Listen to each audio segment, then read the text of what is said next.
Good day, everyone, and welcome back to day 2 here at the 2025 WPA Pan American Open, live from Club Regattas in Lima, Peru. This now the 10 a.m. match, 5 matches to come your way today. Your commentators for the event, Raymond Tilak from South Africa, and joining me, Lenyukta Chetty. Hello, Raymond. How are you? Oh, we all good. How are you doing, Lenyukta? I'm good. I'm good. I'm looking forward to day 2 here. We've first session just kicked off, and we're quite fortunate actually to have Hector Cruz and Arfan Dad on the TV table to get this day started. Yeah, I agree with that 100%. Two great players on the TV table. Hector Cruz, one of the best American pool players coming out of South America. And of course, Arfan Dad now taking up Heyball full time, doing really well. And promises to be a good match. This is winners round 1 here at this tournament. So both players have won their first match and looking to get into the winners qualification round after this. Yeah, it's a big one, and I mean, with this kind of field and also this kind of format, I'd say by the end of the day, we'll have a really good idea of who's still standing with 2 lives. Yeah, we should be in the men's division at least. We should be through to the winners qualification round, which will be tomorrow at 10 a.m. So we'll know exactly who those players are that are looking to get straight into the last 16. Of course, if you are in the losers bracket, double elimination, you have to play a few more matches. But so far in the winners qualification bracket, Stephen Ellis, Jordan Shepherd, no surprise there. And one of these players will be joining them in that winners qualification bracket. Okay, so just if this is the first match that you're catching on this Pan American Heyball Open, this is a race to 7 in the men's division with a 100-minute time limit. A time elapsed. If the players are tied on score, it will go into a penalty shootout, and if they're still tied after 5 visits each, it's sudden death. So yeah, quite an exciting format, the double elimination, and of course as well the penalty shootouts, and that was a decent shot there from Arfan. Yeah, very exciting format indeed. I mean, that's, I think, why we see some of the best players coming through into the last 16. Double elimination gives you a chance, even if you do take a loss, fight your way back and get into that last 16 of the tournament, where it then is straight a knockout single elimination. And yeah, Arfan Dad looking very good so far. He did win the leg. I mean, his opponent won the leg, so this is off his opponent's break now.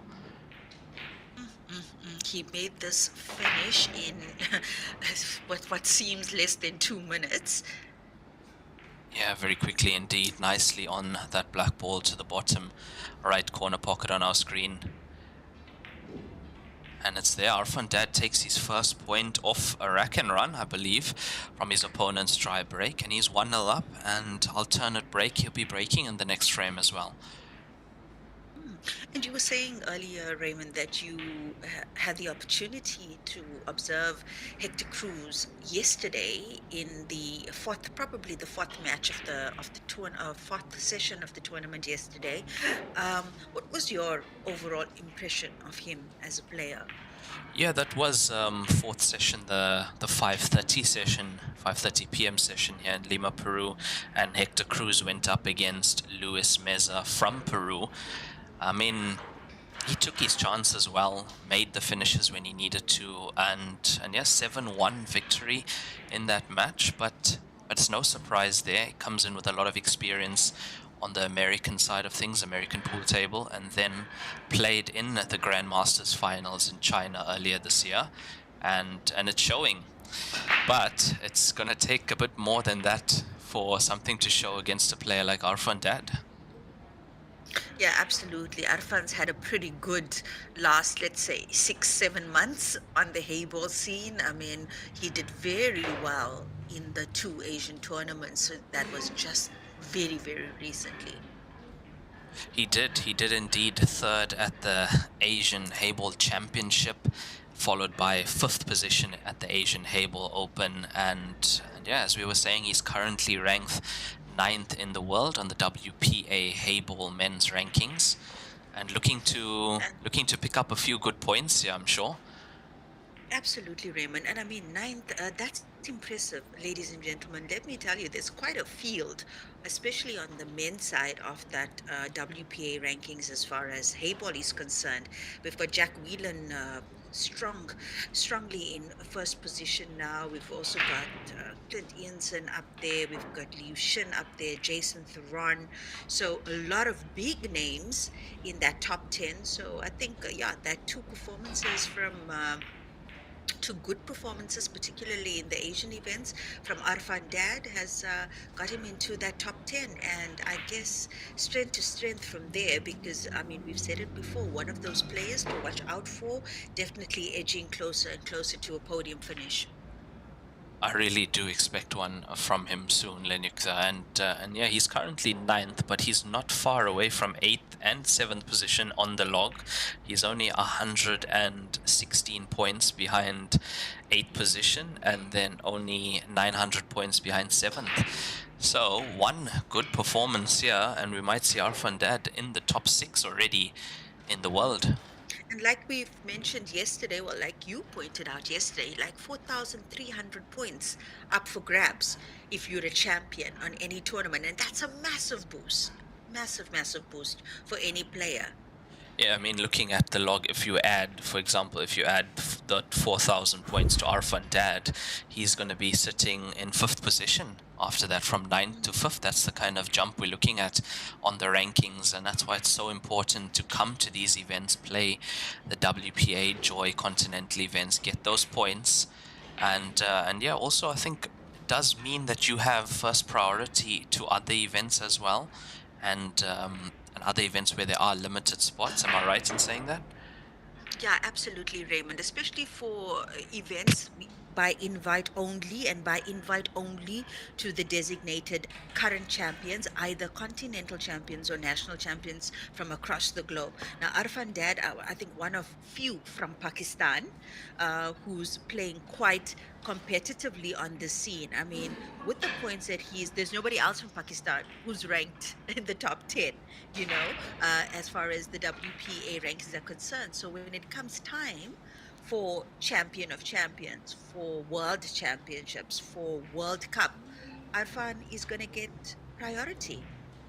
Yeah, and I think it's well deserved as well. He's also taking on the game full time now, playing as many events as he can, and I think it's really showing. Yeah, absolutely. I think the players that are taking this game seriously and are actually making it a priority as far as all the Q sports that they are actively involved in are the ones that we are seeing on the podiums time and time again. Jack Whelan, Stephen Ellis, two. Just to name two of those players who are consistently performing on all the continental events.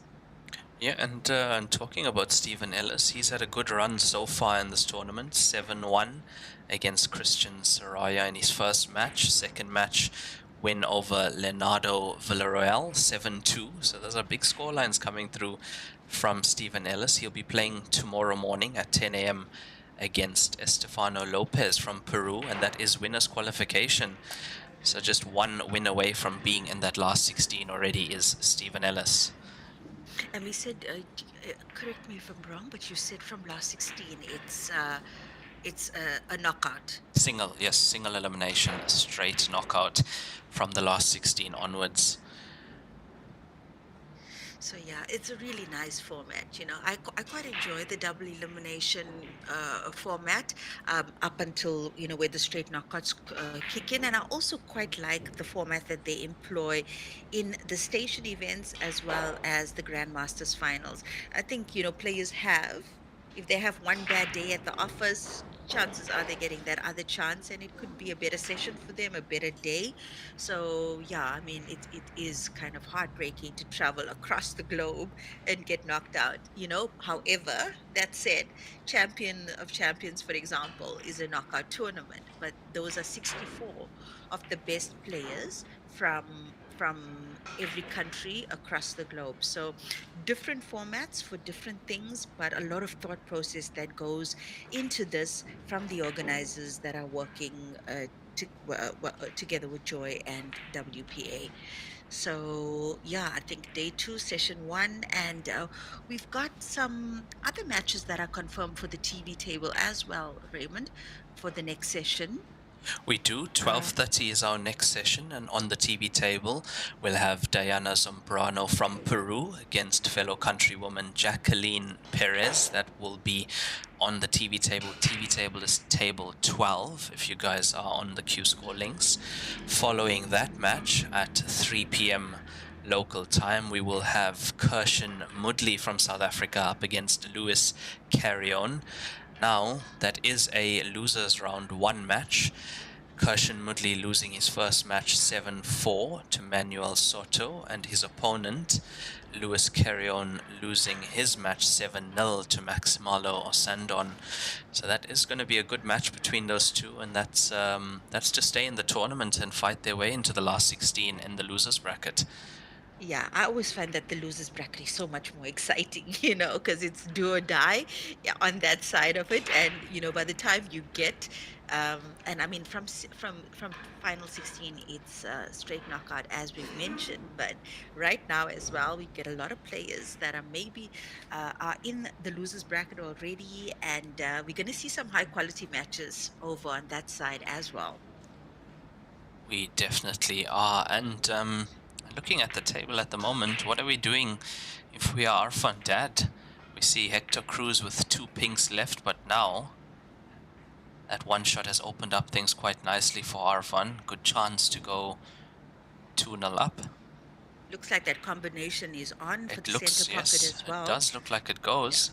Now it's just about shot selection, routing, staying on the correct side. And this is what I love to see from players like Arfan, who would try to do the least with the cue ball as they have to. Let the natural angles carry the cue ball around the table.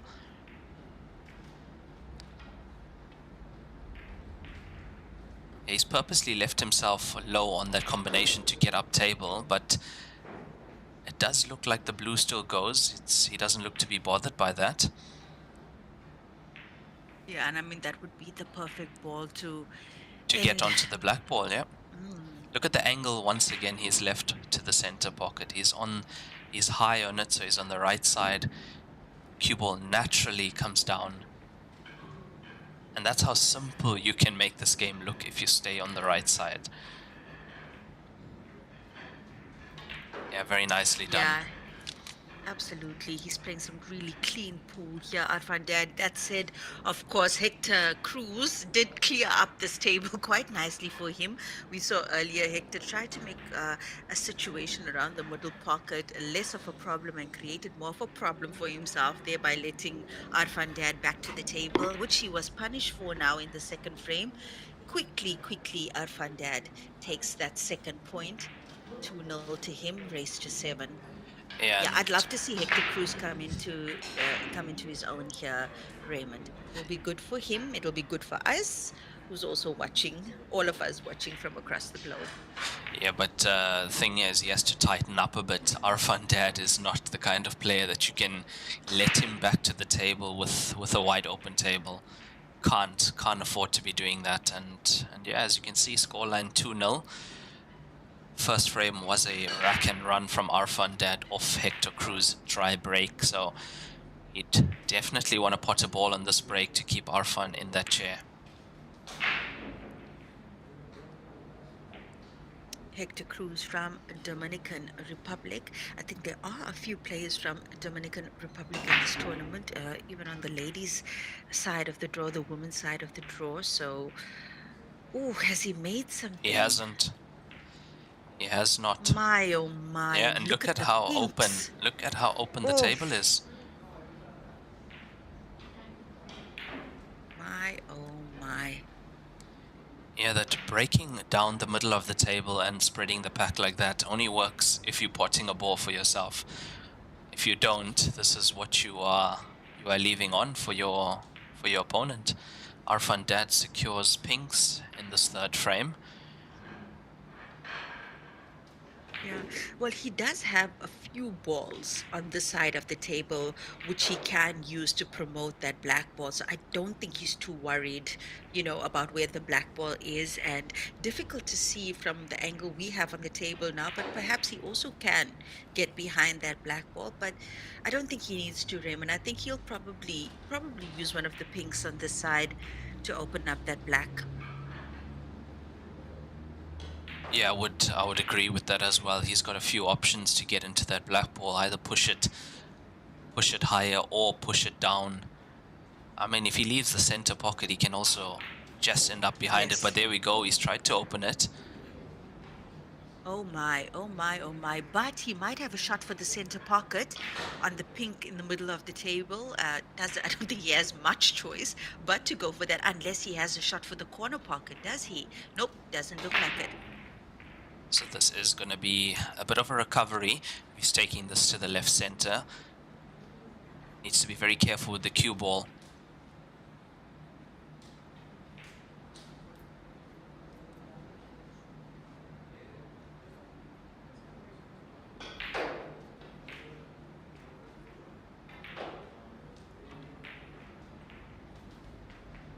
Oh, he was trying to avoid contact on the traffic. Yeah, this is not a easy table that he's found himself on now because wrong side of those pinks, just the wrong side of those pinks.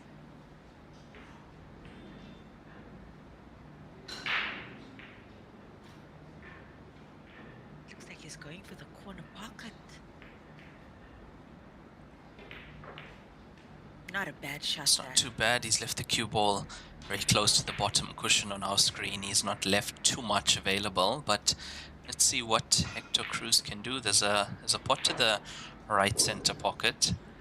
Yeah, absolutely there is. And yeah, pressure on Hector. Pressure definitely on Hector here.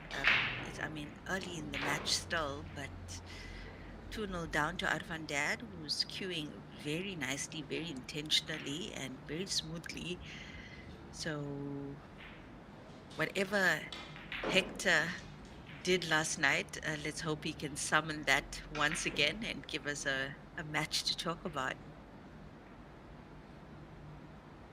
Well, nice opportunity for him to sneak this blue into that corner pocket. Yeah, I think But he's yeah, he's left himself good on this one. It's going to be very mm, tight coming past the pink. To yeah, me, I it think looks he like it's needs going to to play it touch. off the pink. I would say it's better for him to play it off the pink because, yeah, you see, yeah, it was going to be difficult if he just passed it clean because with the way Arfan's pinks are laying, Arfan would have had an easy opportunity to open up there. So with that shot, Hector might buy himself another visit here. And looks like Arfan will try and pot the blue. Yeah. Well, that's Arfan playing the rules to his advantage. He's tried to not leave the blue to the bottom right, but I think he has. I think he's left this, and this would be Look, the he right can time to even. disturb the black ball. Yeah. Absolutely, yeah. Oh, nicely There we done. go. Needs a black ball to hold up though. It's from one cushion to the next. Oh, yeah, not great. Not great, but at least it's away from the cushion, even if it's just a little bit. So perhaps he can, develop that black ball once again. Oh, not an easy table here for him as well.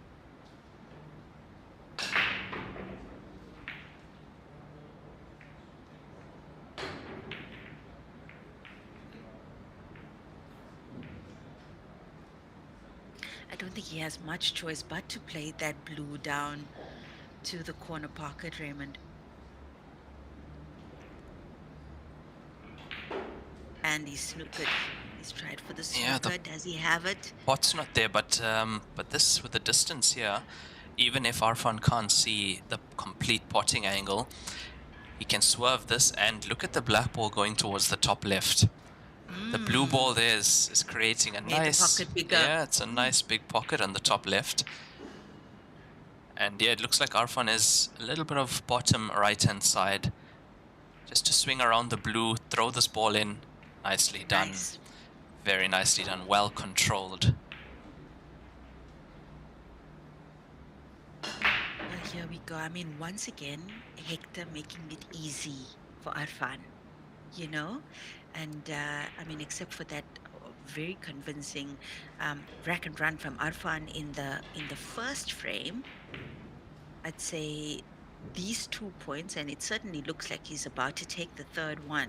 These last 2 points have been of the mistakes Yes, of Hector yes, they Cruz. definitely have. But look, looking at the draw, Arfan is one of the best players in the draw. So, and look at that, not even needing to use the blue, getting the black ball into the top left. Yeah, it's going to be a tough match for Hector. He's going to try and do his best. That's all he can do. And try and keep the scoreline tight and reduce the mistakes. That's the only thing.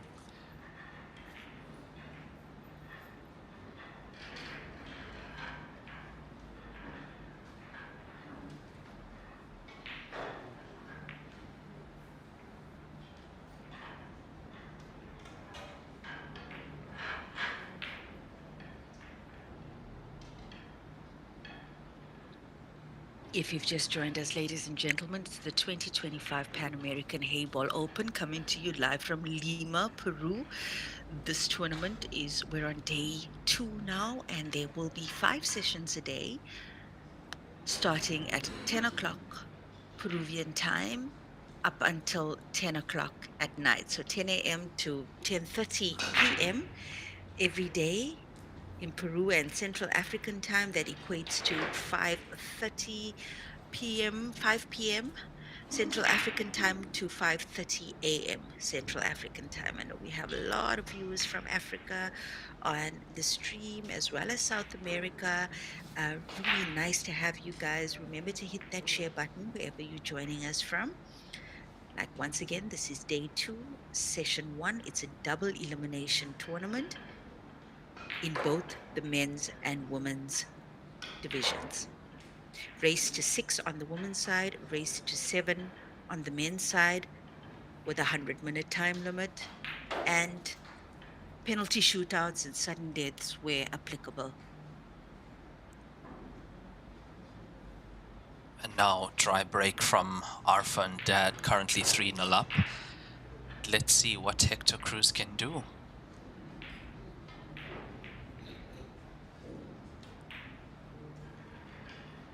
That's gonna go. Should. No. Yeah. That's But another mistake.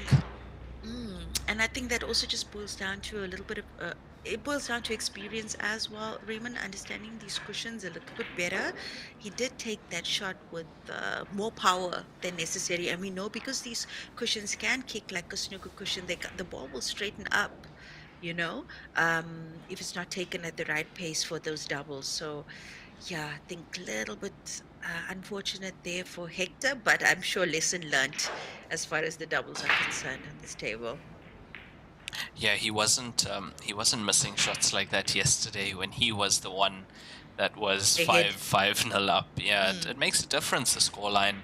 He knows, Absolutely. I mean, you're taking on a shot like that, you know that if you do miss it, Arfan Dad comes to the table and he's going to try his best to punish you for that mistake.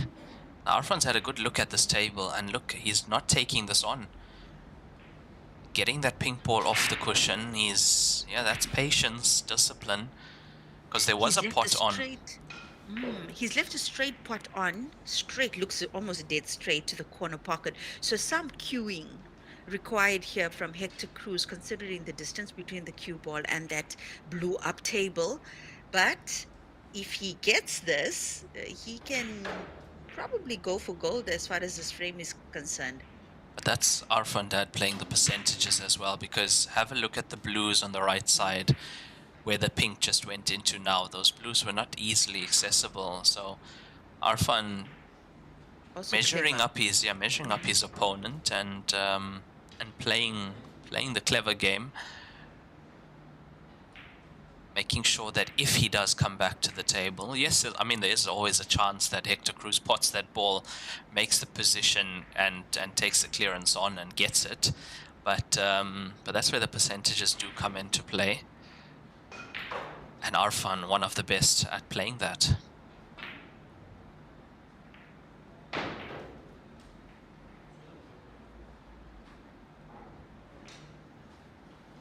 Yeah, once again, he took on a shot there, but he played that two ways, hasn't left much available to Hector. Hector still has one cut to the corner pocket available to him. Is he gonna go for that? I was thinking he could potentially play that blue to the corner pocket as well on our side of the table, but looks like he favors his odds there, and that's a decent shot. That is a decent shot. I think. Oh man. Yeah, that white ball rolled just a little bit too much. Don't think he has a direct line to the blue closest to the center pocket here. However, he might be able to cut the other blue down to the corner pocket, Yeah, potentially create a and problem for Arfan. since he committed to that pot that he just took on, he should have actually gone into the pink and black there same time, and that would have held the cue ball where he wanted it. I think that would have been the better option for him, and yeah, he's given the table back to Arfan now. Yeah, and that was once again pace. Once again, pace when dealing with the center pockets here, and obviously the accuracy is so important. He did have enough space through that pink and blue ball. We didn't see that. Obviously, we're seeing what you guys are seeing. So, yeah, once again, another good opportunity for Hector to have done something with his visit. Yeah, Arfan, not, a decent shot there from Arfan, just tying up that black. And yeah, I think he definitely wants Hector to open up the Yeah, game he for does. him. He does. That's Yeah. that's the plan here. He's biding his time. He's waiting for the mistakes, and there Hector's going Oh, for look at it. that. And he's taken one of Arfan's pinks out of the way into a better position. And it's once again, it's down to the percentages, which is so difficult to do when you're actually at the table, to realize the situation and play the kind of shots that Arfan's playing. I mean, it's very difficult if you see a pot available to then purposely give the table over to your opponent. It's so hard to do. And I'm thinking the finish is on here for Hector. He could potentially bank that black ball into the corner pocket on our side of the table, the right side of the table. The doesn't really have much choice if he's going to go for the finish, and I think he probably should right now. There's not really much space for him to hide, considering where his object balls are and how many pinks are on the table for Arfan. Yeah, looks good. Looks good. Yeah, I don't Do you see think he'll? I don't see him getting into the black ball, because then he doesn't leave himself on the last blue. So I feel that he's going to have to bank it. Yeah. Yep, has to bank Yeah, the black ball now. and I think he would have wanted to lay a little bit more straight on that blue, not really run into those pinks, but it is what it is, and he can still salvage the situation. Just a nice gentle roll of the blue into the pocket, and uh-oh, uh-oh, Yeah, oh that's the no. problem. That was always going to be the problem. I mean, now think about the amount of pressure that's on him trying to get this black ball anywhere near pocket. He's 3-0 down. He misses this. Arfan Dad becomes a huge favorite, having more balls on the table, more places to put the cue ball. This is something that some of these players need to realize. Oh, yeah, I don't think he could. No, he I couldn't go don't for the think he. pot. No. Mm,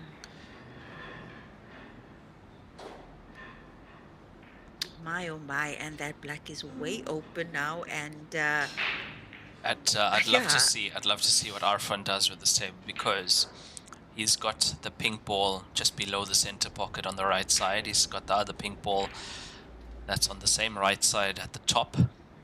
I'd like to see what he does with this and how he navigates through these.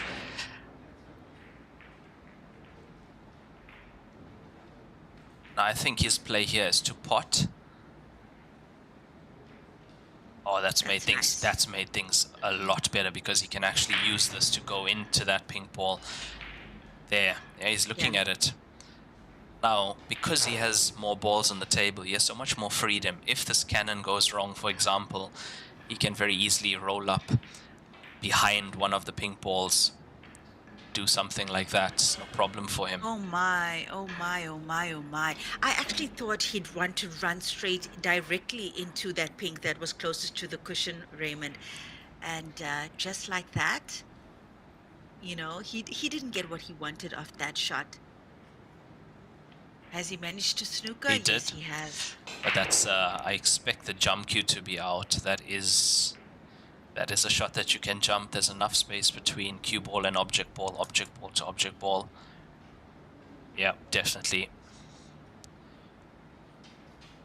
Yeah, it's not the greatest safety shot from Arfan, because a player who can jump very well will come very close to potting this, if not pot this. Yeah, it's still a jump and a Oh, it's cut. tough. No, it's a tough shot. But you see how close he was, and look at where it's going. Look at where it's going. Do you see?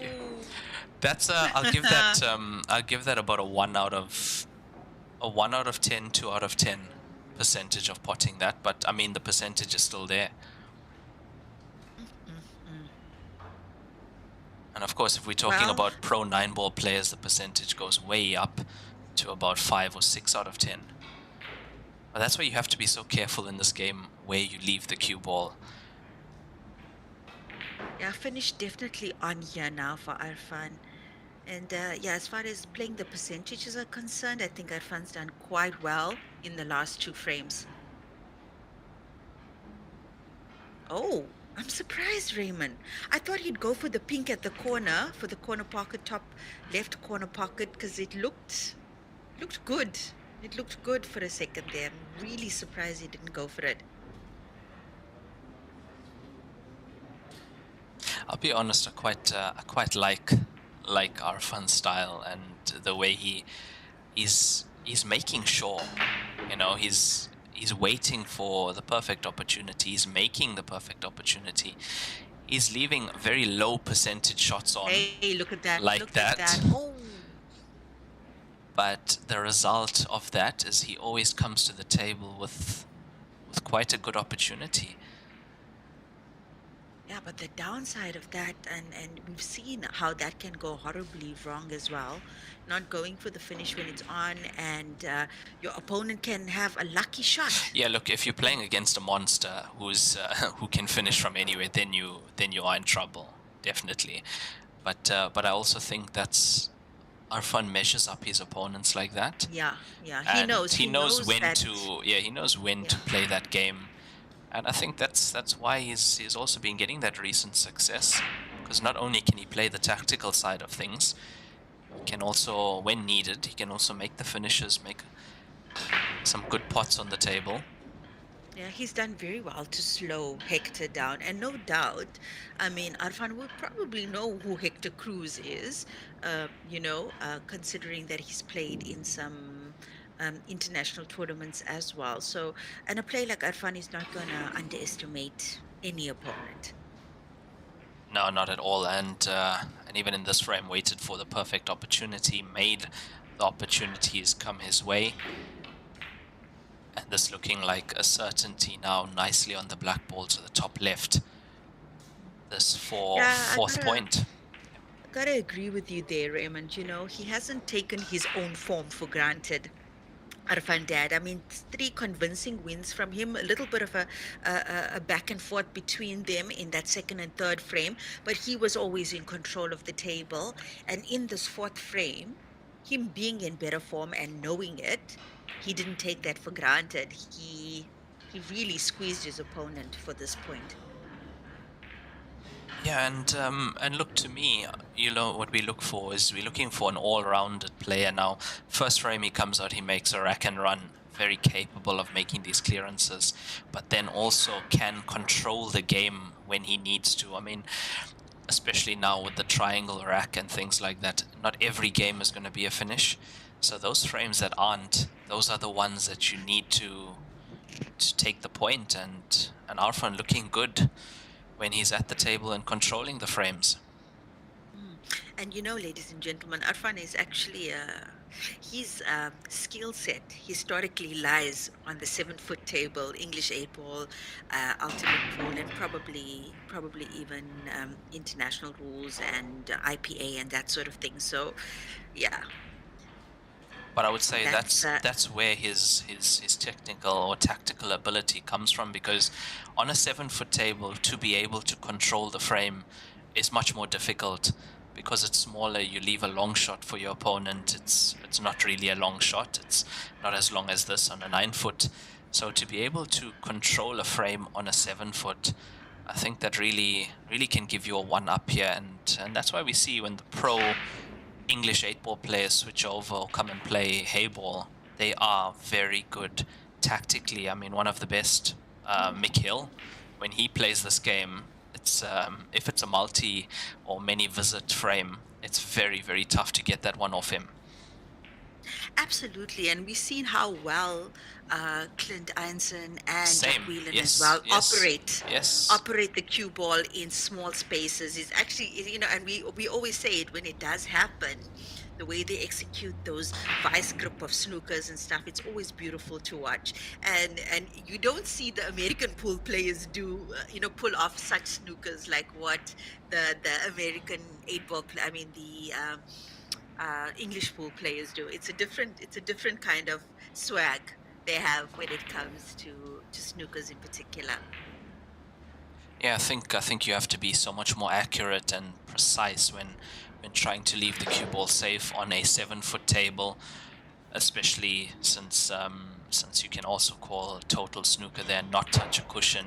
Your safeties and your snookers have to be very tight, and they've brought that into the game of Heyball, the English 8-ball pro players, and it shows in the way they control a frame tactically. Very, very strong.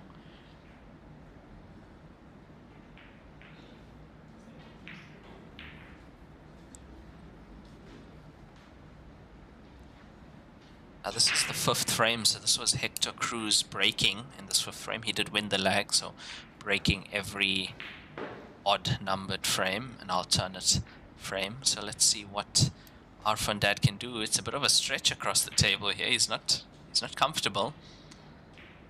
Really, really nice to see all the support coming in for Hector Cruz on the stream from the fellow South American players and supporters. So thank you guys. And, we know that the players always go back and have a look at these streams after the match. So they'll be happy to see the support from their friends and family and fans coming through, and also their pool peers. Hector Cruz with a chance here. I'd love to see him get on the scoreboard, Raymond.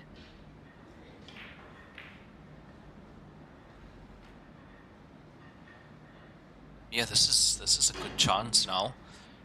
Once again, he's at the table. Everything pretty open. I mean, he's got a few tough balls to navigate through, but once again, it is a chance for him to get on the scoreboard. Oh, it's if he was 4-0 up, he would have taken on that pink on the cushion now to the corner pocket without thinking twice. Yeah, I think so too. But the situation, I mean, the complexion of the match is so much more different because of that deficit, and that was a decent shot from him. I'd say well spotted there from Hector Cruz. Yeah, that was a good shot. He's put that blue safe as well. So what that means is the way the table is now. Arfan Dad coming to the table got a lot of work to do to make a 1-visit clearance.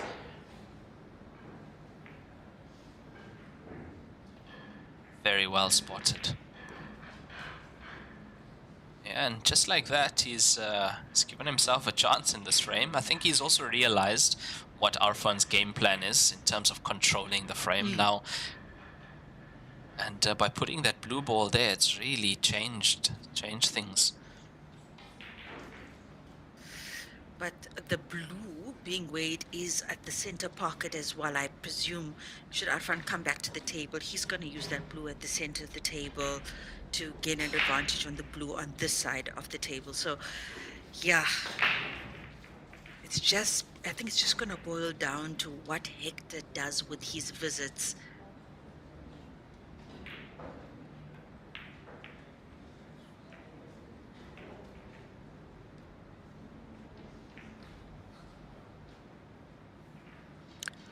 Oh. Yeah, this is going to be interesting. I'm keen to see what Arfan does.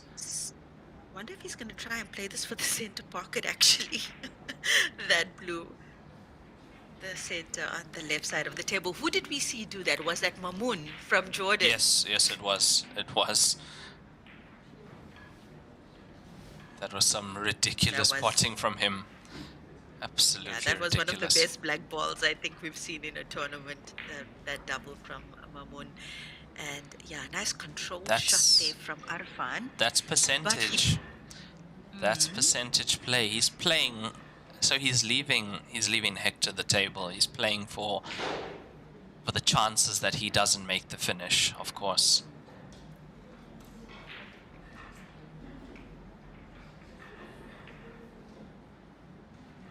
It's not bad from Hector. Yeah, Hector's not taking the bait. Well, no, not he's not. anymore. No, not anymore. He's realized, because the bait was to take the pink top left. That was the bait. That was the bait shot, and that would have made things a bit more difficult with those two pinks on the bottom cushion. Now he's moved the one over the bottom left corner. He's blocked Arfan Dad's blue.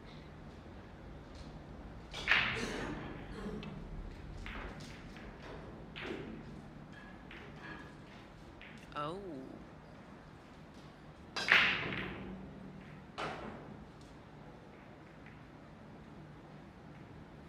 I'm wondering, it looks like Arfan is thinking about taking this blue up to the corner pocket on the left-hand side, our side of the table.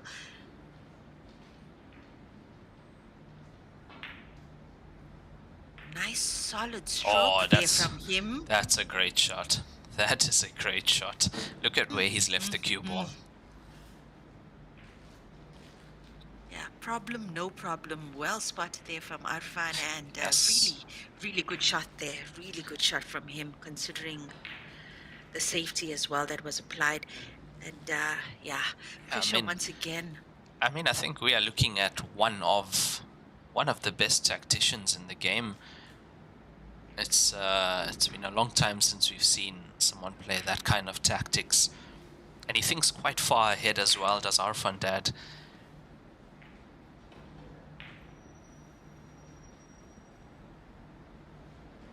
Well, I must say, Hector is also doing quite well to exercise restraint under this condition. And I mean, look, only just under 45 minutes played in this match so far, so still a lot of time. The players, I believe, Raymond, entitled to a break after 50 minutes played. Yeah, 50 minutes or 7 frames played, so I think whichever comes first. So we should see them take a break soon in this match. And it's interesting now that Hector Cruz is also not taking the bait, so it's become more, both sides, both players are playing more tactically, evenly matched. Yeah.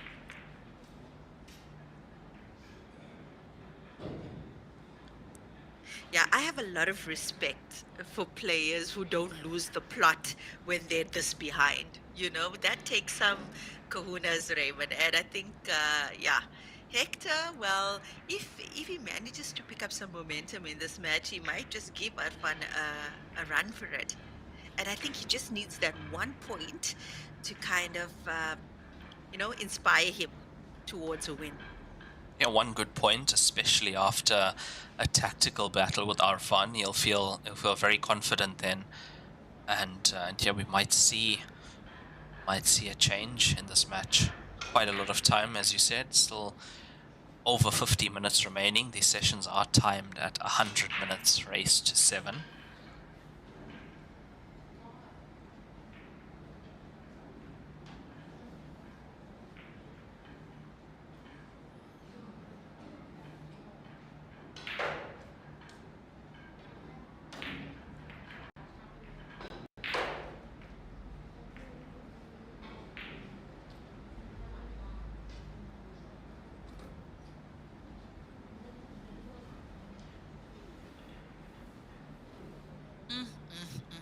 just like that, just like that.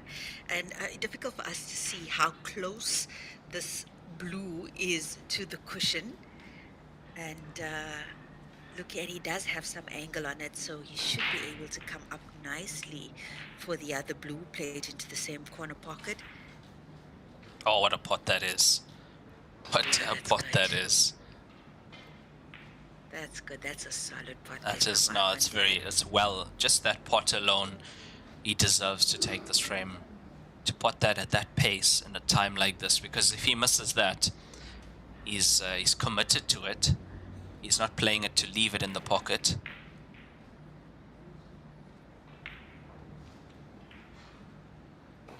And this is what he can do, and it's very tough to do that, to play a tactical frame and then just switch it up when you need to and pull off a great pot, great positional shot, and take the frame after that. That takes a lot of work. Oh, look at this. That, Raymond. That's beautiful.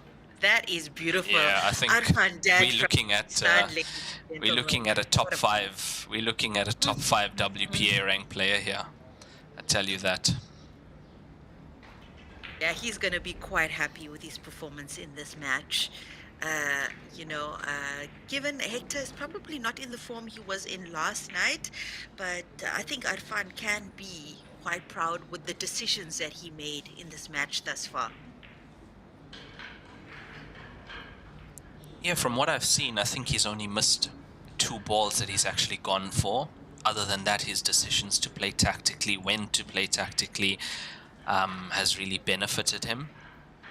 And controlled, I think, every single frame thus far in this match, and that's why 5-0 up in this race to 7.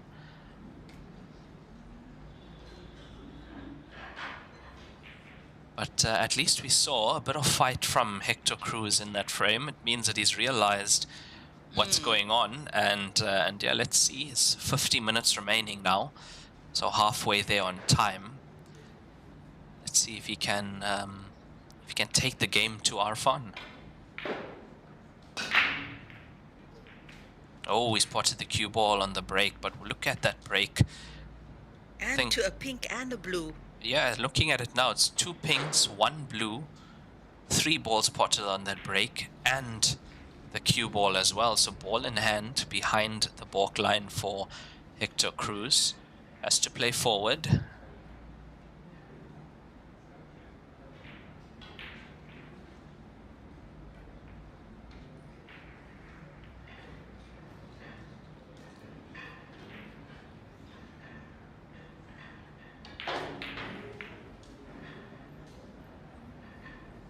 Oh, well, if ever he could have needed a gift in the form of a frame, this is it for Hector Cruz, and he better make this work for himself, because I don't think he's going to get a better opportunity than the one he has right now to get on the scoreboard. Yeah, this is a great opportunity. He just needs to get the cue ball in good position after this. Look, it's not bad. That pink looks like it goes to the center and the corner. Oh, it does pass to the center. It does, yeah. It's more on the side of the table, so that does go. Control the cue ball off the bottom cushion, and it should be okay. Oh, he's overcut that. How has he done that? Man. Oh, what a chance man. that was for Hector Cruz. And just look at the cue ball. He would have been set to take on the other 2 pinks across the table, and the black passes to either corner pockets as well. So, oh man, Hector. And I think especially after that convincing win from him last night, he would have come into this match feeling particularly confident. And also, we saw him take on those balls confidently in the practice warm-up prior to this match. I remember saying to you, Raymond, okay, this guy's bringing the fire here, and Arfan's done very well to keep him at bay. Very, very well. Yeah, he's tied him up as well, and left him on the wrong side, also not leaving him any easy opportunities. Like even now, Arfan took that on to the top left, but he took that on also with the purpose of leaving the cue ball safe. Well, luckily for Hector, he has left the one shot to the corner pocket available to Arfan. Arfan's also got the blue that's closest to the black to play down to the corner pocket, should he choose to do that. So at least two viable options available here to Arfan. And considering he has no pressure on him at this stage of the match, I expect him to make these shots. Ooh! But once again, look at the cue ball. Yeah. He's making sure the cue ball remains far away, distance between cue ball and object ball, not leaving anything on.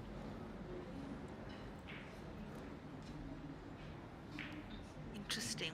You know, right now Hector could try and cut that ping to the corner pocket on the right side of the table on our side, or he could play that ping to leave the cue ball beneath the two blues and, make it a little bit more difficult table for Arfan.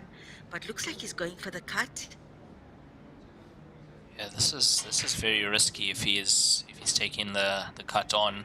He did. Ooh. He did, and he's overcut that as well, which means he could have actually potted that ball. Yeah, definitely. He could have cutted that ball, but he needed to, give that shot its due respect before taking it on.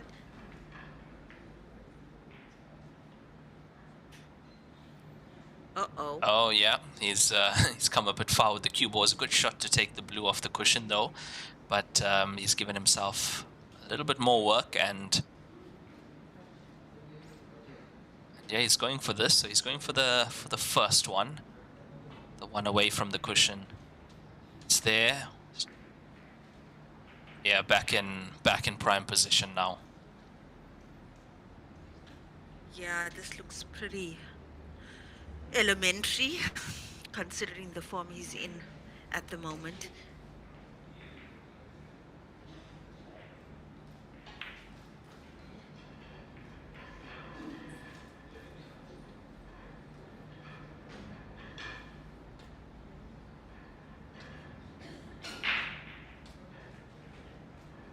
Yeah, I'd say he'd want to get position on the ball closest to the pocket of this shot.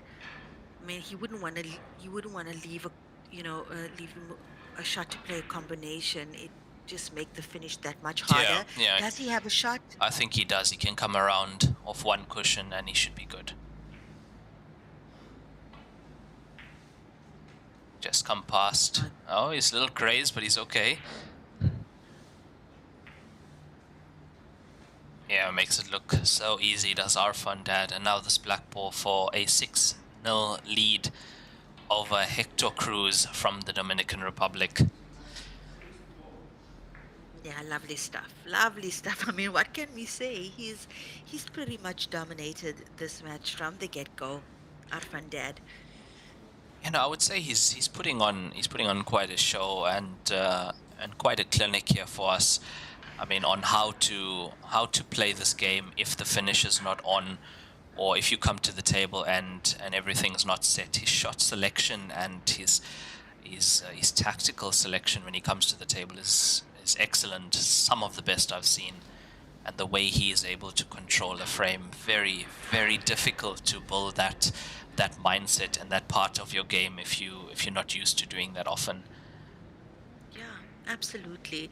And I mean, Arfan, Dad, now with 6 points in under 60 minutes, averaging about 10 minutes a frame. So, I mean, that's testament to the fact that besides those first 2-3 frames, it's been a lot of back and forth between these two players, with Arfan winning the tactical battle every time. And that's a dry break. Oh, man. Got to feel for Hector, Raymond. Got to feel for him. Yeah, and also what comes into play here is if you are playing against somebody who is as technically proficient or tactically proficient as Arfan, Dad, then you might think you need to change your game as well. but mid-session, and that can become very difficult as well. If you change your own style and you start playing your opponent's game, it's not going to work.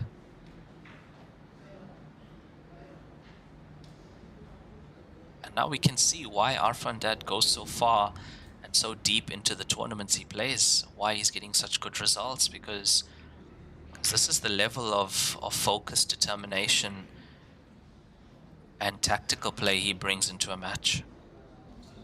And I love what you said earlier, Raymond, about him taking us to school or taking us to church, so to Yes, speak. yes, it is. uh, yeah, it's This is hard a to play clinic. pool for dummies. This is a Mm. clinic, and if you want to watch a match where it's just not all about clearances and where it's about securing the point, securing the frame, this is a match to watch. It really is. It's very impressive. Yes, it's fun when we Yeah, see five clearances out of seven. That's good and well, but usually in a tight match, it's those frames that you could have won, or those frames where you made a mistake, or you could have been a little bit more tactically tighter, and you lose those. That's the ones that come back to haunt you in a session. yeah. I mean, this was a really, really good example of uh, what's achievable when you exercise restraint. And yeah, quite a classy display from Arfan Dad in this match in particular. So have to agree with you in terms of tactical play. Definitely a match for people to study. He was definitely dominating from the beginning of the match, but even with a massive lead on his opponent, never took anything for granted at any point in this match. No, he never opened the door. He kept foot on the accelerator, and yeah, this is off Hector's dry break. It looks like it will be another rack and run. It is. That's two rack and runs for Arfan Dad. The first frame and the last frame. The 5 frames in between, he just absolutely dominated the table. And yeah, his percentage play and tactical play really did him well in this match. Yeah, absolutely great stuff from Pakistan's Arfan Dad. Still in the winners bracket here with 2 lives. Once again, when the players get to the final 16, it will be a single elimination tournament. And this is just the first match on day 2. We've got 5 sessions coming up. This kicked off at 10 a.m. Peruvian time. We'll be keeping you company till 10:30 p.m. tonight, and Central African time, that is 5 p.m. to 5:30 a.m. I'm Lenyuk Chetty, and Raymond Thalek and I will be your commentators for the rest of the tournament. Thank you for joining us. We'll be back in I think, just under an hour. Hey, Raymond. No, it's actually 1.5 hours. We'll be back in one and Okay. a half hours. Yeah, 12:30 local time is the next session. That was Arfan Dad winning that in 60 minutes. Absolutely. Well, great to have shared the space with you once again, Raymond. And ladies and gentlemen, we'll be back in 90 minutes. Remember to come and join us for all the festivities happening here at the Pan American Heyball Open 2025, live from Lima, Peru. Thank you so much for joining me in commentary, Lenyuk Chetty. And yeah, great match from both these players. Arfan Dad winning that one 7 frames to 0. I'm your commentator, Raymond Tilak, for the Heyball Joy events, and we'll be back in about 1.5 hours. Thank you, guys.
Good day, everyone, and welcome to session 2, day 2 here at the 2025 WPA Pan American Open live from Club Regattas, Lima, Peru. Second session started off now at 12:30 local time.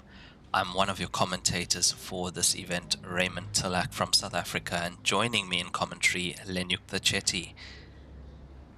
Hello, Raymond. Hi, Lenyukta. How are we doing? I'm still good. I'm still good. We were just at it just only an hour and a half ago, and that was a great match that we got to have a front row seat for, with Arfan Dad emerging victorious. And yeah, I think Jacqueline Perez now, who's kind of made a name for herself in Carom of the World Games quite recently, on the TV table now, up against Diana Zambrano, both from Peru. Hey, Raymond. Yes, both hometown favorites here from Lima, Peru, and it's nice that we have so many players from Peru taking part in this tournament in both the ladies and the men's division. But as you say, Jacqueline Perez, bronze medal in the World Games for Karim. That's 3 cushion, and yeah, let's see what she can do here. I did see a few stats from her as well. 5th in the Pan American 9-ball championship, 5th in the Pan American 10-ball championship as well. So it will be interesting to see how she adapts to this game and how she plays on these Joy Q8 9-foot tables. No, absolutely. And I mean, like you said, lovely to see so many Peruvians fielded in this tournament in the men's and women's category. One of the advantages, of course, homegrown advantage for them having the tournament in Peru. And these are players that we would have otherwise not had an opportunity to see in the tournament. But more importantly, it's an opportunity for these players to see what they can do on the Heyball table, and maybe that will inspire them to participate in more events going forward. Hopefully so, and hopefully we see them at some events in China as well, and playing other continental events after they've played in their own country. And of course, if the tables do stay in the country, which I think they do, then that gives them an opportunity to practice, have them closer to home, and which will definitely make them much better at this game also. And I think the same can be said for the tournaments happening on every continent. Hey, Raymond, it's such a wonderful opportunity for players to get exposure to this game more than anything else. It really is, and yeah, we always love seeing new players playing this game and discovering new talent all around the world. Well, speaking of opportunities, I think the next one is Mexico. So that's also a really nice tournament, also in South America. And I expect that we're going to see a lot of big names at that tournament too, Raymond. Yeah, that's a big one. I was just checking up that tournament up, the 2025 North American Heyball Open, 22nd of October to the 26th. And yeah, that will be in Mexico City. That's going to be an interesting one coming up in a few days' time, just after this one. And I mean, what a wonderful opportunity. Besides, I mean, obviously a pool tournament, which is what pool players live for, the opportunity to see Mexico and experience something that is worldwide renowned. I mean, who doesn't know about Mexican culture because of, well, I'd say its popularity the world over. So, yeah, I'm really looking forward to that tournament and what we get to see on social media from the players as they enjoy the Mexican space. And looking at the poster for the tournament, 64 men, 64 women, and champions win $10,000 each, and a paid trip to the 2026 Heyball Masters Grand Finals. Now, isn't that Wow. incentive enough? Wow. So that's 10,000 US dollars plus a Yes, package to the international qualifier, I presume. yes, it is. That's lovely. That is really, really lovely. And, being from South Africa myself, and we've had opportunities like that for South Africans. It is such a game changer, really, really draws a lot of competitors to the sport. And yeah, that's a massive prize to play for, really massive prize to play for.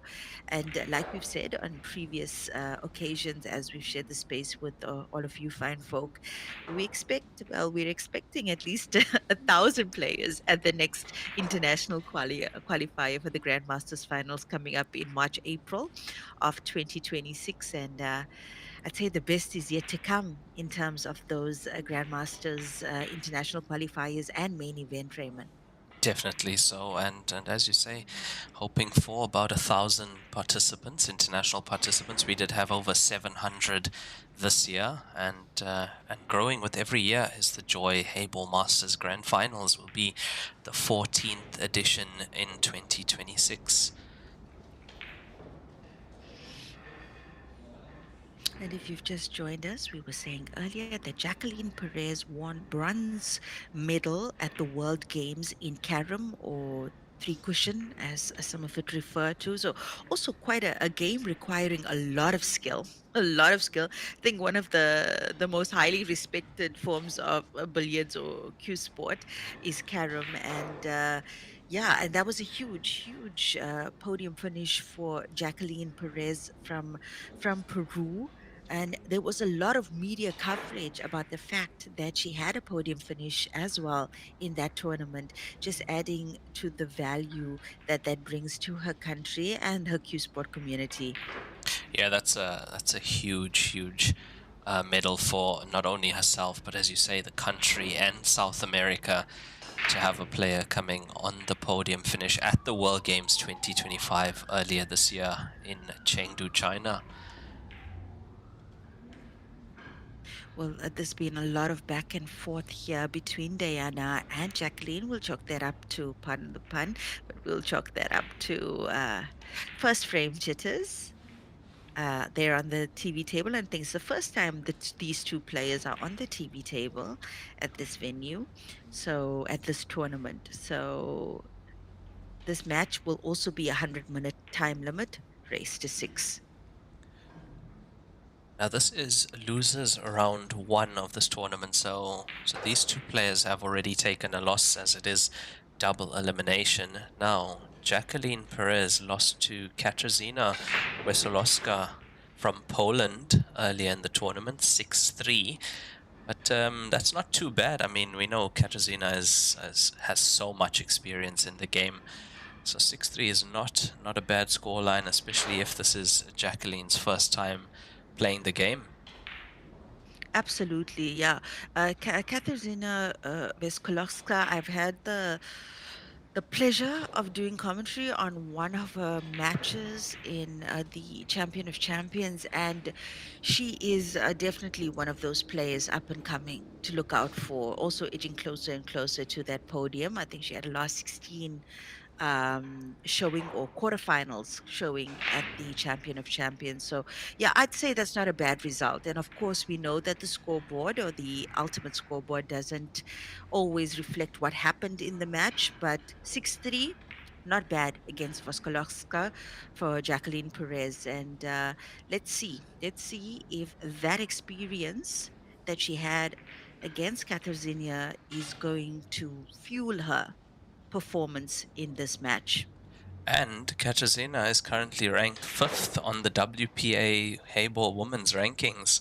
Not bad at all. Top 5 in the world. That's lovely. And she loves the game. She absolutely loves the game. Also, Katarzyna with a strong American pool background on the European circuit. So also has taken to Heyball in quite a big way over the last year.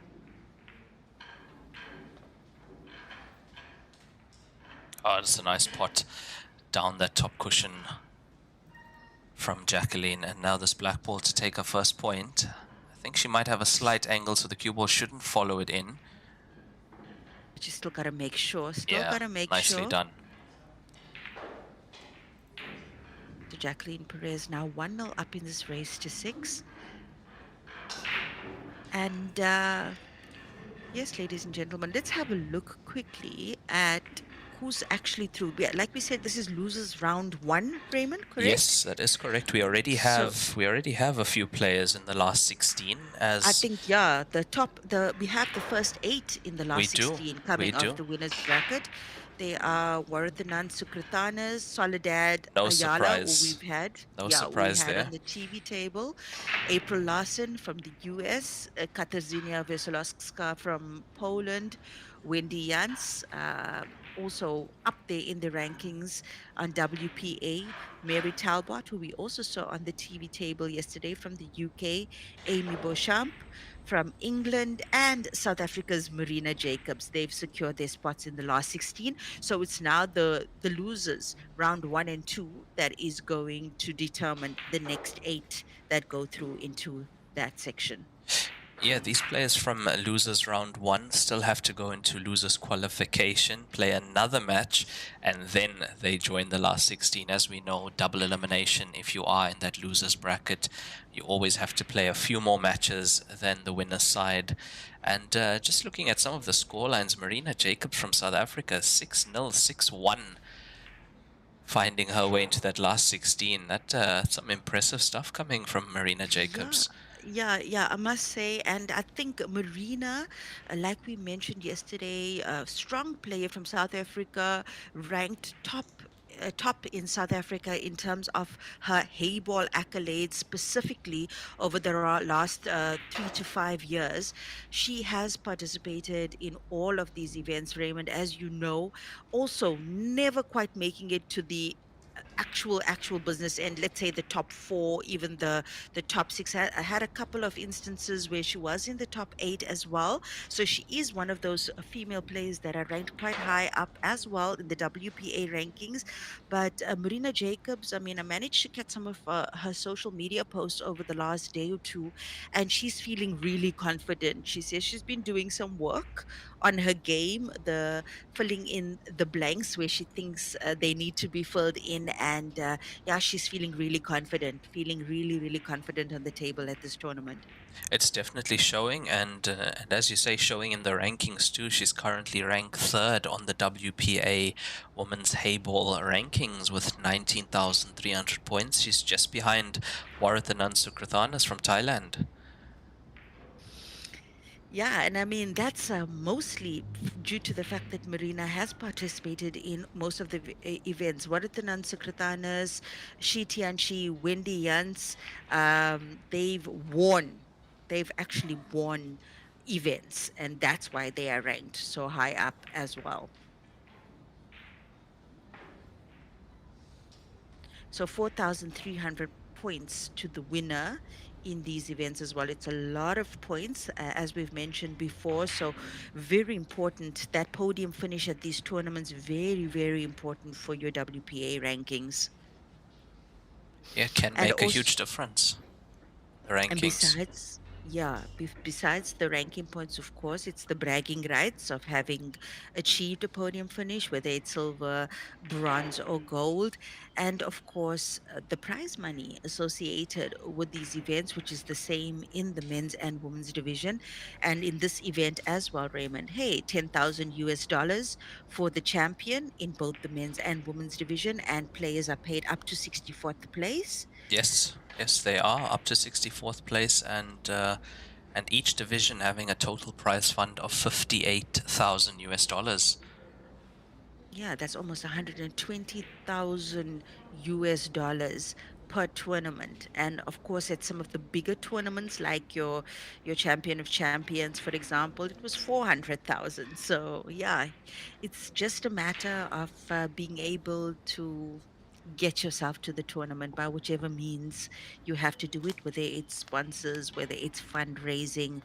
um, get yourself to the tournament and start getting your experience in, because this game globally is still in its infancy, and there's a lot of room for players to join the ranks and start developing as Heyball players. Speaking about prize money, the upcoming Heyball World Championship in Brisbane, Australia on the 2nd of November, 200,000 $200,000 for the men's event and $200,000 for the women's event. Unbelievable, with the winner walking away with 30,000 US dollars in each category and paid up to 64th place. 64 players paid up to 64th, $1,400 for 64th place. It's not That's bad just for at all. showing up. That's just for showing That up at the tournament. Exactly, guys. It's really that easy. You just got to participate.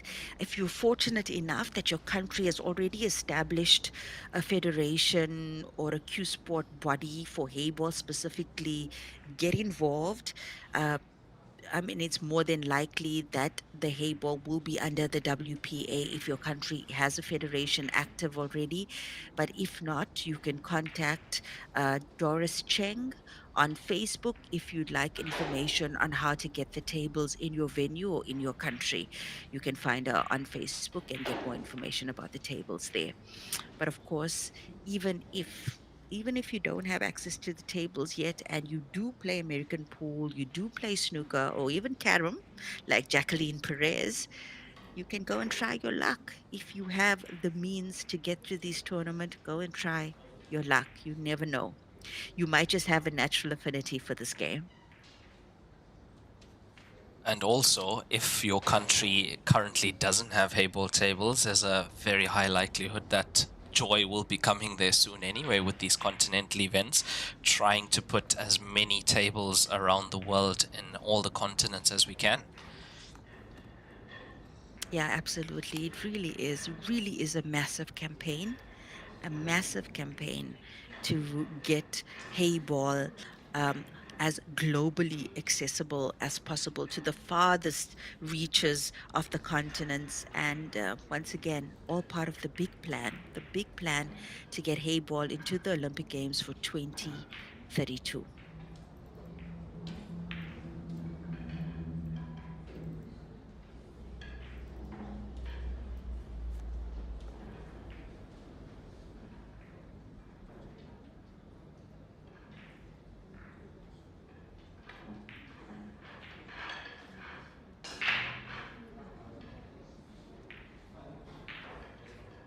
Raymond, did you say earlier that in Peru they play a lot of English pool? No, they play a lot of American. In South America, they play quite a lot of American pool, like we did see with Hector earlier from the Dominican Republic. So yeah, a lot of American pool players coming out of South America. They have the Pan American 9-ball, 10-ball, and American 8-ball championship yearly. And that's where we see Jacqueline Perez finishing 5th in the 9-ball and the 10-ball championships. Well, that was a decent shot from her now that she just took on with that ball in hand. It was just a slip from Diana Zambrano. She made a touch foul off the cue as she was feathering for the visit that she wanted to take in the previous visit to the table. And look at that. Oh, that Look was at very that. That's nicely done. nice. Yeah, it's very nicely done. Let's see how she gets Ooh. down for the black ball now. Black ball is available into both corner pockets at this end of the table.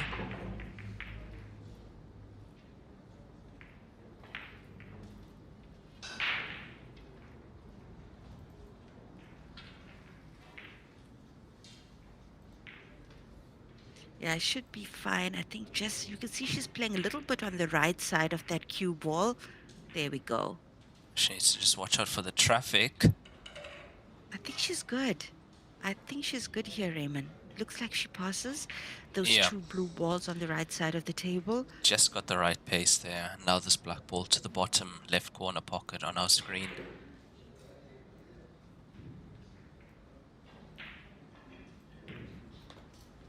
It's there. Jacqueline Perez takes a 2-0 lead over fellow countrywoman Diana Zambrano in this race to 6 in losers round 1 for a place in losers round 2 and then into the losers qualification.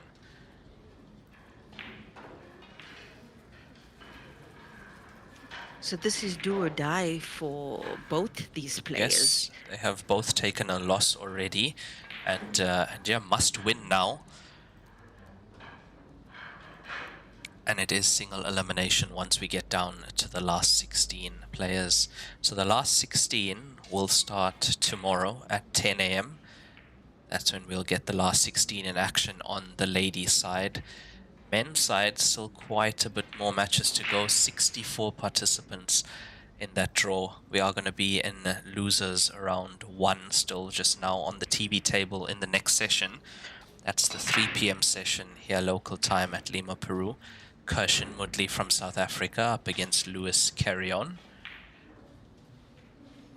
Yeah, looking forward to that match, I must say. We haven't had, I don't know if you've had a question on the TV table before from South Africa, but I haven't had the pleasure of doing any commentary on his matches yet. So looking forward to that. So, ladies and gentlemen, especially if you're from Africa and you're joining us on YouTube or Facebook or WPALive.tv, that's a nice match coming up at 3 p.m. Peruvian time, and that's about 10 o'clock uh, Central African time. Yeah, the last time I had Kirshen Mudley on the TV table was at the Asian Open last year in Qatar. He was up against Mohammad Reza Hassan, and yeah, he played very well in that match, and I think we even had him on the TV table in Morocco as well for one of the matches. But let's see. It's a year later. He's a different player. He's quite consistent, playing very consistently in these tournaments, and getting some good results. He's also quite active on social media and letting us know how his tournament's going always, which is good. I'm glad to see a lot more players taking to social media, and I mean it's the best way to promote yourself these days. Yeah, and it's also a lovely way to let your fans and your supporters and your pool community enjoy the journey with you. Share that journey with you.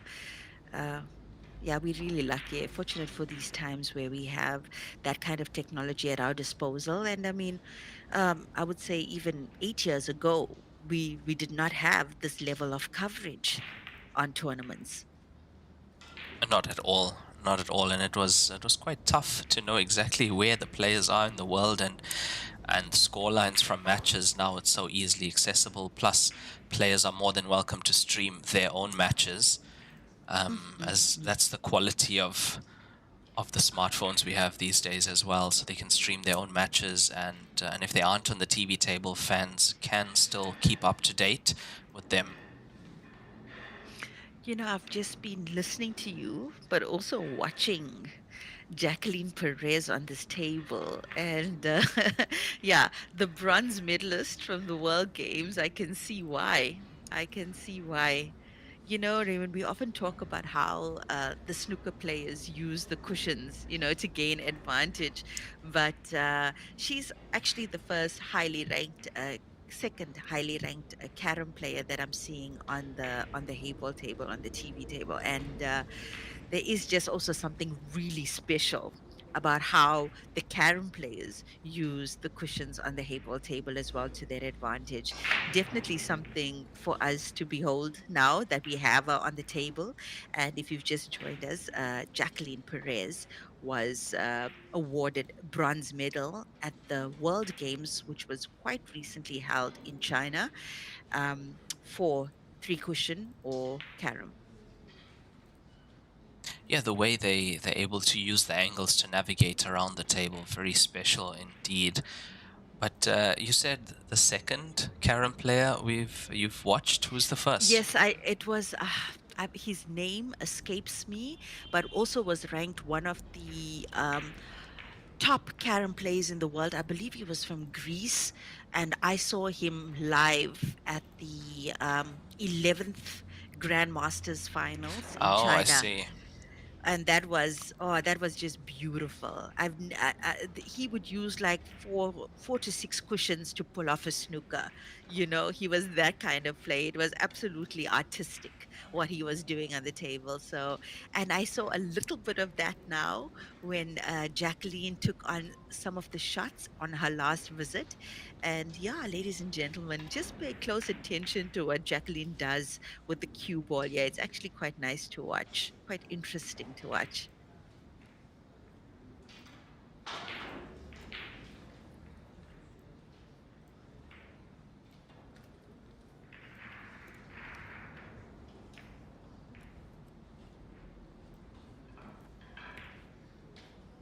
Well, she got a little bit fortunate there that the cue ball didn't scratch off that shot, but also she used two cushions to come out of that snooker. So decent shot there from Jacqueline. And Yeah, she maybe, doesn't look like she has sight of any kind of potting angle on this. But that cue ball almost go again from Diana Zambrano. yeah, I think that That was was a lucky break very for close. Diana. Yeah, it was very close to going in, because if that went in, that's definitely 3-0 in this match. So we have been playing for around 30 minutes now. This is a timed match at 100 minutes, so just over 70 minutes remaining. Race to 6 alternate break in this tournament for the ladies division, and race to 7 in the men's division.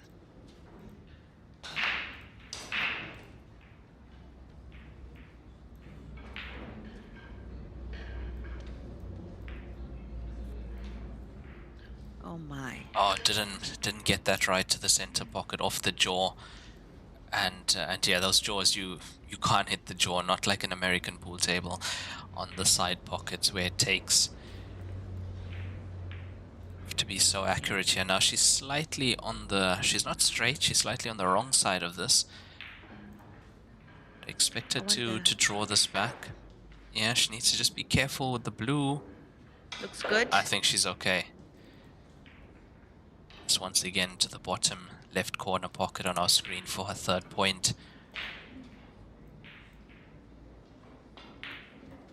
Very nicely done from Jacqueline Perez. She goes 3-0 up against Diana Zambrano. Yeah, and no doubt, Raymond. And I think, I say this with all due respect to Diana Zambrano, certainly looks like Jacqueline Perez a lot more comfortable on the Heyball table, in terms of the way she's moving the cue ball around, the way she's taking the shots, the way she's cueing, the pace at which she's playing, the shot selection. Jacqueline Perez definitely looking a lot more comfortable. Yeah, you can definitely see she's an experienced cueist, and yeah, she's adapted quite well, looking, as you say, very comfortable on this table. That's why she's 3-0 up already.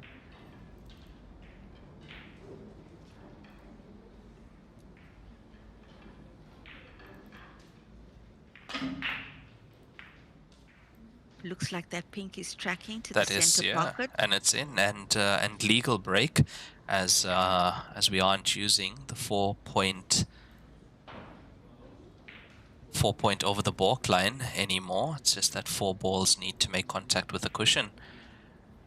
Yeah, much easier break for those of you who are feeling intimidated by the previous break rule. The Oh, the 4 point previous system. one was tough. The previous one Yeah, was it tough. was tough. I was It intimidated by that break rule. Yeah, it was really tough. It took a lot of work to get accustomed to that break, but it is a lot more easier now. Even at grandmasters level, I believe they're using the 4 balls just need to touch the cushion in order for it to constitute a legal break. And I think that rule has been in effect since early this year already. Yes, that is part of the new Heyball rules revision 2025, and we are using the triangle rack also, so no more magic rack. Cue ball can be placed anywhere behind the balk line, and yeah, 4 balls make contact with the cushion. And boy, oh boy, if you guys weren't tuned in yesterday for the Jordan Shepherd match, who did Jordan play again, Raymond? The name escapes me now. Just give me 1 second. Jordan Shepherd was up against Raul Gutierrez from Peru, Yes, and yeah, yes. 7-0 for Jordan Shepherd in 30 minutes by 30 minutes, virtue guys. of 5 one-visit clearances, 4 rack and runs, 1 break and run. And yeah, that match was over before it even started.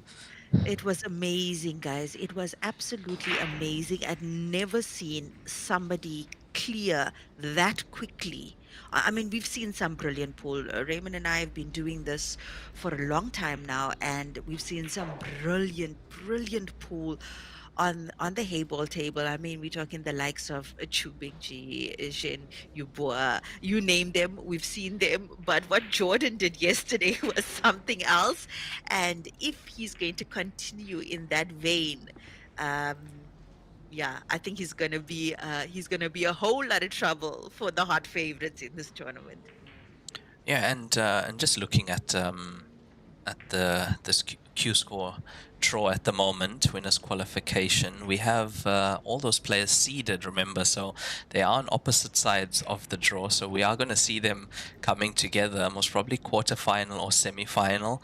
And in that winners qualification currently, Stephen Ellis, Jordan Shepherd, Arfan Dad, all in play tomorrow morning at 10 a.m. local time for a place in the last 16 already. Mm, yeah, that's gonna be. It's really a star-studded lineup there on the men's section, hey? It is And also in the women's section. I mean, if we look at the 8 women that are already already, through, yeah. those are all classy, classy players. I think the only one missing in that Shi lining is Shi Tianchi. Tianchi. Yes, correct. Otherwise, everybody's there. Warathanan, April Larson, Katarzyna, Wendy Jans, Marina Jacobs, Amy Beauchamp, and Mary Talbot. All of them are there. Yeah, so they've kind of like set the standard of who to beat now, as far as the WPA tournaments are concerned.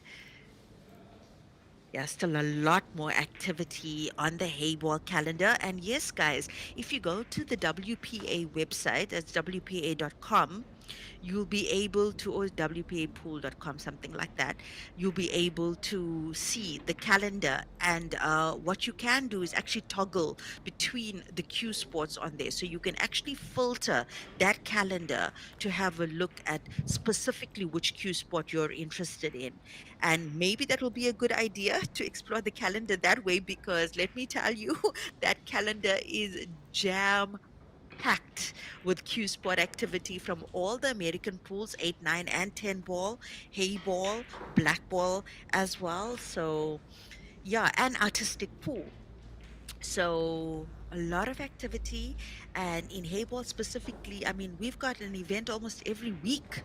Hey, Raymond, up until the Grandmasters finals. We do. It's looking like that. I mean, we in Peru now, 22nd of October in Mexico. After that, 2nd of November in Brisbane, Australia. I know mid-November, International Heyball Open India stop. We go into India, and then December, another Joy Grandmasters event. Station event. Yeah, Grandmaster Station event. Mm. Yeah, so much, so much. And I think that station event will be happening over the festive period, Christmas time. It is, yes, it is. So, yeah, remember Chinese New Year is different to the rest of the world. So, it's not uncommon for major events to take place in China over towards the end of December. So, yeah, if you are looking for something unique to do for your New Year's Eve in bringing in 2026, that's certainly an option. And if you want to play in that station event, Hao Chow is your man. You can find him on Facebook. That's Hao, first name, Chow, Xiao. So you find him on Facebook, and he's the person to speak to with regards to the registration for station events. Or you can speak to the promoter in your country for joy tables and joy events. So usually if you have hayball tables in your country, specifically joy hayball tables, there is a promoter associated with the tables, and they should be able to give you information as well on all the station events. But like I said, you've also got Facebook, where you can connect directly with the joy team to get more information. And Raymond, you've attended a couple of those events now. What is it like for those who'd like to know? Oh, it's an absolutely brilliant experience, especially the station events. We have, I think, 4 or 5 per year, and yeah, 2 tournaments there. Division 1 tour followed by the Super Tour. Division 1 being an open draw with about 600 to 700 Chinese players mixed with the international players, so likelihood of drawing one of China's best very high.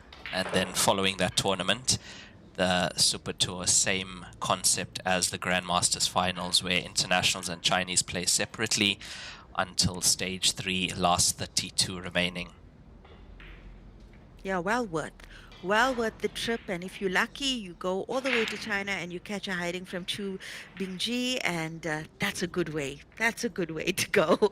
So yeah, definitely, guys. Too much of activity all over the planet for Heyball. It's just a matter of making it happen for yourself, and we really do hope that you get to experience those events. I've been lucky enough to experience that event. As Raymond said, he's been to a few events already, not only the continental events, but he's also participated in station events as well. It really is an absolute joy, pardon the pun, to go and experience China and the tournaments there.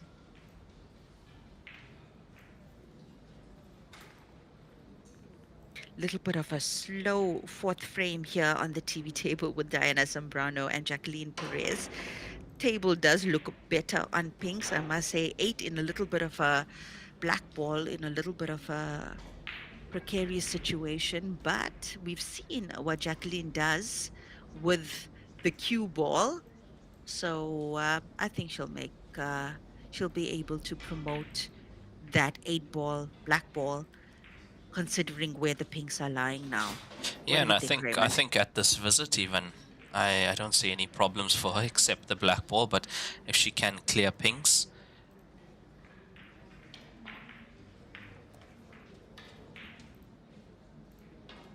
I think she should still be able to get that in.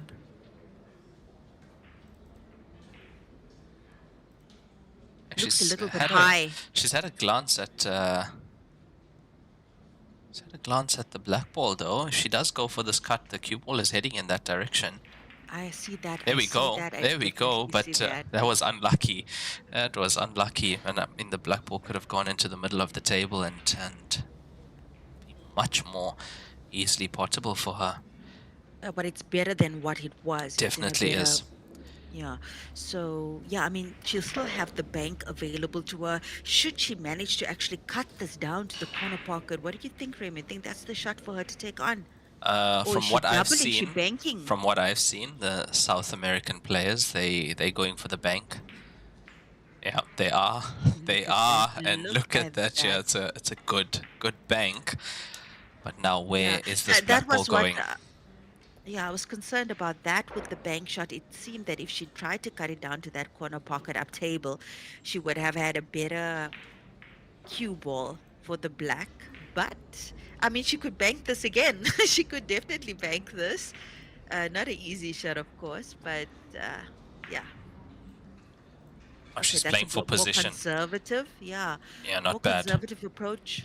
Good shot. Good shot.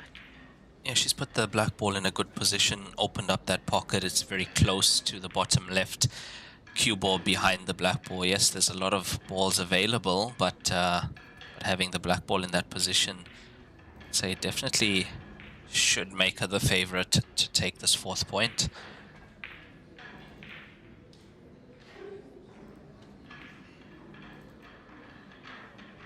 Now, did she get the cue ball safe? I think she did.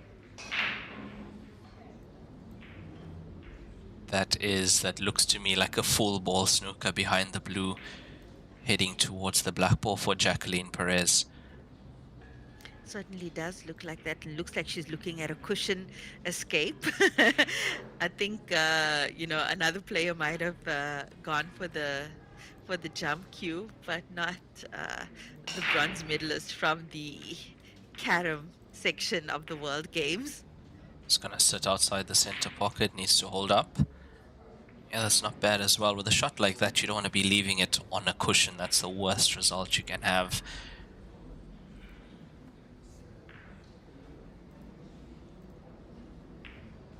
She's got an opportunity to snooker here once again. A lot of opportunity to snooker, actually, considering the layout of the remaining 6 blue balls on the table. Oh my, oh my. Yeah, And I think she's left it open. I think that black ball goes from here, and this should be fourth point on the board for Jacqueline Perez.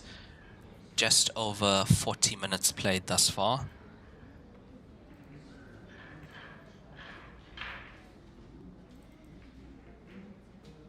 Yeah, very nicely done from Jacqueline. Got that black ball into a good position, opened it up, got it outside the center pocket, and she's taken her fourth point in this race to 6 over Diana Zombrano.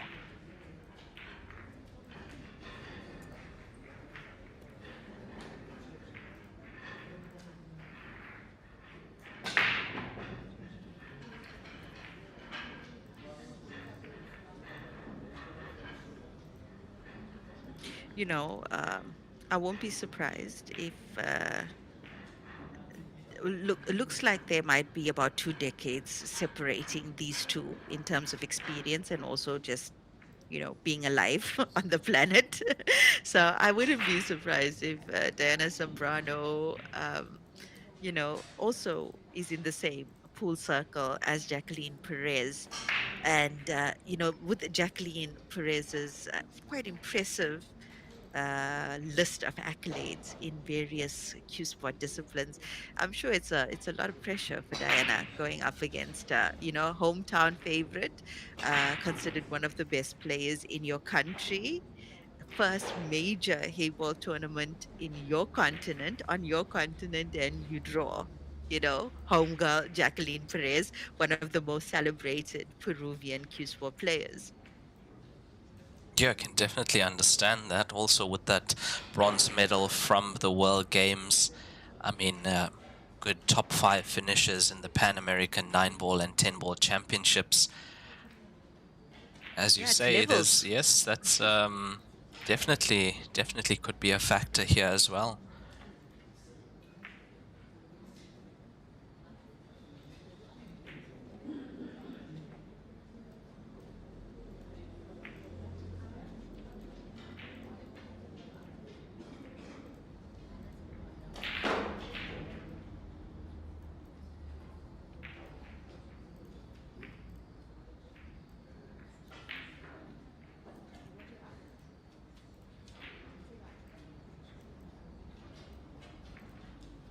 It's that pink that's on the right hand side on this half of the table, Raymond.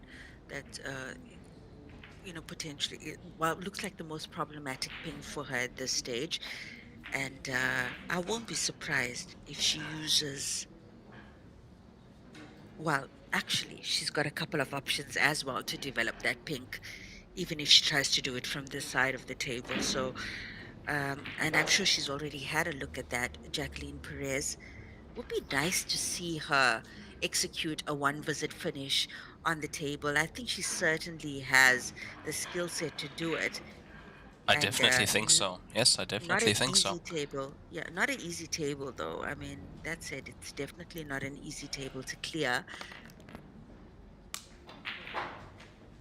Yeah, but you can see how smooth the Q action Yes, is.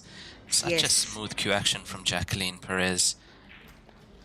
Now, that pink next to the black ball, it does go to the bottom left corner pocket on our screen.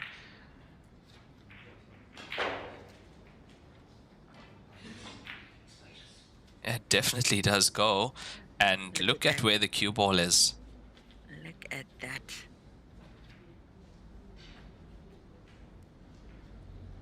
She's having a look at the pink to the center as well, to the left center. Oh, this is tricky to get this Yeah, right. yeah, she could potentially play that ping to the center or to the top corner pocket.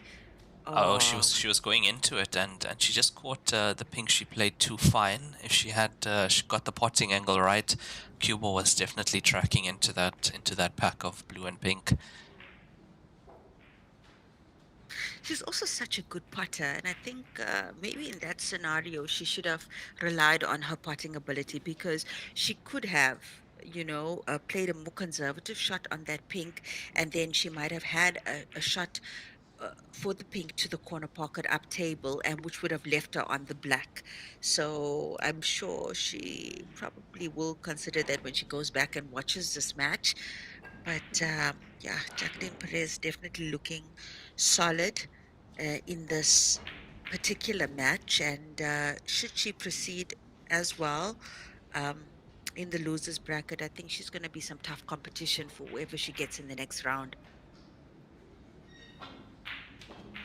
Oh, that's a very nice pot. And how's your luck? Oh, It's not there. That's a shame. That was a very decent pot. Could have got a mm, better roll, cue ball out into the open at least. Now one cushion, pink to the left center. yeah, I'm wondering if she can play it off that blue as well. There Yeah, we go. That's exactly what I right. meant. Yeah, that was off. Yeah. That was off the blue. Gave her a little bit more room for error.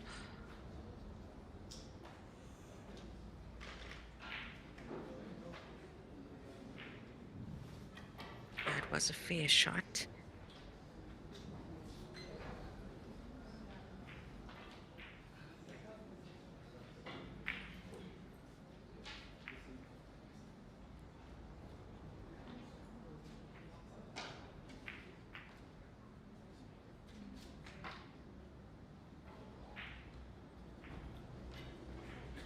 Now, being in the losers bracket, this being losers round 1, winner of this match goes to losers qualification and plays again today.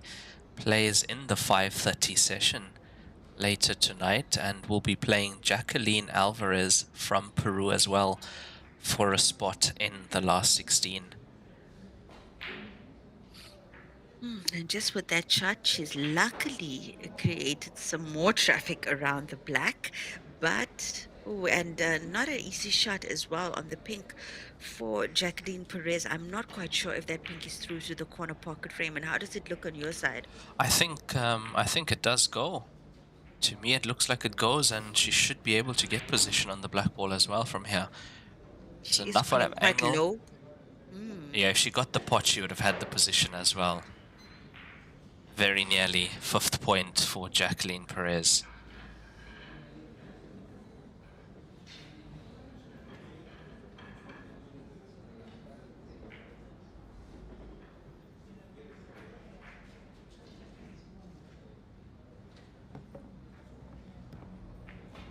The wise thing for Diana to do now is to keep that cue ball up table somewhere. Hopefully buy her another visit at the table at least. Yeah. Yeah, I think there's a vast difference, when in terms of experience between these two. But that was, I don't know how intentional that snooker was, but I think she managed to get it. Looks like, uh, looks like Jacqueline is snookered on pink. She's gonna play cushion first, yeah, or swerve. What is? Yeah, cushion first. Oh, now that pink just above the black ball. And, I mean, look at how many places there are on the table to put the cue ball for Diana.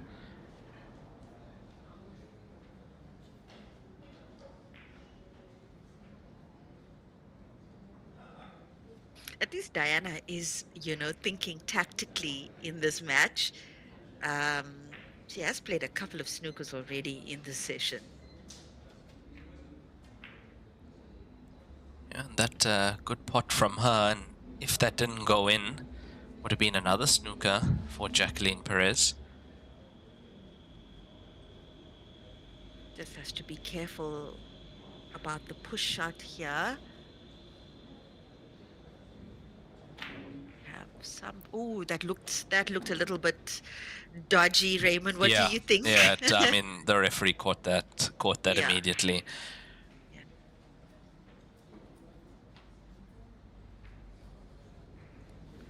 So push shot, ladies and gentlemen, is when the tip of your cue, the cue ball, and the object ball are all in contact at the same time, if I can just put that mildly. But you can see it immediately. It's called a push shot because it looks like you're pushing through the cue ball onto the object ball where everything is in contact at the same time. Obviously, it happens quite quickly. Yeah, quite noticeable by the cue ball's trajectory after contact. That's how we can spot it so quickly. And that's it. That's a wrap. Isn't that a wrap? Oh, it's 5. Is it 5 now?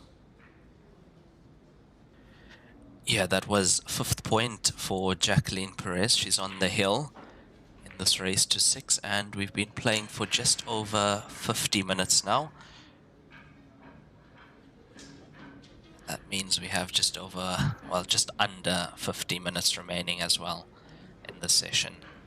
Next session will be at 3 p.m. local time in Peru, and on the TV table, that is table 12 for those of you looking on the Q-Score link, Kirshen Mudley from South Africa up against Lewis Carrion from Peru. And those two players fighting to keep their spot in this tournament, as that is losers round 1, so they'll progress to losers round 2, and winning that match they'll be playing again. Winner of that match plays again later today in the 8 p.m. session. I believe there might have been a foul break now, Raymond. Did you manage to catch that? Let me just have a look at the replay. No, wait, I'm seriously, I'm looking at it. Just give me a second. Yeah, it looks like it. Looks like it. 1, Thank 2, you for that 3. VRA, Raymond. No, you know, looking at it, it was three balls touched the cushion. There was one that came very close as well, but I don't think it did because a referee did call it. So, yeah, it was a foul break. So once again, 4 balls just need to touch the cushion in order to deem it a legal break in Heyball. And so that means Diana could have, Jacqueline could have played as the ball stood, or she could have opted for a re-rack, correct, Raymond? Yes, and she did opt for the re-rack, and I think nothing going in on that, so dry break from Jacqueline.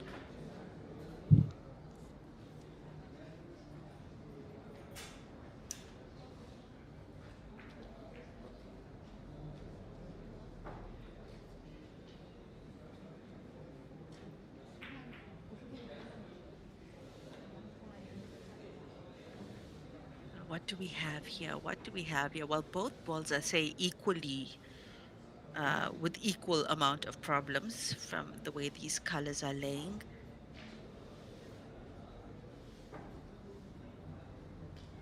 I'd say for every problem a pink has, blue has the same kind of problem in the same space. So, yeah, it'll be interesting to see. Looks like she's going for blue. Is she going for blue? Yeah, looks like Yeah, it. it does. I think she does have the cut for the center pocket available to her. And I think she's used her extension as well. Now, it's not often that we've actually seen that in this tournament. Players at this tournament playing really quickly. Players have 45 seconds per shot and one extension of 30 seconds per frame.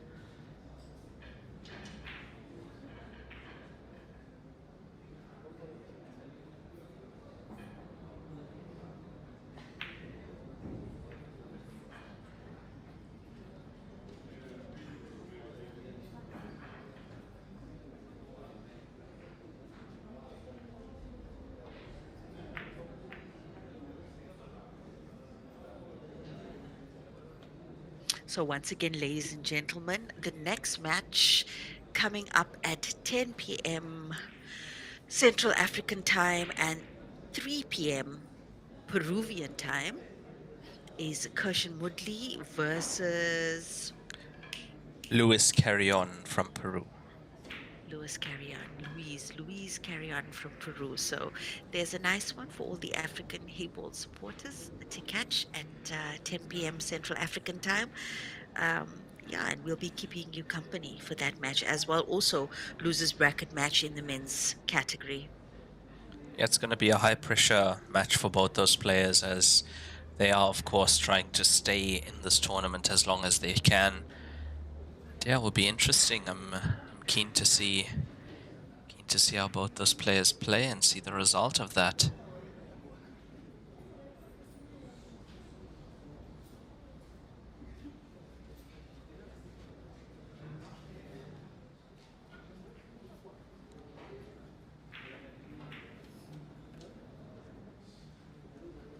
Oh, she's got an angle now, Raymond. Do you see it?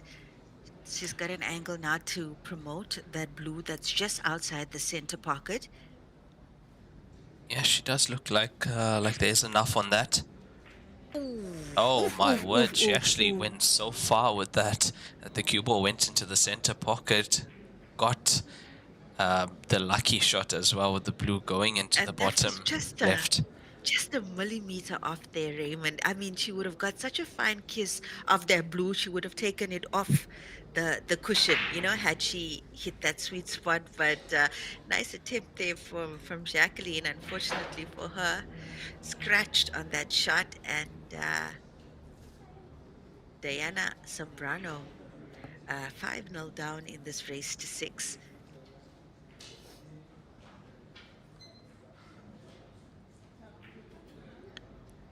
Yeah, it's been quite a tough match for Diana going up against experienced Jacqueline Perez. I mean, she's got quite a lot of accomplishments behind her, and it's showing. We haven't seen a one visit clearance, but we've seen quite a few Oh. good shots, and I think she made contact with the blue ball clothing foul, Mhm, and that's so unfortunate for Diana Zambrano. Ball in hand now for Jacqueline Perez. That's the second touch foul from Diana in the match. And it's all those little jitters, that play into those silly little fouls that we make on the table. I mean, we've all done it. Every pool player has done it. And obviously, when the pressure is on, everything seems to go wrong as well. It has been pretty much Jacqueline Perez's show on this session. And you'll see why. There she goes Oh, it was very again. close. Oh, so That was close. very close. Let's see how she deals with this blue.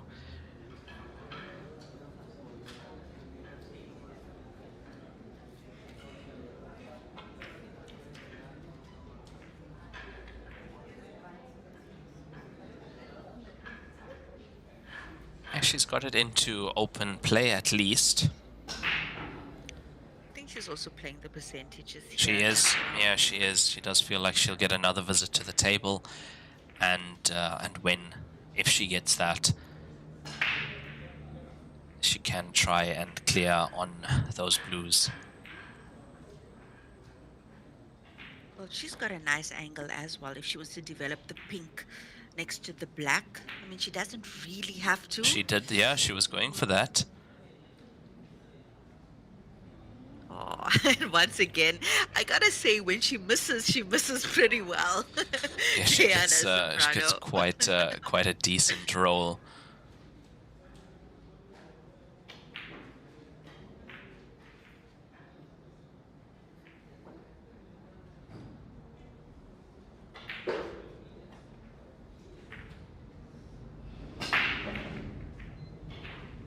Yeah, I think that's pretty much the only thing she could do.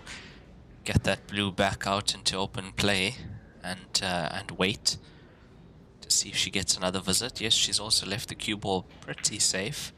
It's nothing that easy on for Diana.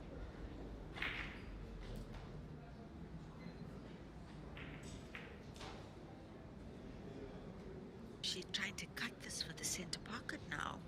Looks like it. Oh, she She's missed gonna that make contact with clean. the pink though, and it's gonna be a legal shot. That's That's a that's what I'm talking that's about. a Another legal good shot. miss. That is a legal shot. Cue ball made contact with the object ball and then went on to make contact with the cushion. And created a And problem for. created a problem, yeah. It's 2-for-1 special.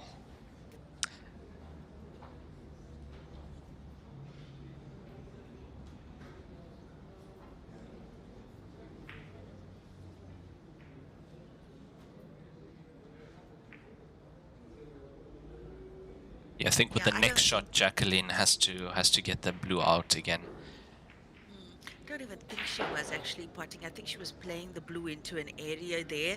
I think the main objective for her was to keep this white ball down here on the cushion. Once again, playing the percentages.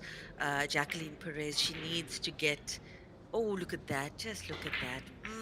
Oh yeah, she's yeah, it was the bridge. The bridge wasn't too steady coming over the cushion with the cue ball being so close to the bottom cushion on our screen. She's given away ball in hand once again to Jacqueline Perez. Wondering where can Jacqueline play that blue? It's in such a horrible little spot up table there.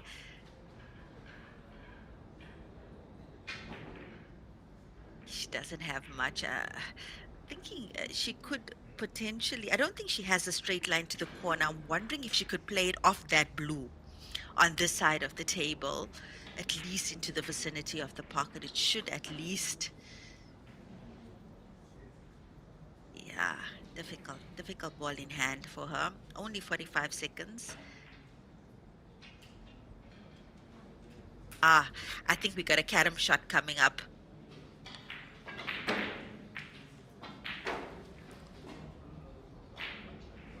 I think she might just be under it. I think she might still just have a bit of it open. What can she do from here? I'd say center pocket, Raymond. Bank for the center pocket. If she got difficult to see what she has of that blue ball on the other side. Ah, okay. Okay. I'd say that's all right. Yeah, I it's don't not the think she had worst. much of the blue. Yeah. At least it's an open play now, and unless of course Diana pulls a rabbit out of the hat again with her shot, where she manages to create a problem for Jacqueline.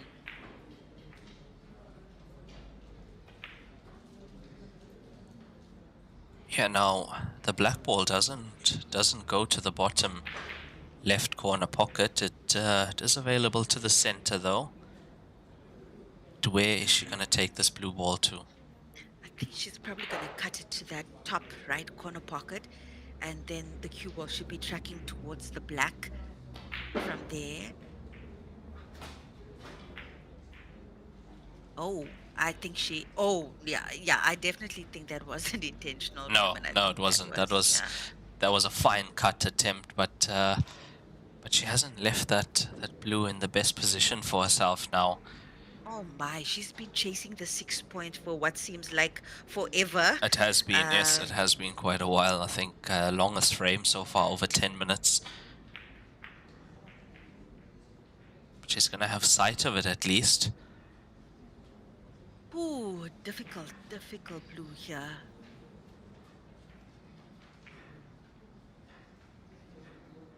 Even the two cushions to the corner is also not available considering the traffic there.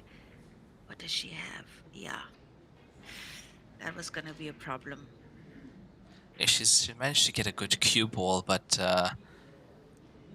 that's not the real issue here. It's that the blue is it's almost stuck to that pink. But Oh with the my, shot that oh Diana is my. playing, Yeah, she's gonna potentially leave. or not, Oof. or not, yeah, or not.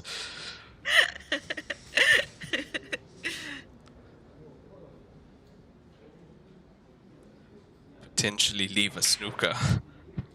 Yeah, Yes, potentially leave a yes. snooker. Well, she does have a one cushion escape here to the blue from the underside. This cushion closest to us.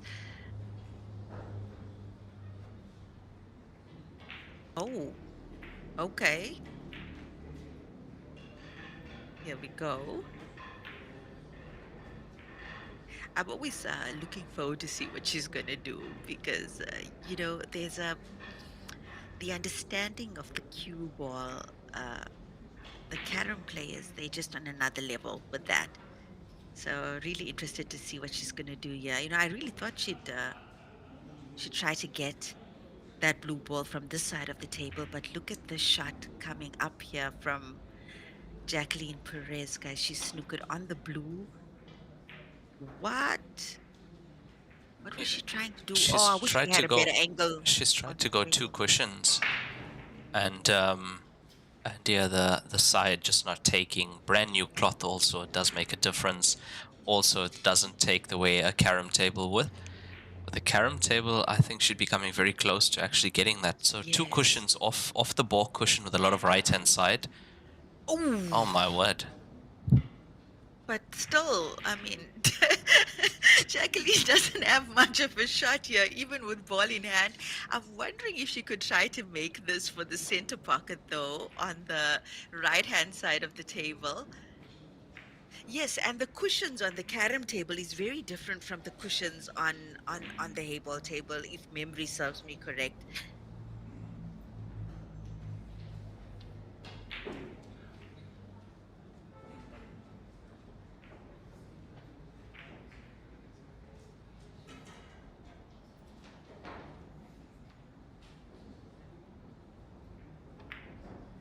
Yes, she's playing that for the center pocket. Ooh, that was close. That was close.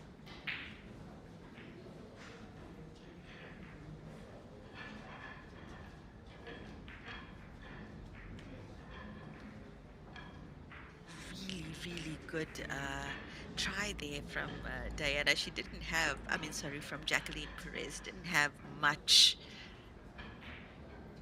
of a um, chance there or much choice but to play that shot. And oh no. Oh no, oh no, oh no. And I think why we're seeing Diana make fouls like that quite a lot in the match is that I think she's putting unintentional sides on the cue ball, playing the cue ball quite slowly or softly as well. And the sides are taking effect before she even reaches her desired object ball. That was about the fourth or fifth time she's done that in the match. And finally, Jacqueline Perez with a decent ball in hand on her final blue, and she looks good on the black ball here. And I think Raymond has fainted again. Raymond Talek, are you there? Are you there? And here we go. Here we go. Jacqueline Perez advances to the next round in the losers bracket, and that's the end of the tournament for Peru's Diana Zambrano. I'm Lenyukta Chetty, and Raymond Tilak and I will be keeping you company for the rest of the day and the rest of the tournament. This is only day two of the 2025 Pan American Hayball Open coming to you live from Lima, Peru. We've got another session coming up in just a bit. That's 3 o'clock Peruvian time, 10 o'clock Central African time. Kirshen Woodley from South Africa will be on the TV table and he's going up against. Let me just double check. Let me just double check the name of the player. 1 second. Yeah, he'll be going up against Luis Carrion from Peru. That will be at 3 p.m. on the TV table. And Lenyukta and I will accompany you guys for that one. Thank you so much, guys, for joining us.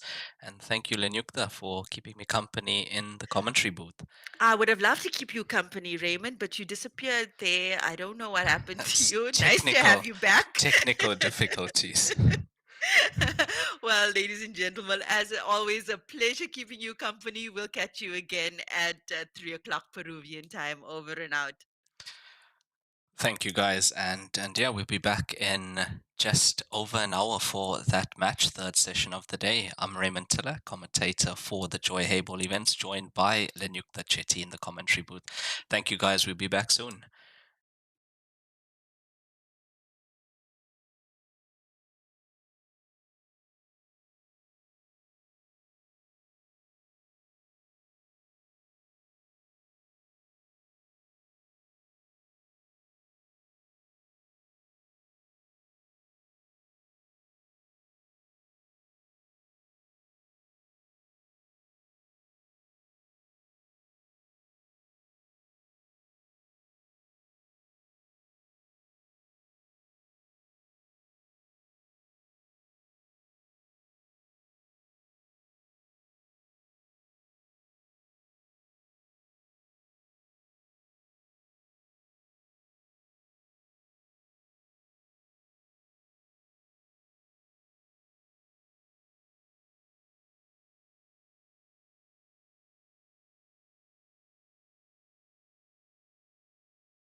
Good day, everyone, and welcome back to the third session here in day 2 at the 2025 WPA Pan American Open. And joining me in commentary, Lenyukta Chetty. What a match we have, Lenyukta. Yeah, really looking forward to this one. Raymond Kashamudli from our home country, South Africa, up against Louis Negron Carrion from Peru. So this match kicked off a little bit earlier than was expected, but all good. We're here, and it's still the first frame. Cushion Woodley, looked like a good opportunity for him to get behind the black on that shot. Unfortunately, it didn't work out as he planned. Yeah, I think very interesting match this is from the losers bracket. As you know, double elimination tournament down to the last 16, and this is losers round 1, so a must win for these players to stay in the tournament and progress to losers round 2, then of course losers round 3, and then losers qualification. Look at the road they have ahead of them, being in that one loss bracket. Yeah, what is that? 2 or 3 extra matches? Yeah, it looks like 2 matches at least, 2 more matches at least.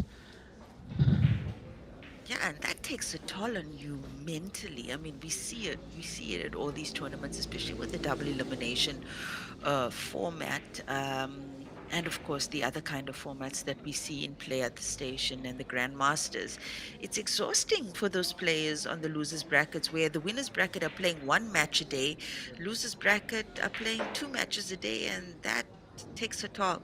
Takes a toll Definitely definitely on the does. players. Like with this match, if the winner of this match will be playing later today in the 8 p.m. session, as you know, 5 sessions, 10, 12:30, 3 p.m., 5:30, and 8 p.m. session, all local time here in Lima, Peru. So 5 sessions a day.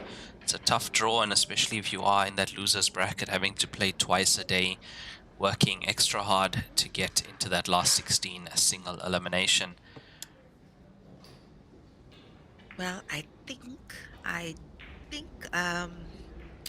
Louis Carrion tried a safety there, but I think he's left some of that blue available to Kirshen, and Kirshen nicked that pink. I Yes, he think he did. nicked pink. He did, so that is foul ball in hand for Louis Carrion from Peru at the table. So Kirshen with an indirect attempt there on the blue ball, but nicking the blue on the way, and ball in hand for Louis Carrion, as we said, and yeah, looks like he's planning another safety.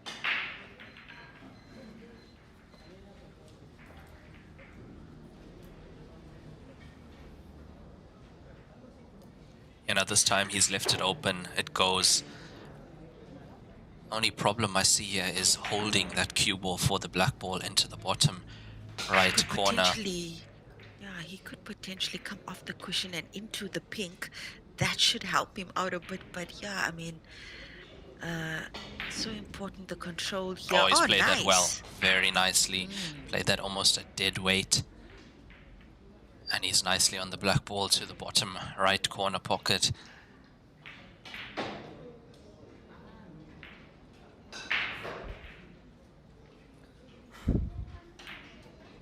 Yeah, very nicely done from Kirshen Mudli. He's on the scoreboard. He's leading 1-0 in this race to 7 against Louis Carrion from Peru. This is alternate break format, 100-minute time limit. And we did start a bit early, but I think that frame took just under 10 minutes. Yeah, so Kirshen Woodley from South Africa has a little bit of background in snooker. I believe he's played some competitive snooker as a junior. I think he might have even attended a world championship in snooker. I stand to be corrected, but if memory serves me correct, I think he has played an international juniors snooker events, and over the last, I'd say 5 years or so, has been trying to develop as a cueist in Heyball, has spent considerably a lot of time on the Heyball tables over the last 2 years at least. So yeah, Kirshen Woodley also looking to make a name for himself here in the Heyball world. He definitely is. He's currently ranked 13th on the WPA rankings. That's 13th in the world, and yeah, attending many of these events, playing pretty well, but looking for a big breakthrough to the last 8, last 4 at least.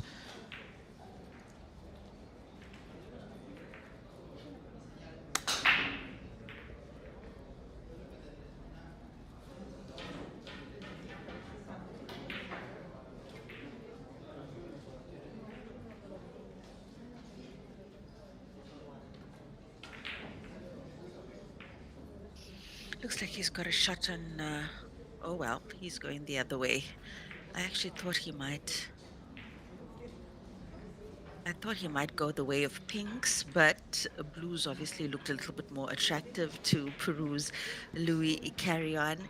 So Kirshen with another good opportunity here, and considering where the cue ball is now, looks like he's going to make a play for blue.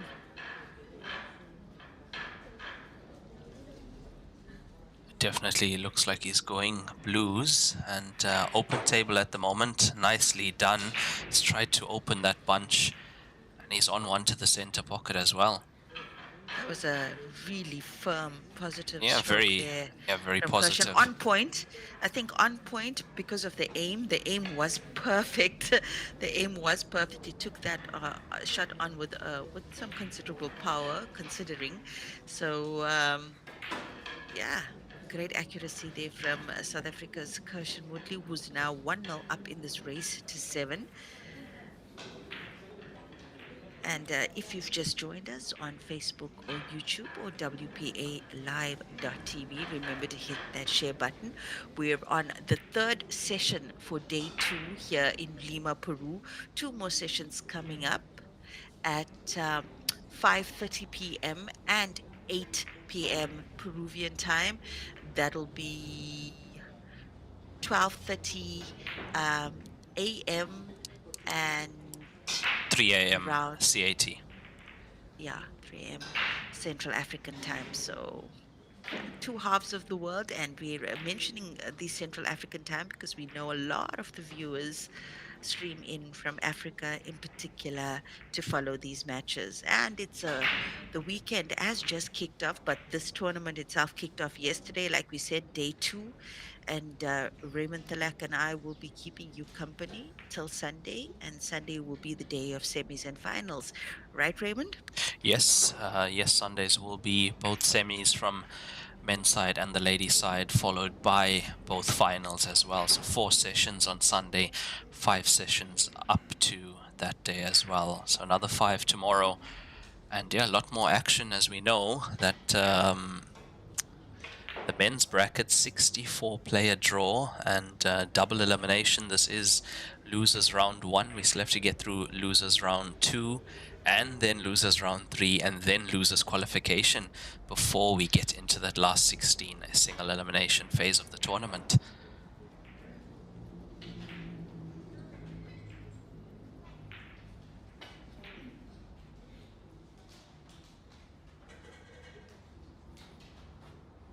Well, if Kirshen can get this blue up table to the corner pocket,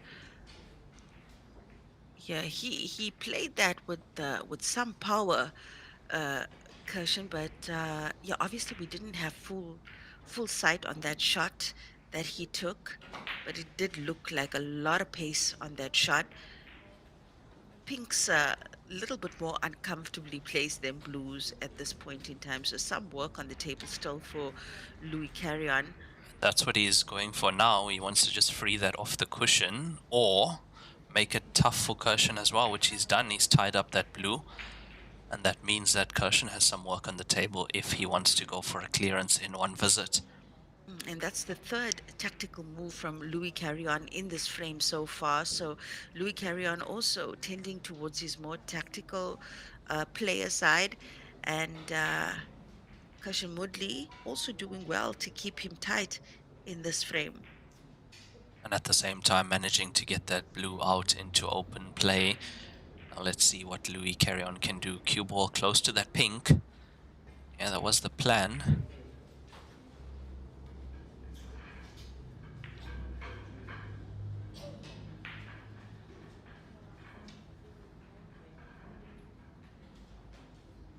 as they try and leave the cue ball on the ball cushion. Or pot that ball. Yeah, that's a fantastic pot. He didn't want the second one to drop though. Yeah, unfortunately for him, that would have been a great connector to open up this frame for him. He's got the one problem blue on our side of the table. As you can see, looks like he's good here.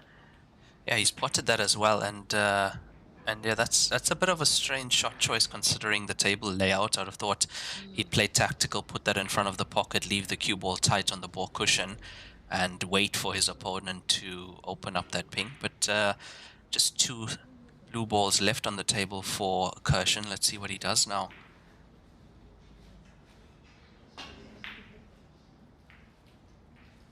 Oh, look at the shot that's he's not a played bad there. shot. That was clever.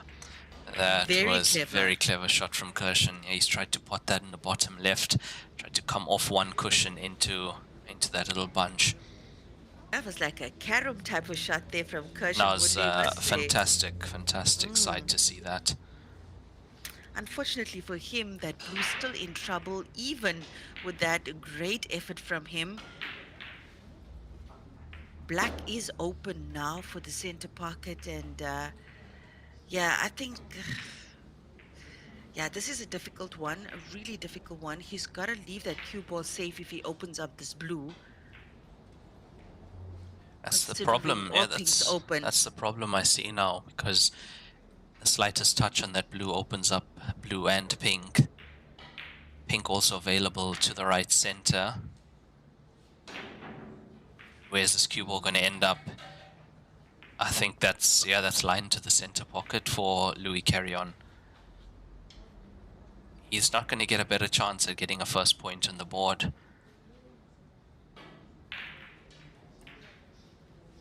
Ooh, that looked a little... No, wasn't. Cue ball didn't follow enough.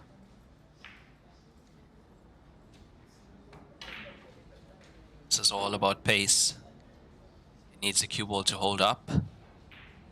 It hasn't. He's on the wrong side of this to the center.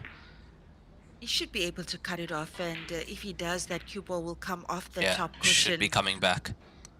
Yeah, and the 8 balls on the other side of the table. Look at the pace he's played that at. Look at where the cue ball is going. Oh my word. I think he's still okay. Looks like he's still okay. Or is it more on our side of the table? It's not the easiest sneak in, but I expect him to get this. Yeah, but where's this cue ball going? Oh my word. My, oh my. Lots of passion there from Louis Carrion to get his first point. I'm not worried about 6 pockets on the table there. Yeah, and about 8 cushions per shot on that last 3 shots from Louis Carrion. But he's done it by whatever means necessary. Score tied 1-1, raised to 7. You're here with us in Lima, Peru at the 2025 Pan American Heyball Open. This is the 3rd session on day 2. And losers bracket, round 1. Yes, losers bracket round 1. And I believe Louis Carrion won the leg.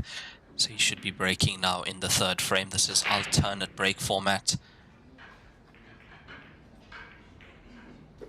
You know, besides the fact that these events are going around the globe and giving opportunities to the different players from different continents to participate, it's also the development of officials that take place at these events, like the training camps that they have for tournament coordinators, for referees, the referee workshops. I mean, this is all, you know, a very holistic approach to the game, making sure that it's not just like how can you say, a one-time showing, that they're leaving people with a lot of skill sets so that tournaments like this can continue, you know, even without the Joy team being actually present there.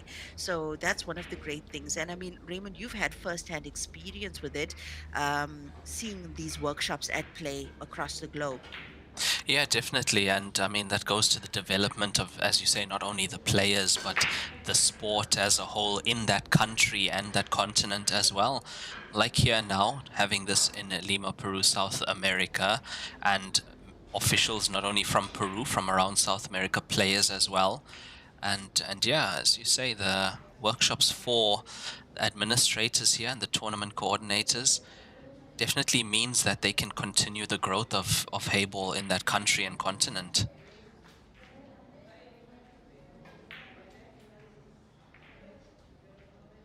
Yeah, and most of these referees that are used at the tournament would have refereeing background as well in other Q sports. And I mean, there's only these small little nuances between the different rule sets. Once they get comfortable with it, most of these referees become very, very proficient halfway through the tournament. So, yeah, I think heading in a great direction. And it's good to know that no matter where you go on the globe, there's a team of people that will be available to host Hayball tournaments because of this WPA tour in conjunction with Joy and Lima Win.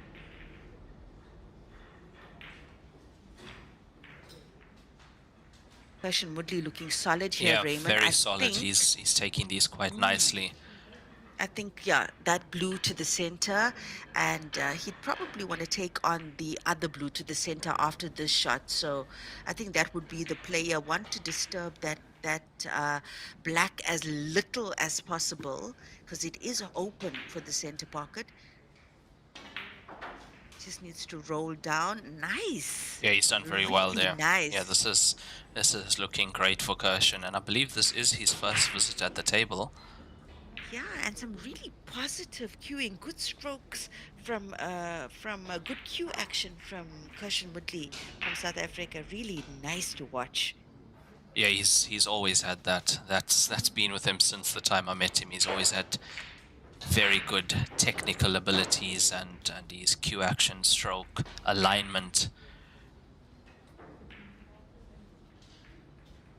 Also the pre-shot routine, you notice, always the same, and yeah, that's what's making him such a consistent player these days. Would have liked a little bit of a bigger bounce off that cushion, but he's okay. Black ball to the right center pocket.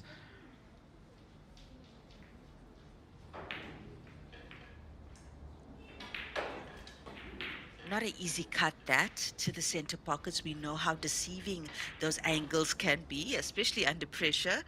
TV table match here and all of that, but Cushion Woodley, No problem he's at done all. it. Yeah.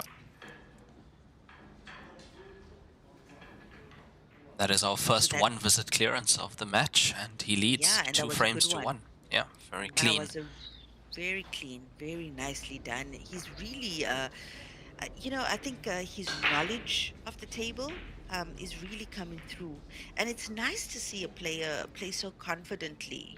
He's not afraid to use the cushions as well, and I think that's a little bit of his snooker background coming through as well. Um, in this match. So very confident Kirshen Woodley from South Africa on the TV table now up against Peru's Louis Carrion. And it will be Kirshen to break in the fourth frame as well. Let's see what he can do with that. I expect him to slightly change his break.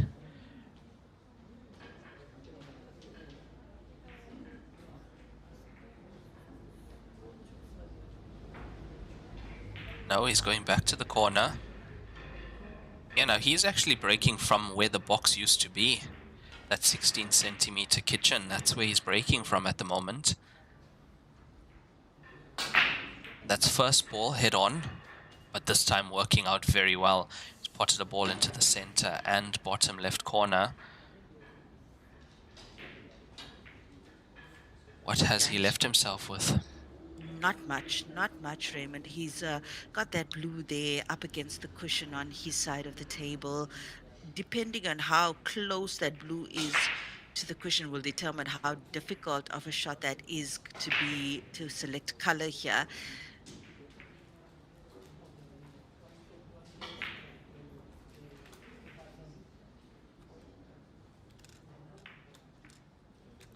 Yeah, he's looking at Mm. banking the pink.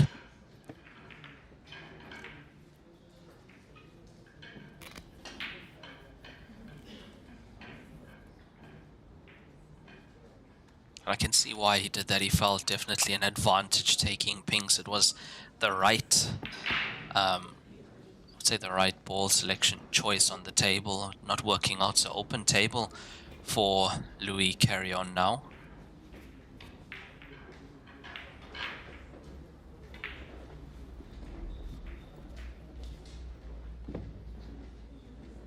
Well, that also worked out really well for Louis Carrion. Pity on the cue ball. It did well to open up that situation there. Hasn't left himself much though, from the looks of it. Yeah, and he's going to have that problem of the pink ball on the right side as well when he gets to it.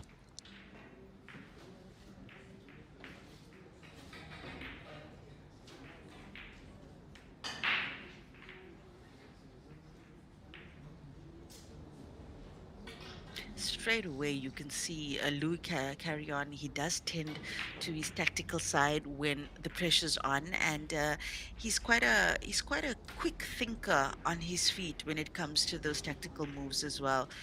Saw there was nothing he could do there, and quickly played the black into a more difficult position on the table.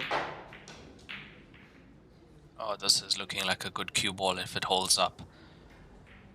Yeah, it was almost coming into prime position to pot the ball on the bottom cushion on our screen.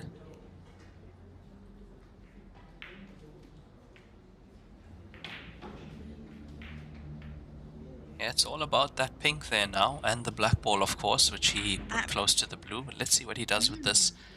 I'm wondering if that pink passes the black into the corner pocket. It doesn't look like it does. He's actually, yeah, playing indirectly into the pink in the cushion, and looks like that's a fair shot. Yeah, it is. Pink wasn't frozen. Made contact with the pink. Pink made contact with the cushion.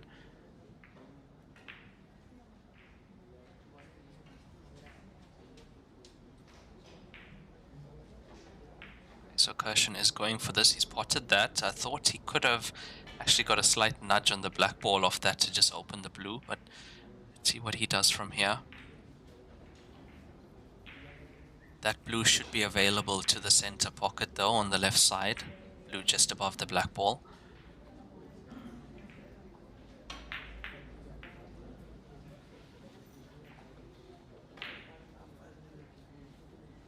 Yeah, I don't think Cushion was, going for a finish in this No, visit. that was placement. Yeah, he was going for placement, trying to maneuver his balls into better positions.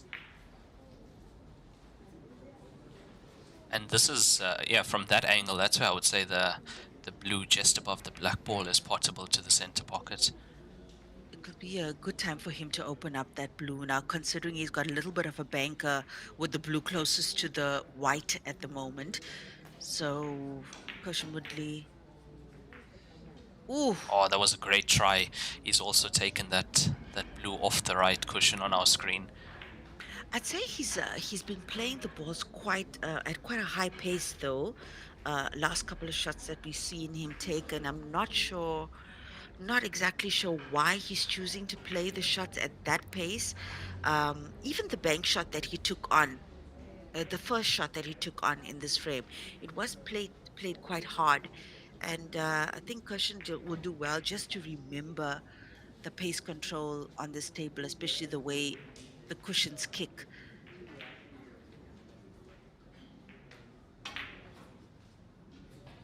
Yeah, I do see what you're saying.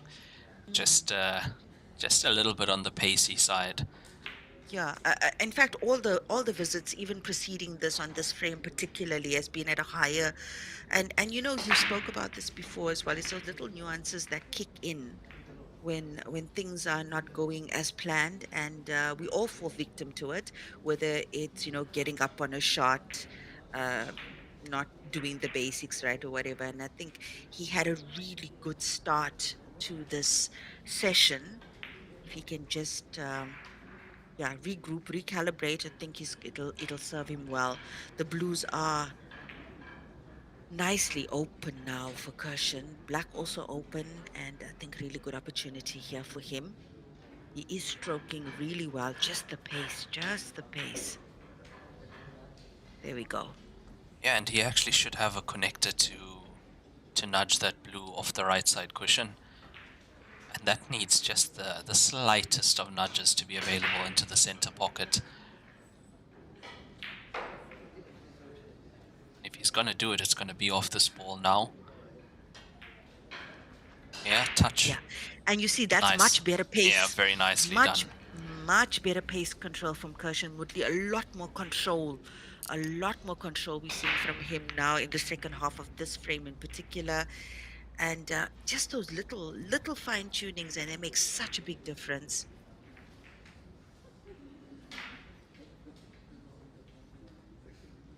And he's taking these well at the moment. Is Kirshen Woodley from South Africa, looking for 3-1 on the scoreboard.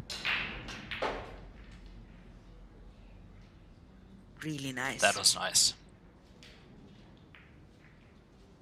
Yeah, he's really playing well into the angles of the shots, and yeah, decent pool here from Kirshen Woodley.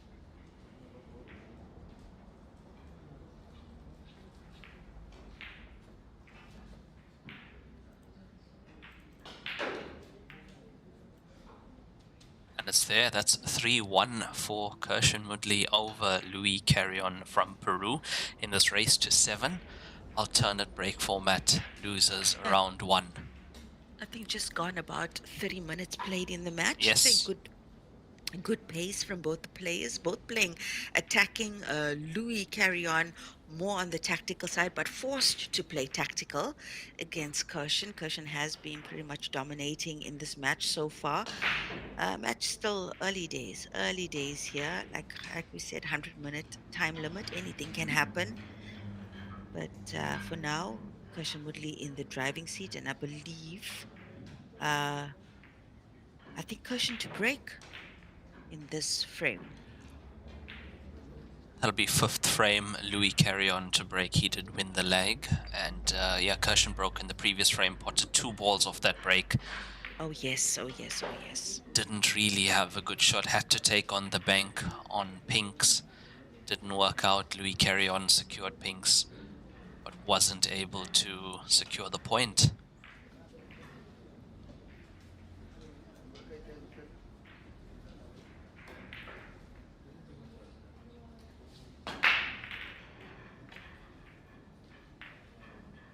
And doesn't look like he got anything off that break, so it's open table for Kirshen Woodley.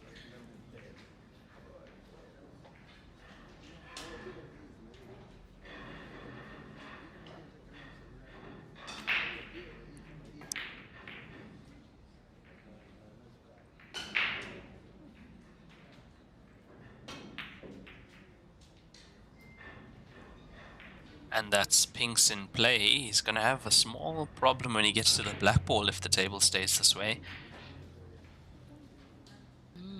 Interesting.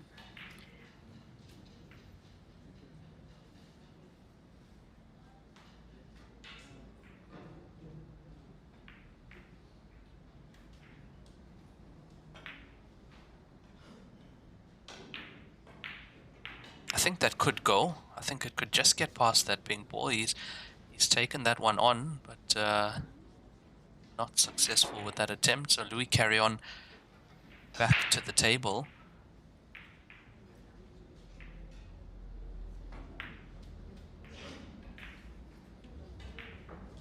Yeah, and he's created a bit of a mess for Kirshen with those pinks on the right side. Well, here we go. Look, I think it might work out in Kirshen's favor to let Louis open up that problem, let him run. that cluster.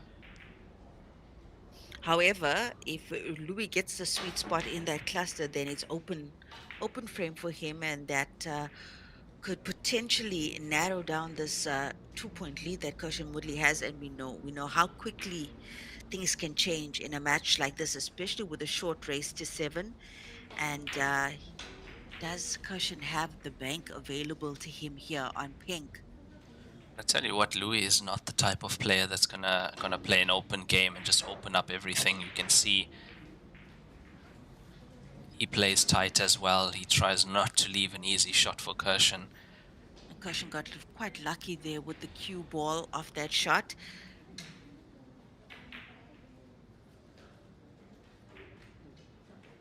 Looks like It he's looks going like up table. he has to go ball cushion. Legal shot. Not bad with what he had to deal with, but he's left the center pocket open, and the cue ball will be going towards those two pinks sitting on the right side.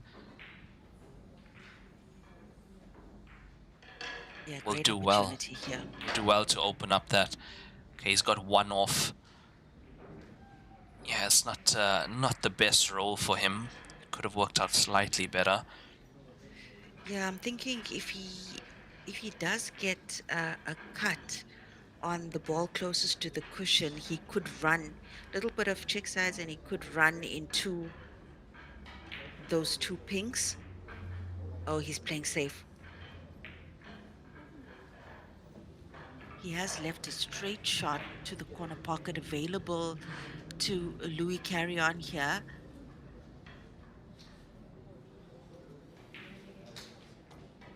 The black's still a problem for both players, so yeah, Louis not gonna open it up just yet.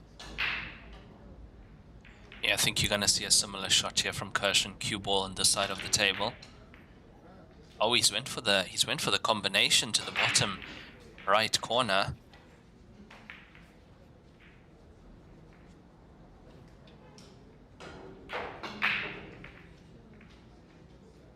Looks like Louis will try to find the gap there. Yeah, he's trying to play hide the cue ball. I am really surprised with that shot that Louis played now, because he could have opened up the black. It was dangerously close to opening up the black off that shot.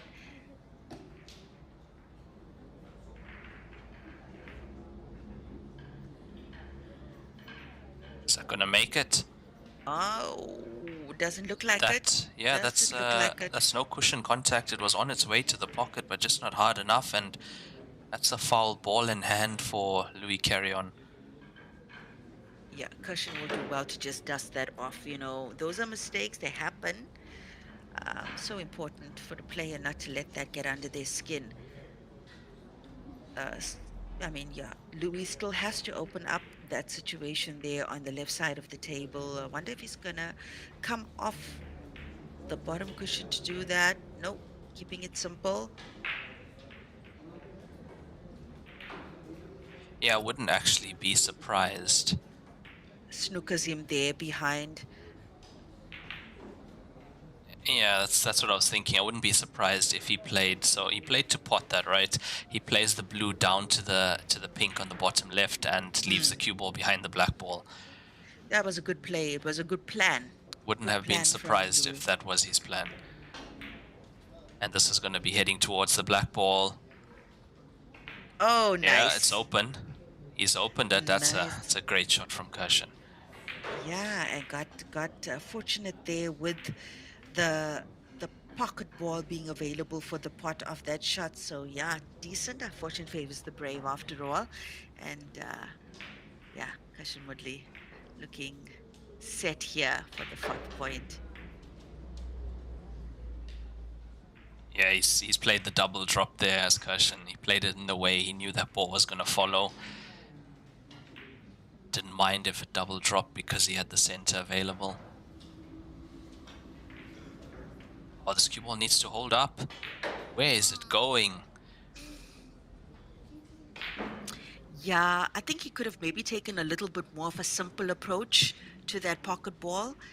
He has been quite spot on though with his use of cushions in previous frames, but that one might cost him now. Ooh, that was such a good opportunity for the fourth point. That was supposed to be 4-1. Just a little bit loose on the cue ball with that previous shot.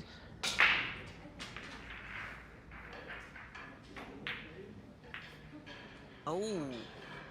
Now he's going to get another chance. That black ball, however, not available to the top left anymore. He's behind it, looking at it to the center.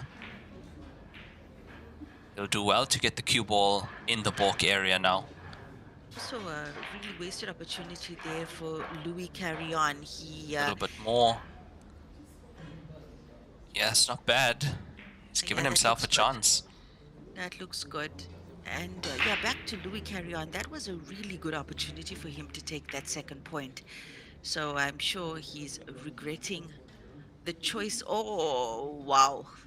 Wow, wow, wow. That was close, but he got the jaw and no cigar yet. Not just yet for Cushion Woodley. Louis Carrion now. Straight shot to the corner pocket. Oh, Oh, it's not there. And he's left the black ball open for Kershin. This should be 4-1 now. And it that's is. surprising. Kershin gets his 4th point on the board. He's leading 4-1 over Louis Carrion. 6th frame coming up next, and it will be Kershin Mudley from South Africa to break. Yeah, Cushion, you can see he's taken the point, but he doesn't look so happy benched there now in his on his side of the playing area. But he's got to dust it off. You know those small little misses that a player might fall victim to in a match can somehow dominate over all the good shots that you played in the match. You know, and Cushion needs to dust them off. He needs to dust them off. People miss blacks. It happens. But he's managed to secure the points, and so important to keep a positive mindset, especially in these high stake tournaments. Yeah, definitely is. And luckily for him, that missed black ball to the center pocket didn't cost him the frame, and he's able to get that frame just now, put that behind him, and get on with the match. He's currently 4-1 up in this race to 7. We've been playing for around 40 minutes. Session is timed at 100 minutes of play. And he's deciding breaking from the center. Yeah, he had good control on the cue ball there, very good. luckily. Very good control on the cue ball, and yeah, you see balls clustered in the center of the table now. It's He's not made a pink on the bad. break. Yeah, if you can navigate through the traffic, it's not bad. On pinks, you have nothing near the cushion. And he's got a pot on pink available as well, but he is definitely checking out the situation on blues. Of course, the two blues on this side of the table would present more of an issue for him than the layout on the pinks currently.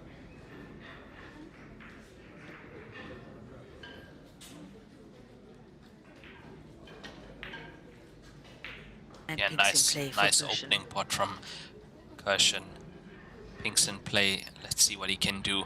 It's just that pink just to the bottom of the blue on the right side of the table on our screen. It's the only ball to worry about at the moment.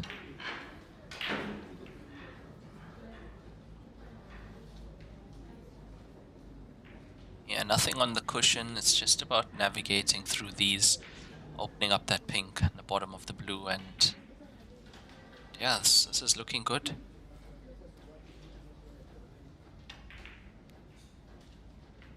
And he's left himself the angle to just nudge into the pink or blue, whichever he chooses to. Now in this case, it's... yeah, I think you actually want to be nudging into the blue, don't you? Pushing the pink out instead of pushing the pink towards the cushion.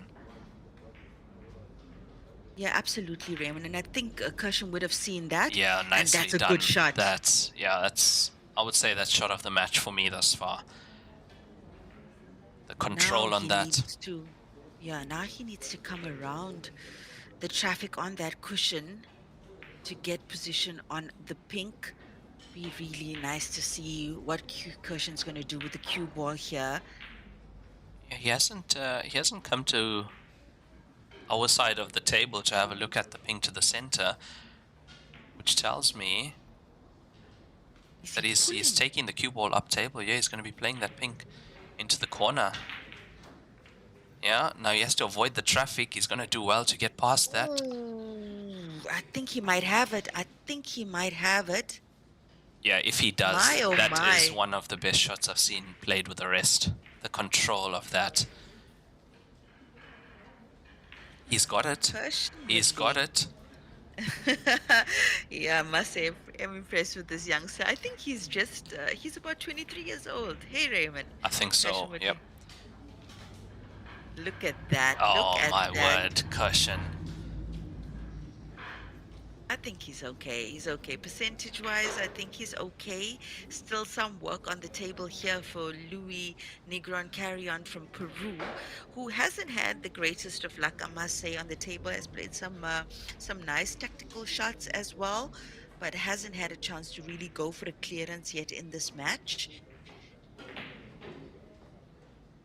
And yeah, he's left the table open once again for Kirshen.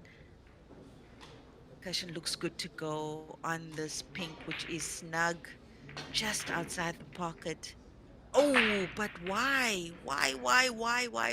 Yeah, Why? he was trying to come around through all the traffic, and I don't But think he has it. no, No, he definitely doesn't.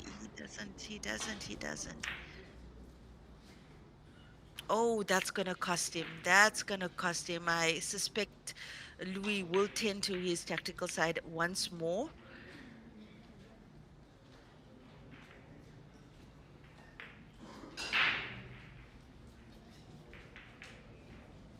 Mm, mm, mm.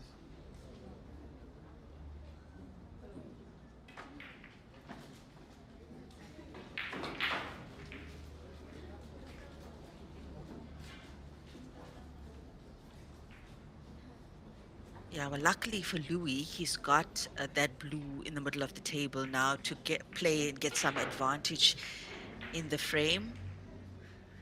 What has he done? Yeah, What has he that's done? a Oh, great he's pot got it. to the top left. Yeah.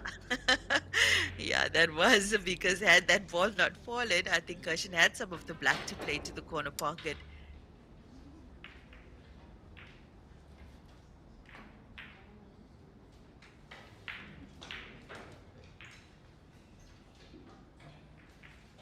Yeah, it's a decent pace control there from Louis. Yeah, I think he should be able to do something here now. Maybe that snooker. I Oh, think it's open.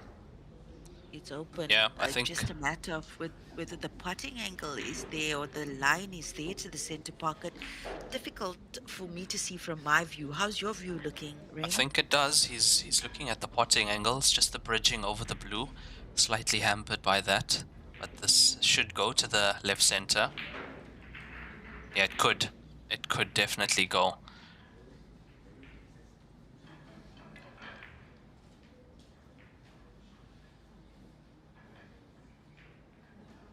And this is supposed to go behind the blue. Yes, as played, and we might see jump cue out from Kirshen Mudley. It's about 2 ball space between cue ball and object ball. Having the cue ball Yeah, near the cushion as well, it helps with elevation. he's got to actually try to pot this black ball. He played it for the center pocket seemingly, and luckily for him. Oh no! I think that blue passes to the corner pocket. Oh Yeah, yeah. definitely did. But what is his plan now?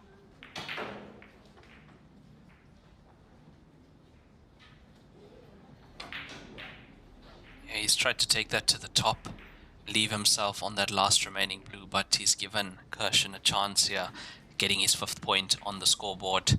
This black ball to the top left corner pocket. Well, considering how well Kershin plays these long shots, I suspect that he'll make this black.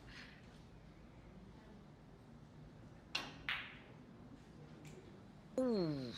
Yeah, I also did expect that to go in. His cueing is very good, straight, his alignment as well. Usually, say 9 out of 10 times that's going in.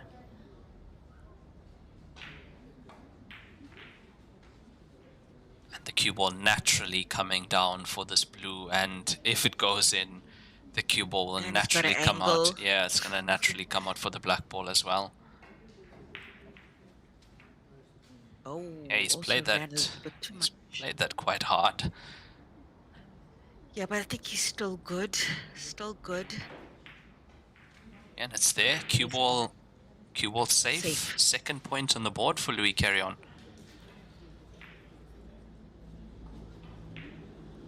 Yeah, that should have definitely been 5-1 to Kirshen, but unfortunately, yeah, I think when he had that shot for the corner pocket, I think a little bit more control was called for. I know he wanted to come around the table, back for the 8 ball, but there was so much traffic on the table at that point, Raymond. I think he needed to just give that shot a little bit more consideration.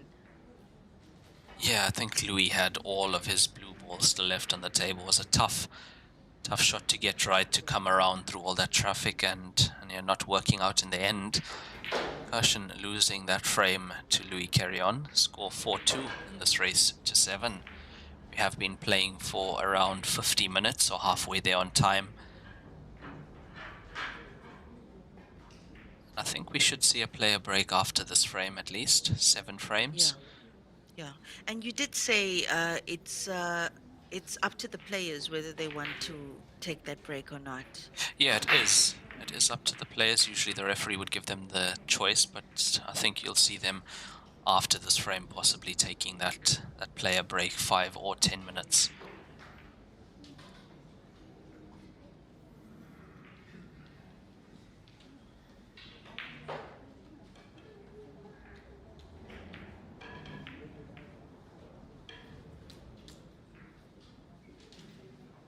So this is a losers bracket one, ladies and gentlemen. Losers bracket round one in the men's category here at the Pan American Heyball Open, and do or die for the two players on the TV table now.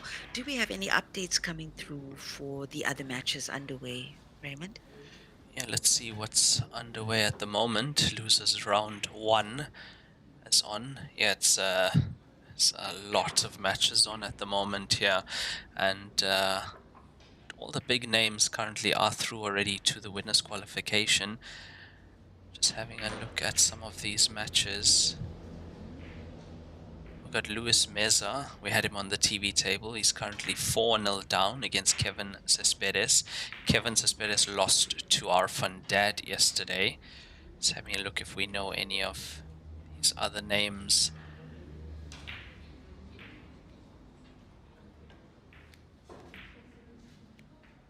Oh, and then we have Soledad Zapata in the ladies division. We did have her on the TV table as well. She's currently 1-0 up in her match. And that is for the ladies to get into the losers qualification, which they have to play to get into the last 16 then. And that losers qualification match will be today as well. So by the end of today, we are down to the last 16 in the ladies division. And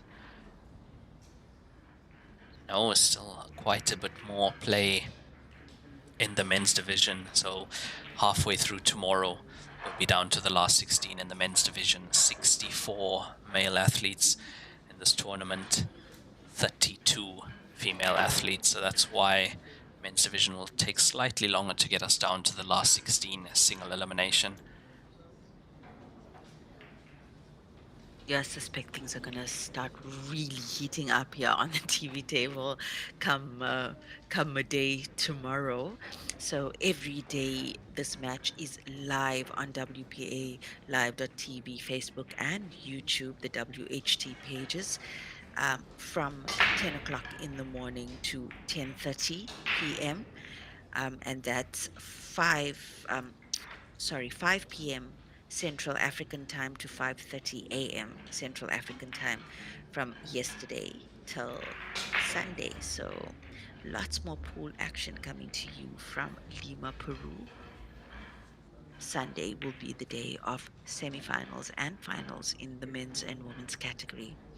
So 10,000 US dollars up for grabs for the champion in both the men's and women's category, up to 64th place paid in both categories, with a total prize fund of about 120,000 US dollars at this tournament alone. And Raymond, I believe you mentioned earlier the World Championship coming up in just a couple of weeks. I think 2 weeks, less than 2 weeks actually, 2nd to 5th November.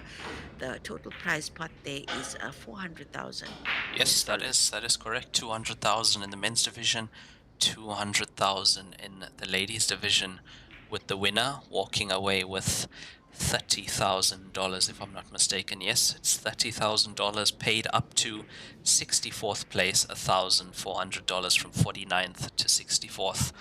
And with only the spots limited to 64 players, you are getting paid for being selected and showing up.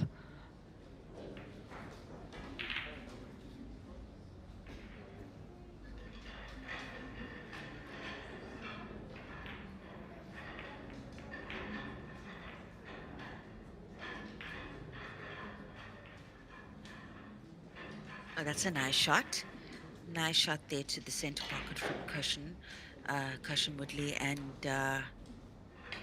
just that pink closest to the blue on the left side of the table that presents somewhat of a problem for him. But from the looks of it, the pink that is closest to the black ball might be a perfect connector for him to open up. Or is he going for it now? You could go off the bottom cushion. I think that angle is where it's taking this cue ball. Yeah, there we go. 2 cushions. Well, That's better than not too what it bad. was. Yeah, it's not too Yeah. bad. He's left himself something at least on the table. This pink, our side of the table here.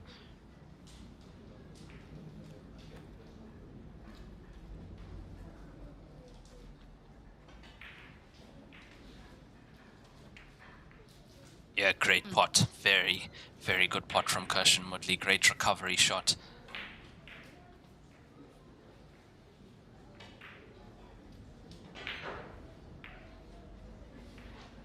Here we go. Decisions. And yeah, I think he's going to come off that cushion. And does he get... Oh, look at that. Nice use of sides there from him. More or less in the same position that he was on before he took the last shot. But yeah, looks like he should be on the black. Look. Oh, Yeah, he's that was just a decent overcut attempt. that, and he would have been on the black ball next as well. Nice table back to Louis Carrion. Yeah, decent attempt there from Cushion.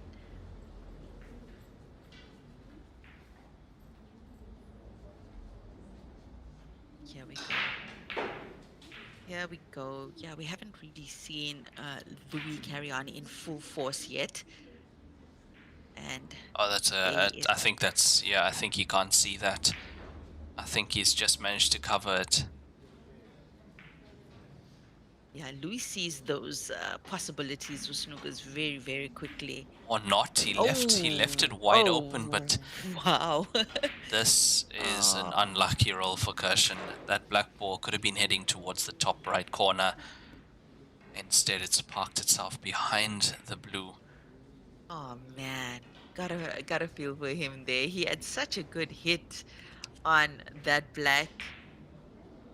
That was really unfortunate. And I wonder if he's gonna go for the opposite corner pocket. Now he's just playing conservatively here.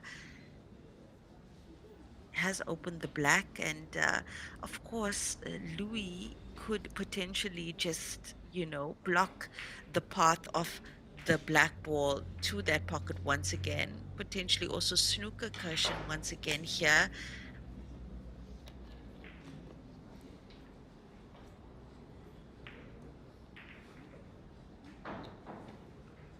Yeah, he was always going to be leaving him on the wrong side of that black ball. I think he's left a half ball contact here, and that's going to be hitting very close. Oh, almost. But look at this now. Once again, very similar state of affairs like we had on the previous frame where Louis took the second point. Cushion with a quite impressive run on the table, getting to the black and just not closing. So, oh my. all of that work, all of that work. Yeah. It's another opportunity for Kirshen to get that 5th point on the board. And if he leaves this, he's going to be leaving a potable blue to the top right.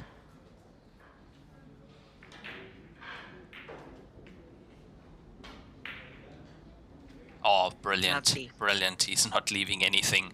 And that's 5th point to Kirshen Mudley. He's leading 5-2 in this race to 7 over Louis Carrion. And that should be, yeah, it is player break, player timeout. So we'll be back in about 5 to 10 minutes.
And we are back after that player break. It was quite quick, way under 10 minutes, more like 5.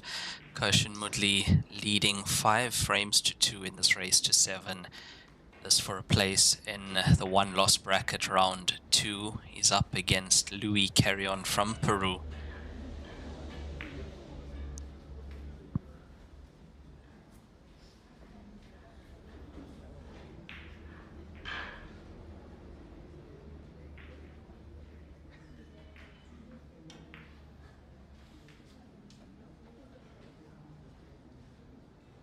A quick break taken by both these players after the 7th frame played, and Kirshen Mudley looking really, really confident on this table now. Look at that. Nice positive cueing from him.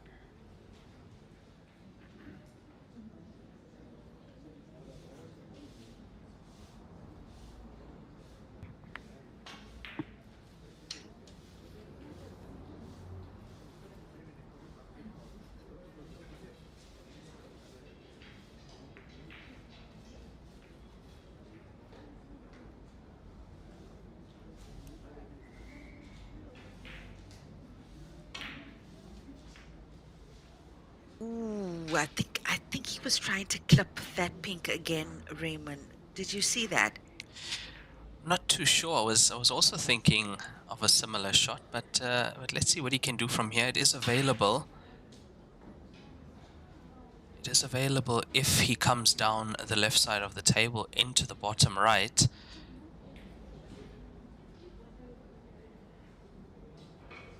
Yeah, now the bank, and he'll want to leave the cue ball more or less where the pink is situated now. Oh, that's I think gonna he's go gonna in. get That's this. gonna go in. Yeah, it's there. He'll do well to get the cue ball out of the traffic and for position onto the black ball. Or even just stop that cue ball on the top of those blues. Yeah, look, he's you know, Kirshen seems to be doing the right things. Just in the finishes. It's just in the finishes now from him, and Louis Carrion seems to have given up somewhat in this match. He has, I mean, oftentimes in these frames where he was in a position to take control of the frame, really tighten the grips on Kirshen Woodley. He's left Kirshen with an open table, and just like that now, Kirshen Woodley on the hill in Yeah, this race to 7. he has left an open table quite often for Kirshen to come to, and hasn't put him in tough situations. Not enough, not as much as he could have, but Kirshen taking his chance as well. Also, and yes, on the hill, 6-2 up in this race to 7. 1 point away from advancing to the next round in the one-loss bracket.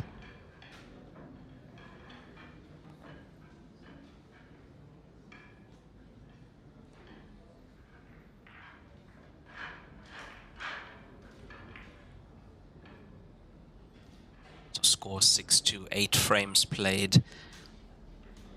9th frame now, it will be Louis Carrion to break.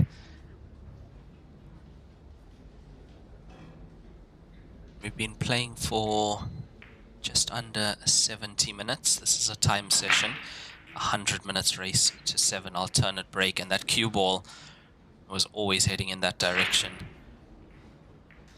Ball in hand behind the balk line for Kirshen. Ooh, pinks look good. Pinks look good.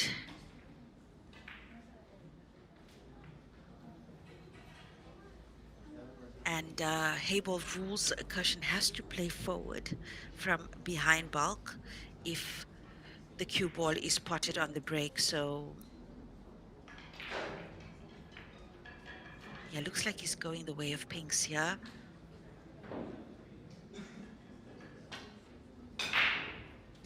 And pinks in play. That's nice. Yeah, good opening That's pot nice. from Kirshen to secure pinks, and yeah, we should see a one visit clearance from him here. Everything nice and open, nothing against the cushion.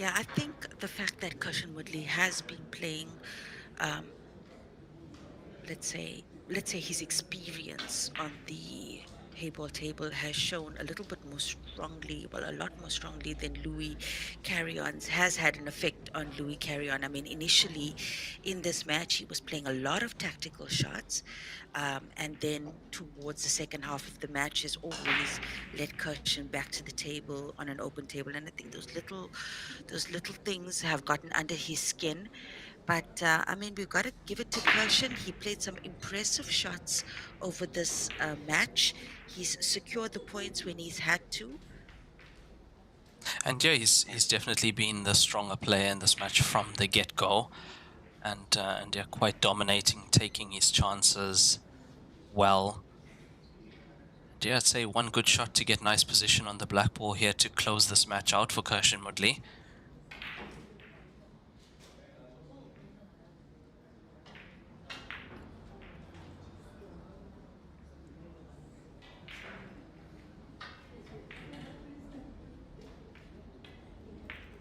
Now, this black ball to the bottom left corner pocket on our screen.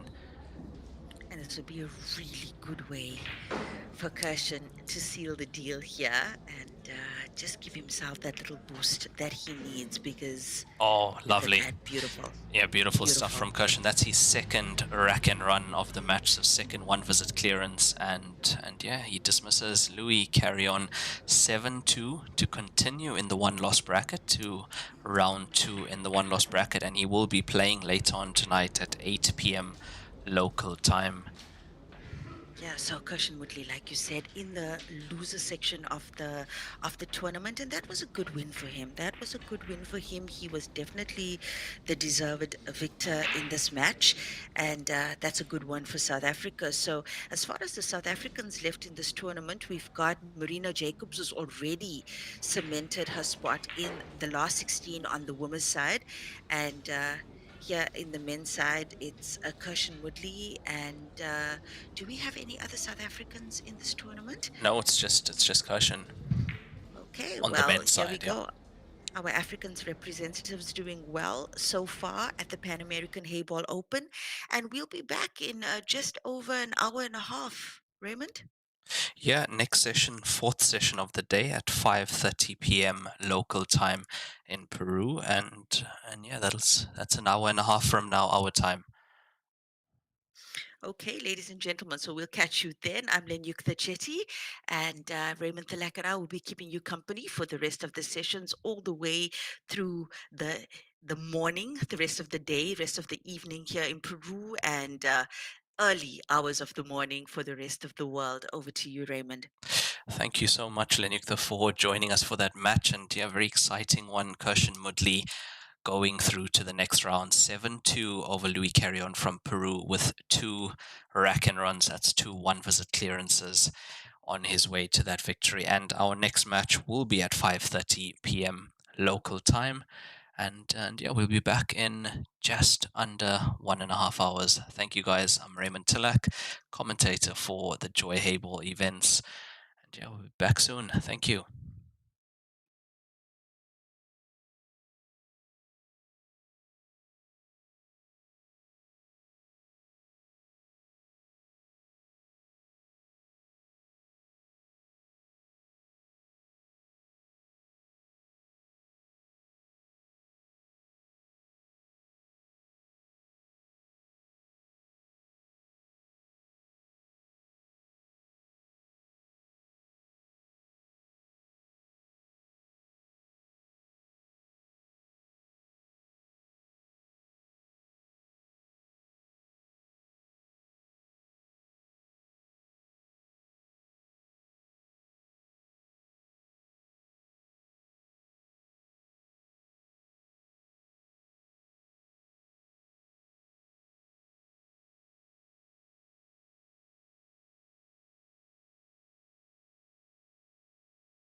Welcome back, everyone, to day 2, session 4 here at the 2025 WPA Pan American Open, live from Club Regattas, Lima, Peru.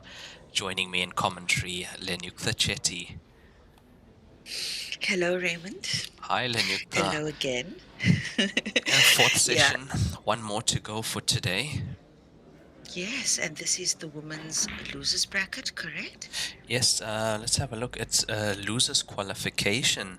So, it's a must win to get your place in the last 16. We're already at loser's qualification on the lady side. Okay, so important one, which means that these players would have actually played a match or two already on this half of the draw.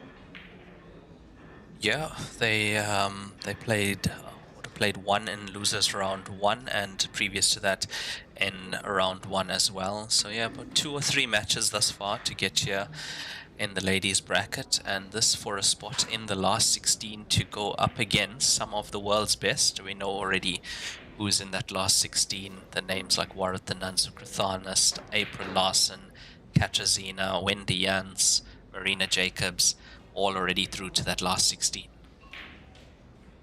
Yeah, some big names there in the women's section already through to the last 16. And yeah, I mean, from the looks of it, uh, I'd say difficult to call an outright winner in the women's division, particularly with Warathanan and Wendy Jans. I think two of the most consistent high level players in the tournament. But then, of course, you've got those dark horses, if I can say that, if I can use that term, like in Katarzyna Veska, as well as Marina Jacobs from South Africa. I mean, anything can happen. One good day at the office, one bad day at the office, and or one bad session for that matter, and the outcome for this tournament can change drastically.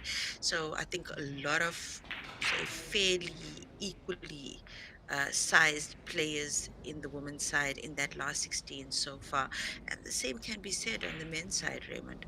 Yeah, exactly. And now those players already in the last 16, they're going to be coming up against these players now playing in the losers qualification, and I'm sure we are gonna spot some new Heyball talent coming through on the side. Quite a match now on the TV table. Teresa Fernandez from Peru up against Paula Beltran from Bolivia. And let's see, it's going to be an interesting one. It's a must win, so of course a little bit of pressure there as well.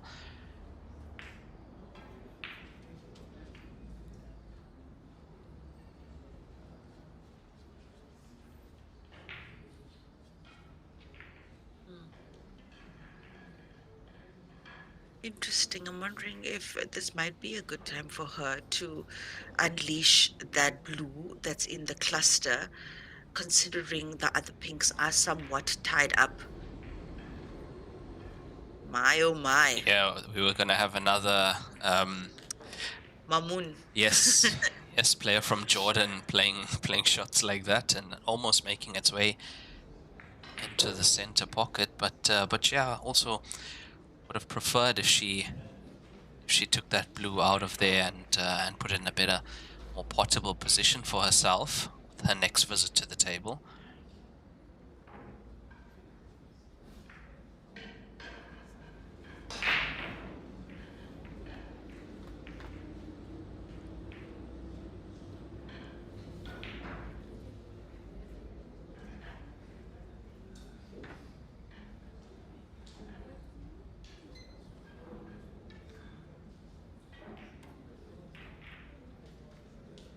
Some good potting from Teresa Fernandez in this frame.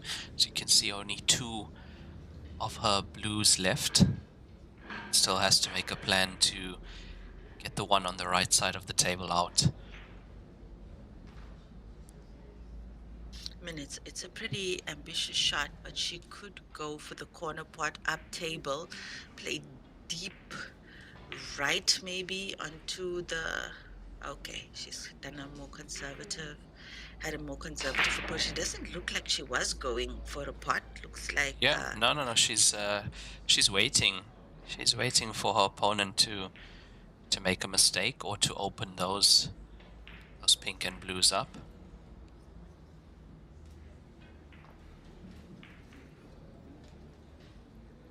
yeah, this can go south very quickly for Teresa Fernandez. And I mean, like we spotted earlier, it was a good opportunity for her to open up that blue when those pinks were more or less tied up, most of them.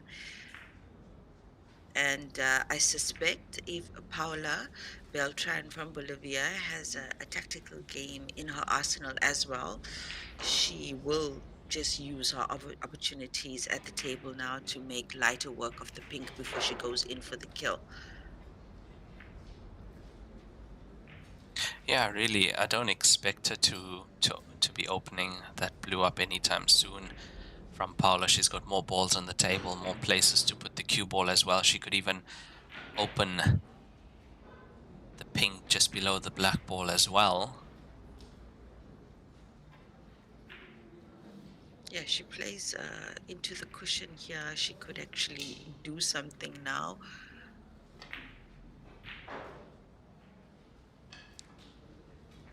But I'm just wondering, has she left a bank on? Does this blue bank to the left center now? With It's that pink possible. out of the way, it's very likely.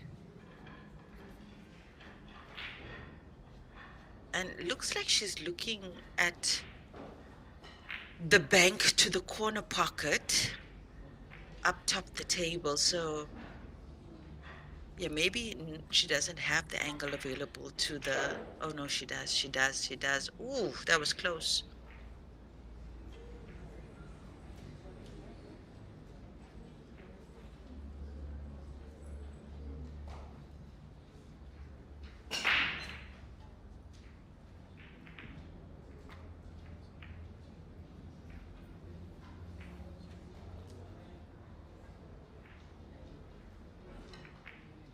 If Paula manages to get. Yeah, that would have been such a good opportunity for her as well. If she'd made that pot, she could have played the pink and left the cue ball right behind the black, potentially forced a ball in hand for herself, and then the finish could have been on here for Paula Beltran. So, and I think that's more or less along the line she was thinking, but she's done well to snooker Tersa, and Tersa looking at the swerve, Oh it yes, she seems. is. Almost, almost, almost, almost. Yeah, not successful with that attempt, so that's foul ball in hand for Paula Beltran. And referee's just cleaning the cue ball nicely.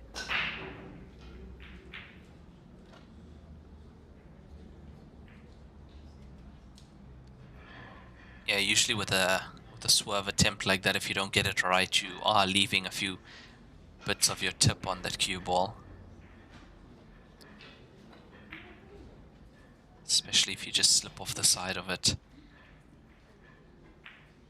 I have to say the referees have also been on point in this tournament, Lenyukta. I mean, they've caught every foul, even ones that are not too obvious. Some have push shots as well, a few clothing fouls, touch fouls, body touch fouls as well. Yeah, no, they've definitely been on top of it, I'd say as well. I mean, there hasn't been really any standout issues with the referees, considering for many of them it will be a huge, I mean, this will be the first huge Heyball tournament, if not the first ever Heyball tournament Yeah. that they're refereeing at. Yeah, and also if you watch the referee's placement around the table, he's never in the line Yes. of sight. I hardly see the referee. That's how good he's placed in these matches, and yeah, it's really nice to see that professionalism from the team here in Peru. Yeah, and I think they would have probably tried to secure their top American pool referees as well and onboard them to Heyball. I mean, obviously, it's always an advantage to have some referee experience, regardless of whatever cue sport. The foundational aspects would remain the same in terms of what's expected. It's just the nuances of the rules that will apply. And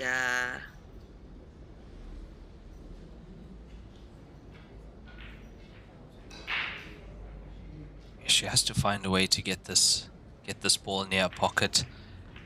And yeah, she's coming down to the bottom left. It's going to be close. It's going to stay there.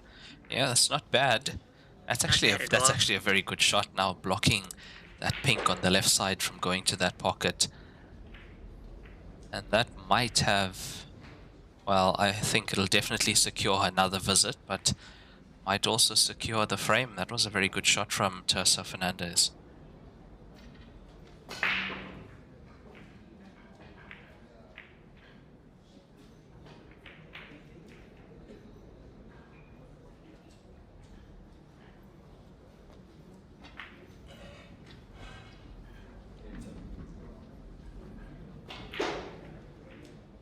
And now, how is she going to deal with that last pink that's going to be left on the left side?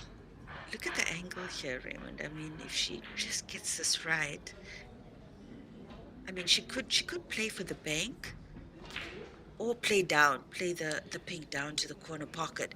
But she's got to be so careful here because potting that blue ball and leaving Teresa Fernandez on for the center pocket is not going to do her any favors.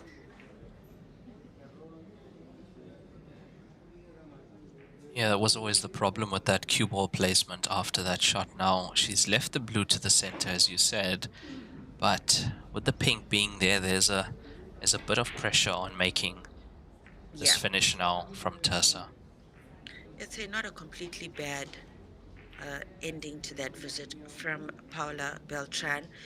And something tells me she's got some accolades behind her. Just watching a little bit her Oh my approach to word. the game, and that's the thing. You let your Look at opponent back that. to the table. What are the chances of that? That is unbelievable. And now this black ball to the bottom right corner pocket. And My it's oh there. my! Very nicely done from Teresa Fernandez. Gets her first point on the scoreboard. She's leading 1-0 over Paula Beltran from Bolivia. Yeah, and I think Paula did her best in that scenario. I mean, there's only so much you can account for, and she played the percentages there. Unfortunately, luck was on the side of Tessa Fernandez, who's first on the scoreboard. This is still a race to six in the ladies section 100-minute time limit.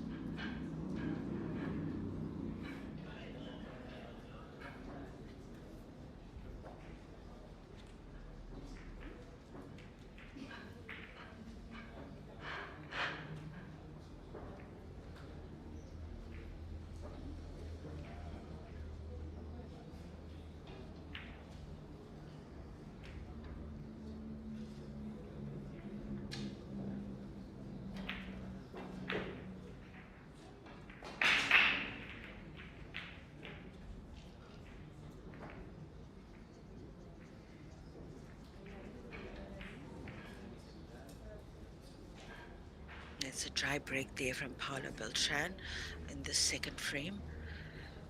If you've just tuned in, you're watching the losers qualification on the women's side of the 2025 Pan American Heyball Open. And I actually think we're going to see quite a close game here. I think once Paula Beltran warms up a bit, she's going to be giving Teresa Fernandez quite a run. Because that previous frame, I mean, towards the end could have gone either way. Absolutely.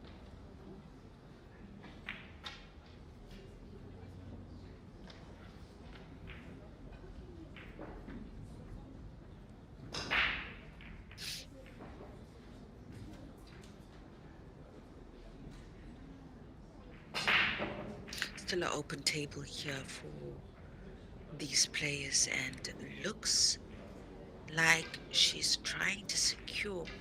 Oh, actually, I thought she was going the way of pink for a second there.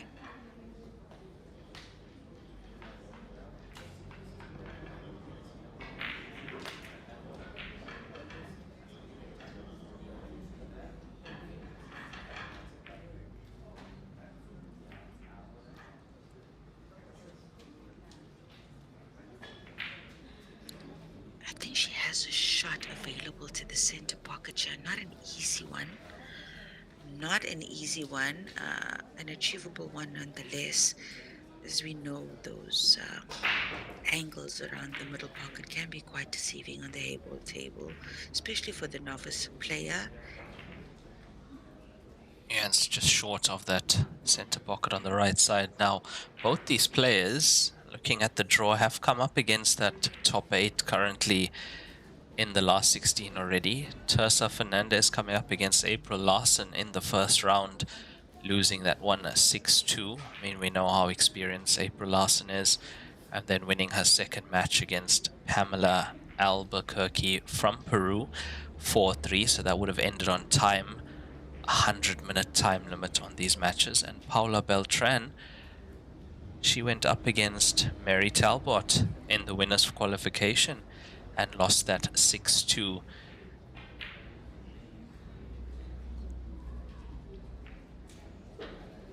Yeah, I mean that's some pretty tough matches. I mean, all of them faced more experienced Yes, Heyball players, and definitely. just once again, for the benefit of those of you who don't know, in the last 16 already securing their spots, we can say the top 8 so far standing is Warathanan Sukratanis from Thailand, Soledad Ayala from Argentina, April Larson from the USA, Katarzyna Wesolowska from Poland, Wendy Jans, Germany, um, Mary Talbot from the UK, Amy Bucham from England, and Marina Jacobs, South Africa. So that last 16 matches should be underway tomorrow, correct, Raymond?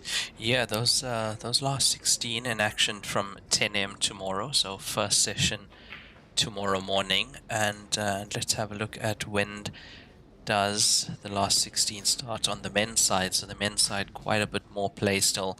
That last 16 will start at 5:30, so that'll be the fourth session tomorrow.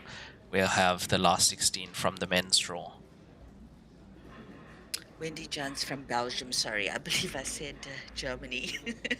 Yes, Wendy Jans indeed from Belgium. And I mean, some of us would remember we saw her take the champion spot in a tournament just recently. It was a very big win for her, I believe, over Thailand's Warathanan Sukrathanas, if I'm not mistaken. Correct. Yeah, and that was 2 finals for Warathanan, second place in both of them, the Asian Heyball Championship and the Asian Heyball Open. Absolutely. And I think more importantly than the win over Warathanan Sukratanas was that Wendy Jans beat Shi Sh- Tianxi, in the semi-final yes, leading up on to her that way. final. Yeah, on her way to that final, had to go through Shi Tianxi. I would say her rival, because they've had many matches together, and usually Shi Tianxi is the reason Wendy Jans has not won one of these continental events until a few days ago. Yeah, it's a massive mental hurdle to overcome as well. I mean, besides statistically speaking, the accolades that Shi Tianxi has racked up, the amount of respect she has as a cueist, not just as a female cueist, as a cueist in general. Massive win there for Wendy. And I mean, not a lot of players have been able to better Shi Tianxi. So yeah, like we said, and I think it was just a matter of time, Raymond, as far as Wendy Jans was concerned.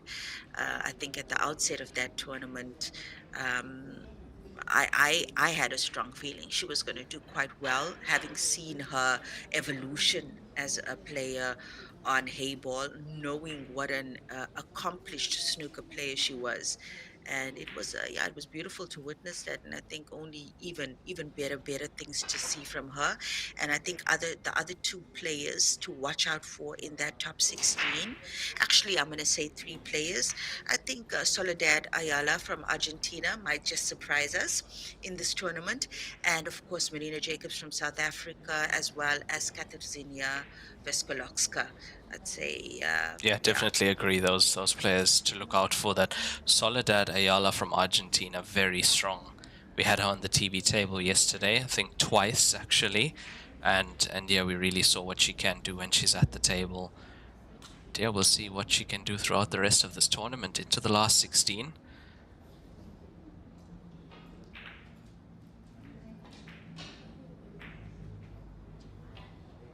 My oh my. Yeah, that pocket not accepting that blue ball down the bottom right hand side. Mm. And you know, when you've had some time on the Heyball table, even if you're a novice, you learn to let that slide because you know it's gonna happen many times before you get a grip of the nuances on this table. But yeah, just hope Paula, brushes that off. I'd love to see both these plays. I mean, it's the final chance for both of them to get into that last 16. Love to see both of them come to the party here on the TV table in this match. Yeah, it would be really nice for both these players to perform their best here on this TV table. And as you say, last chance for a place now into the last 16. And last 16 has a pretty prize pot as well. I mean, we know that all the plays in this tournament are in the money, up to 64th place paid, and champions walking away with 10,000 US dollars each, both in the men's and women's division, and with a total prize pot over both categories of almost 120,000 US dollars. So I think, coming into a tournament like this, knowing that you're guaranteed prize money also takes off some weight from these players. And now I think the more important thing is the bragging rights, not only, amongst your peers, but as a player yourself to know that you've accomplished something new and something you've hoped to accomplish. So, yeah, I think potentially could be crowning a new champion at this event. If the recent events are anything to go by, I won't be surprised. Yeah, very possible indeed. And on the topic of prize money, ninth to 16th place, $1,250. Fifth to eighth, 2,000. Third and fourth, 4,000. Run up, 6,000. And as you mentioned, winner, $10,000. So a lot up for grabs, especially in this match now.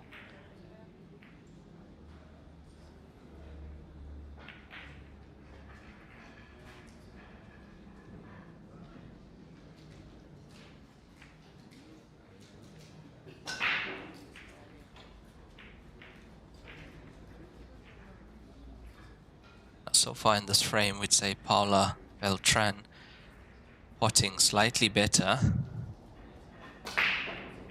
Yeah, and I mean, when Tessa approached the table now, the first thing she did was go and look at the position of the blue. So that kind of gives you some indication as well of what is going on in the player's mind. Oh, she's not going to attack this frame just yet. And I mean, Paula has the bank to the center pocket available to her now. She could also potentially just leave the cue ball up table, play a little bit more conservatively.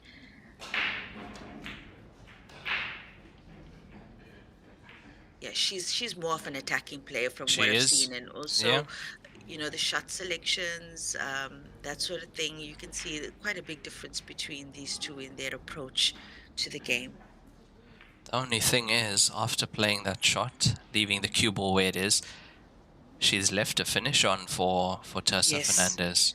And that was the problem. And I think if the situation was reversed, Tirsa would have played the shot that I alluded to earlier, because she's a little bit more, let's say, conservative in her approach.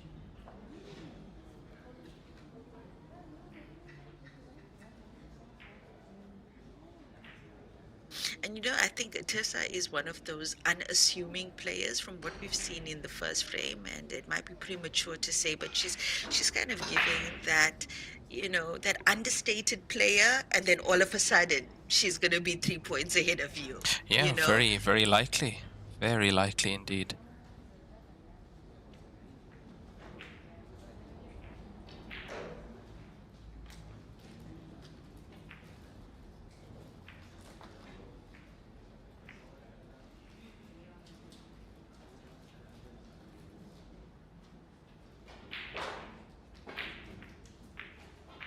I see the family of Teresa Fernandez are on the stream as well, really, really behind her and supporting her. Always lovely to see.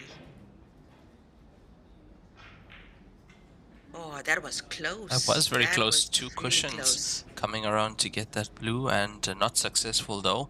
Cue ball in hand, anywhere on the table for Teresa Fernandez.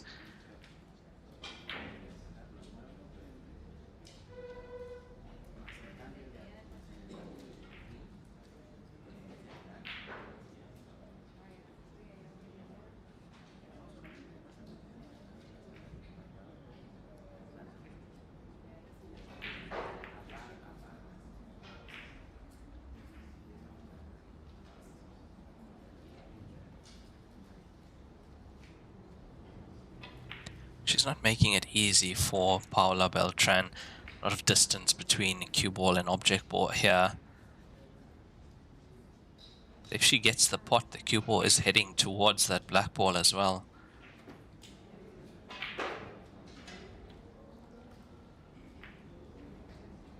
She's played to leave it there, and cue ball on that ball cushion.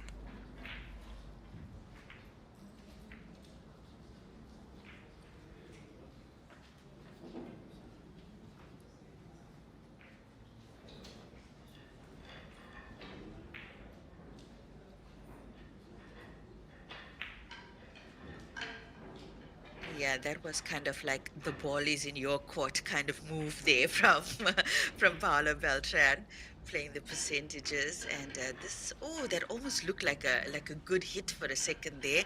And look at the shot. Look at the shot. She did put in some consideration before she played it. And yeah, it's highly likely that she was going for the pot, but good cue ball off that shot. Yeah, I think Paula Beltran's gonna have to go cushion first here to get to that blue. Yeah, cushion closest to the blue might have been. Oh, no, no, she doesn't actually have that shot available to her. It's gonna be wide. Yeah, it's just pulled wide. That's gonna be ball in hand once again for Teresa Fernandez.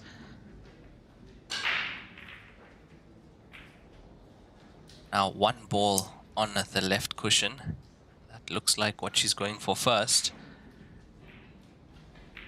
Yeah, I mean, look at this. I mean, she's got corner, center pocket. Black is through to the corner pocket.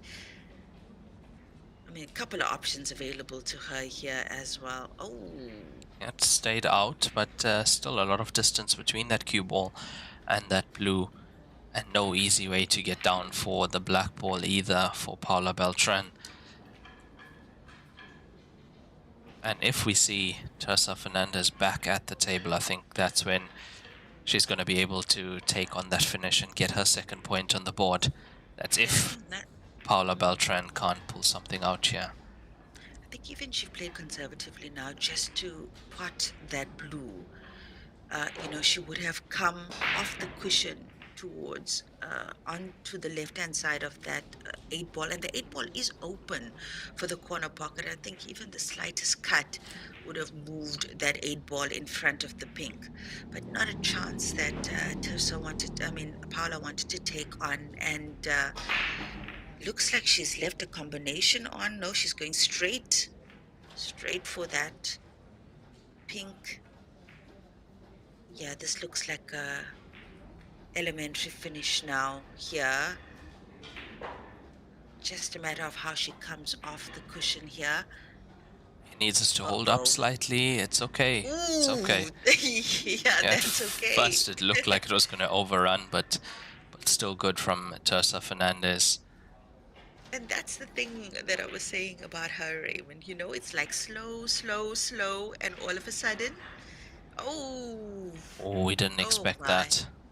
Yeah, not at all. I think just because the cue ball was slightly close to that object ball, that Might have might thrown her have, off a yeah, might little have just bit. thrown her off that pot to the center pocket and just misjudged that.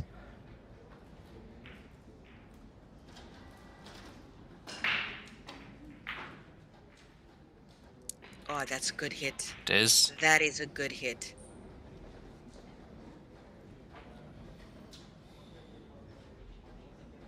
I mean, she's at least managed to get as left as possible of the eight ball, considering the position of the cue ball initially. Oh, Oh, and Teresa Fernandez is going to have another chance. look at that, almost straight to the corner pocket. Yeah, a little bit of an angle there, but looks good. Looks good.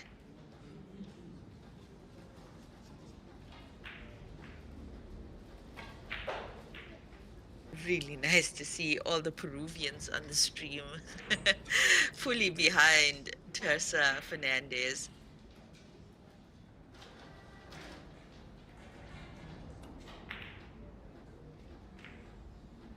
Oh my, oh my, oh my, oh my. That was a really good opportunity. Pity for that.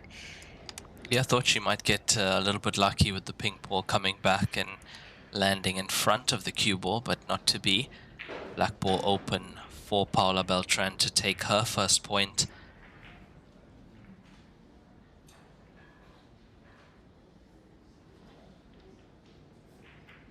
She does score 1-all in this race to 6. Been playing for around 30 minutes now, so 70 minutes remaining in the session, a 100-minute time session. Race to 6 alternate break for a place in the last 16.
Ooh.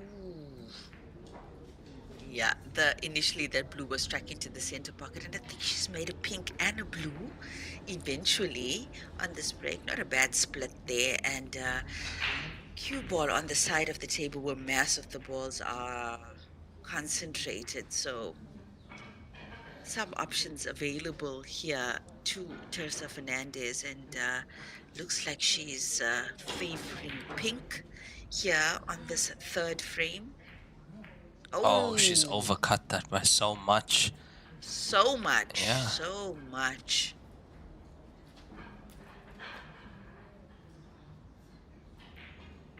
Yeah, hasn't left an easy table to Paula. Not an easy table on pinks anyway, but she does have the blue available to the center pocket, which Yeah, I and I think think she's going for. she's going for that because blue just above the left center also is available.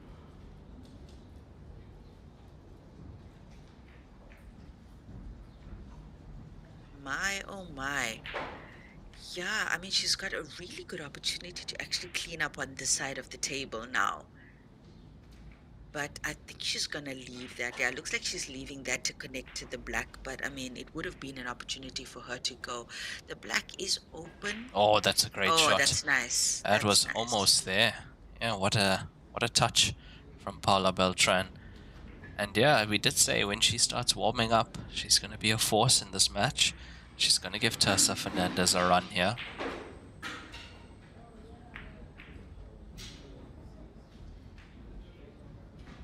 Now, Paula Beltran with a few options. If that blue doesn't go to the center pocket, she could take it to the top as well. Has the blue in the top left. I think that blue passes to the center pocket, Could. and she Yep. can move the pink out of the way as well. Yeah, if she does that, great chance. Now she looks like she's going straight to the corner, or is she playing the combination here? Yes, she is. Look at that. Oh, what a shot that is. Oh That's a my great word. shot. Yeah, great shot there. Great shot. That is unbelievable. She's played to the top. She's opened this blue as well nicely. And she's got an angle to naturally take the cue ball up table. A little bounce off the ball cushion. Yeah. That's This that's is the signs of fantastic. experienced cueist. Paula Putty. There's little information available about her exploits online, but from the looks of it, yeah, she's got a really good putting style, really attacking, as opposed to Tessa Fernandez, who's more tactically inclined, I'd say, from what we've seen. Tessa Fernandez, slow poison, and Paula more of the attacking style. And I think finish potentially loading here. Oh, that is so unfortunate. That is really, really unfortunate. Wrong side. Kissed that pink on the wrong side.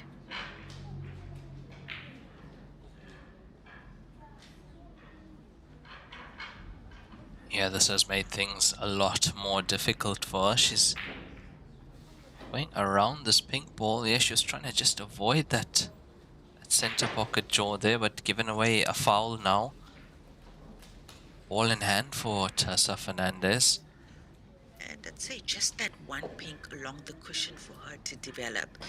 And she has struggled a little bit with those cushion balls so far in the match. And I mean, if she's managed to dust that off, she should, she should actually take on that ball. And I think she's going to do that, because once she's done that, she's got two balls open for the center pocket that she could potentially take on. She's even got the corner pocket balls to take on. Got the cushion straight away after impact, Needed to pay a little bit more attention to that shot, Raymond. Yeah, definitely. And as you said, that shot has been getting the better of her throughout this match thus far, even with ball in hand. A few previous shots. Once again, it's going to be cushion first for Paula Beltran. Better this time. Needs that ball to bounce off that cushion.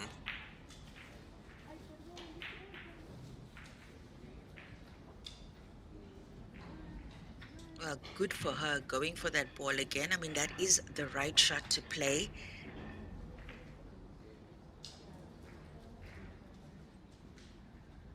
And at the same time also leaving distance between the cue ball and that blue object ball for Paula Beltran. I think the better shot here is to try and push that blue towards the corner.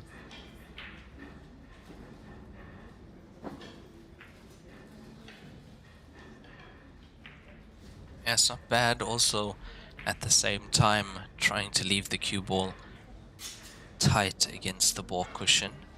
Yeah, and I think Paula Beltran, I think both these players have sized each other up, and they know what the weaknesses and strengths are, and they're playing accordingly. So yeah, won't be surprised. Won't be surprised. I don't think we can write either of them off just yet. That's a good cue ball from Teresa Fernandez. Look at where she's put the cue ball, and the black ball also not really available from where it is.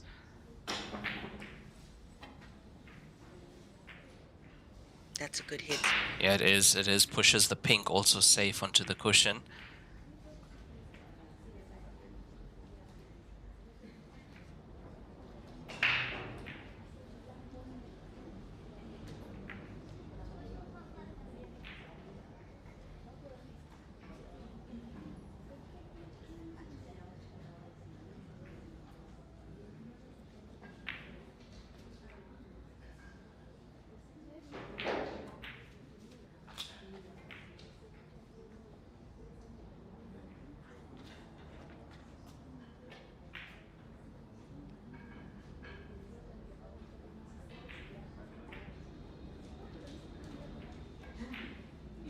And this is very similar to the first frame we saw, that when that Paula Beltran had one object ball left, Teresa Fernandez kept putting in the cue ball in tricky situations and then was able to get that point on the board. Look at this behind the black ball. Oh, that's marvelous. Clever, clever, That clever. is a beautiful shot from Teresa Fernandez.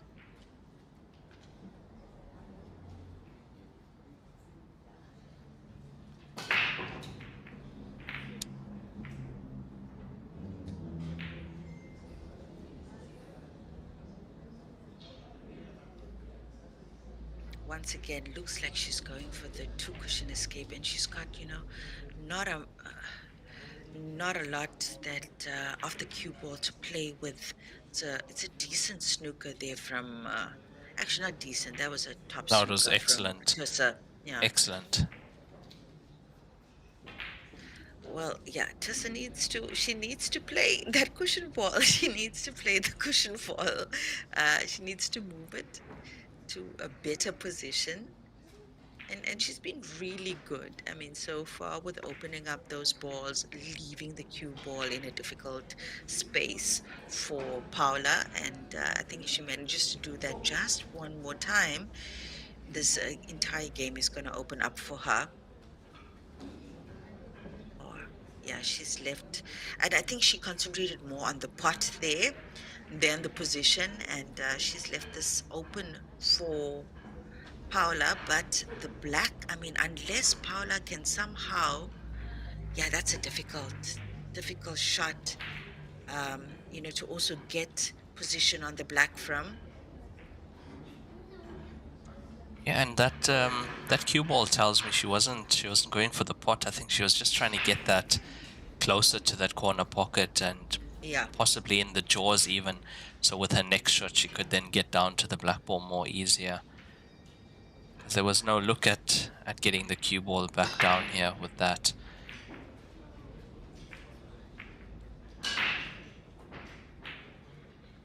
uh-oh.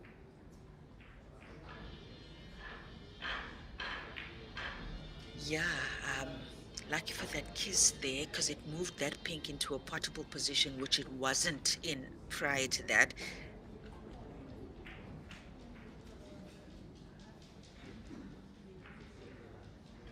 Yeah, and there, yes, this is typical. This is typical of Tirsa from what we've seen in the other two frames. Hey, Raymond. Yes, and look, she's with that blue now sitting on the ball cushion where it is.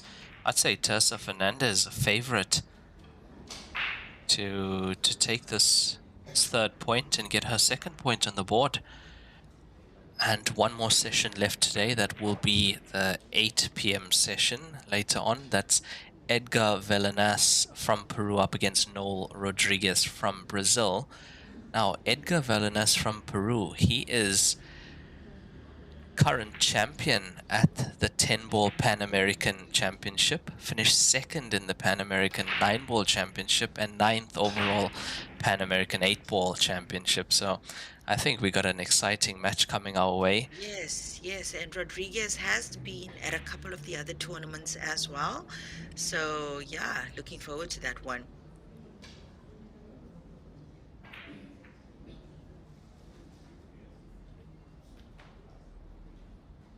And having a look at one of his results, that is the tournament where he finished second in recently. That's the Pan American 9-ball Championship.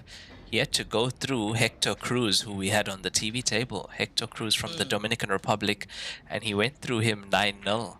So Oh, yeah, there's going to be wow. some exciting stuff in that last match of today on the TV table.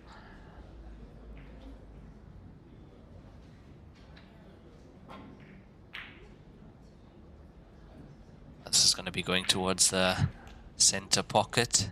Yeah, it just sits outside the center, and also putting the cue ball on the wrong side of that blue object ball for Paula Beltran. It's not potable. I mean, it's a good opportunity for her to play a safety here as well. Yeah, that's good. Yeah, Good. that's a good snooker.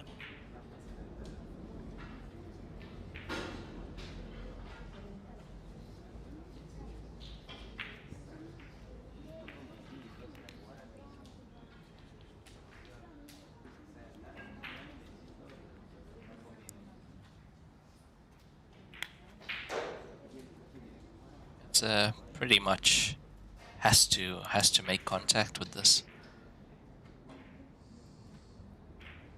Or she could do that as well. That's not a bad shot from Teresa Fernandez out of the snooker and pots the ball. Really, really, really good shot there from Teresa. I mean, she hit that on the sweet spot really good, and yeah. This black ball now for a second point. And it's their well-deserved second point for Teresa Fernandez. She's 2-1 up against Paula Beltran. And we are almost at halfway in this match on time. 47 minutes played so far. 100-minute time limit on this match. Race to 6. Alternate break for a spot in the last 16.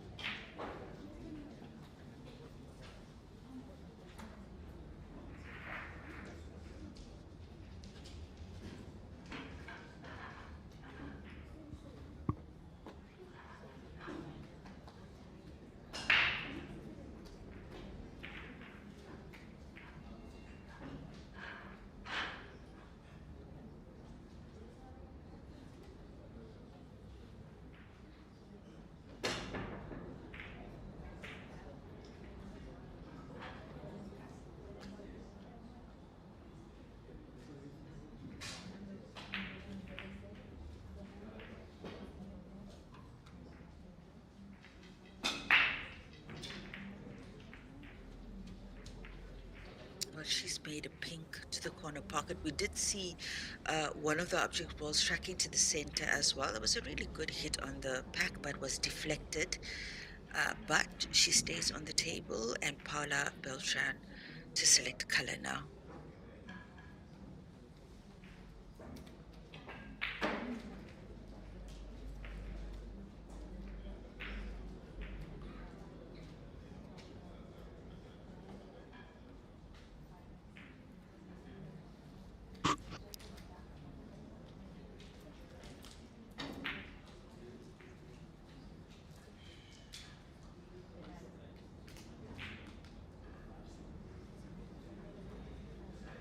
Yeah, do we think she was going for the pot to the top right corner there? Look, that's a tough shot. I think she's a lot more intentional when she's going for a pot. I don't know whether she was trying to open up those balls closer to where the cue ball is now. It didn't look like a, let's say, intentional attempt at a pot.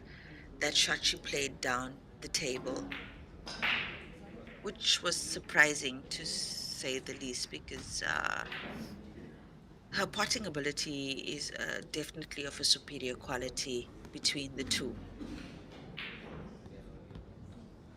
Yeah, and I'd say, but unlucky not to get the first frame and the previous frame on the board.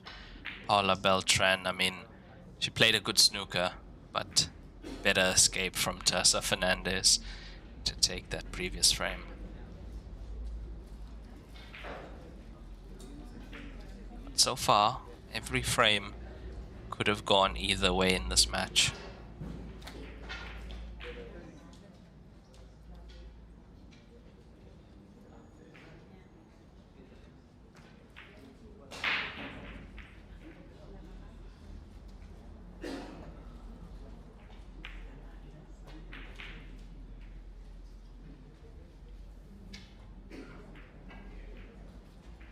Yeah, I mean, there's two problem pinks on the table still for Teresa to negotiate around. So, yeah, it will be interesting to see the other side of her pool abilities.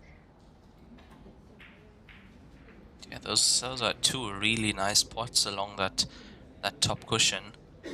And a nice angle now. She's actually got a nice angle now to get into that cluster on the left side. Yeah, and she's looking at that, taking this pink to the right center, and that cue ball can naturally hit that way. Oh, look at this. Oh, there we go. Hello, Teresa.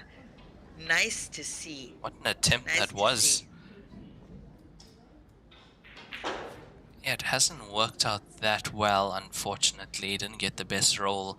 That pink still looks like it's not potable down. the left side of the table. What can she do from the situation? It was a great shot to get in there. Yeah, I actually thought she should have taken on the pink that's closer to the cushion.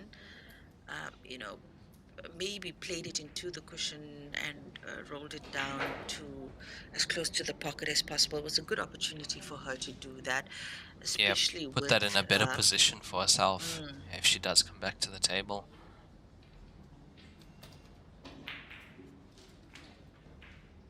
because it's not really obstructing the blue next to it by any measure. You know, that blue is clean through for the corner pocket. So,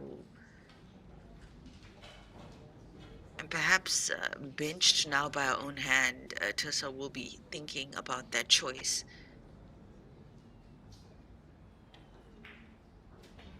Yeah, and also if that blue remains where it is and she comes back to the table, she's still going to have to deal with that pink ball as a problem. Whereas, as you say, if she removed it earlier, would have had it closer to the bottom left corner pocket for herself.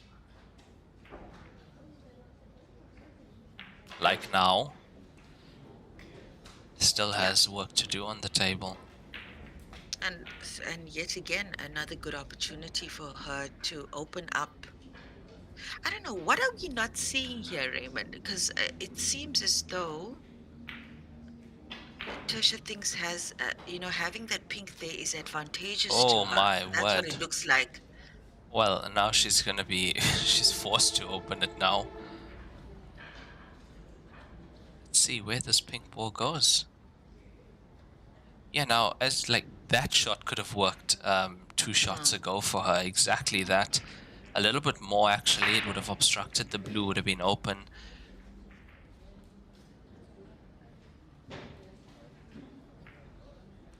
I mean, when you got 1 or 2 balls left on the table, the first thing you need to do is make sure they are all open.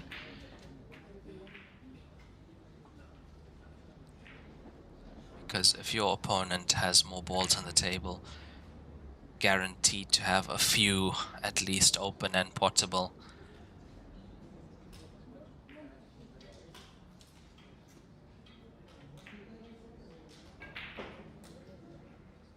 Oh, Oh, Paula. now where is that cue ball? Oh, I think she's got a shot on pink. I think she's definitely she might even have the potting angle to the corner pocket here. If that's Yeah, through, this is gonna naturally leave her on the black ball. yeah, I got a feel for Paula there. It really looked good for a second, and yeah, there's that center pocket getting the better of a player Oh once no. again. Caught the jaw. Yeah, and she's overcut that, which makes me think there was a chance that it couldn't go cleanly. It was very close to the blue ball to get to the potting angle, and now very close to the black ball.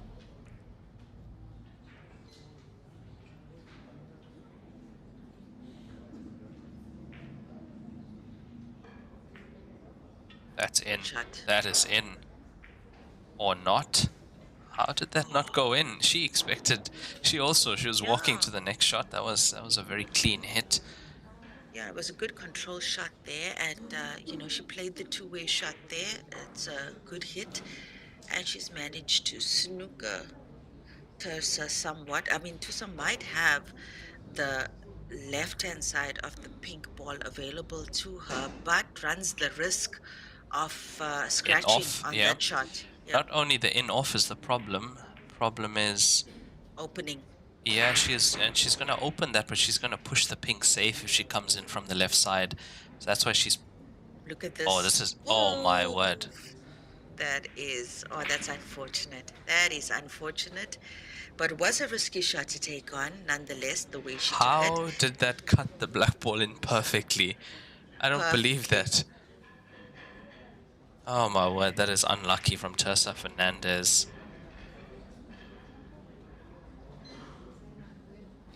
And that's 2-2, I believe. Yes, it should be a second point for Paula Beltran.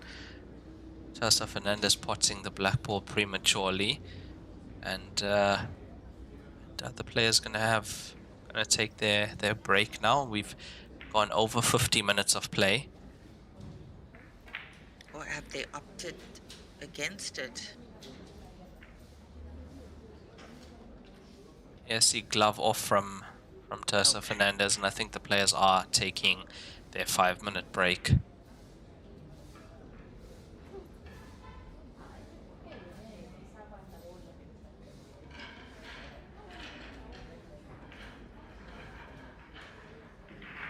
Yeah, so usually 3 to 5 minutes, and the players should be back at the table. So we'll be back just after this.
And we are back after that player break.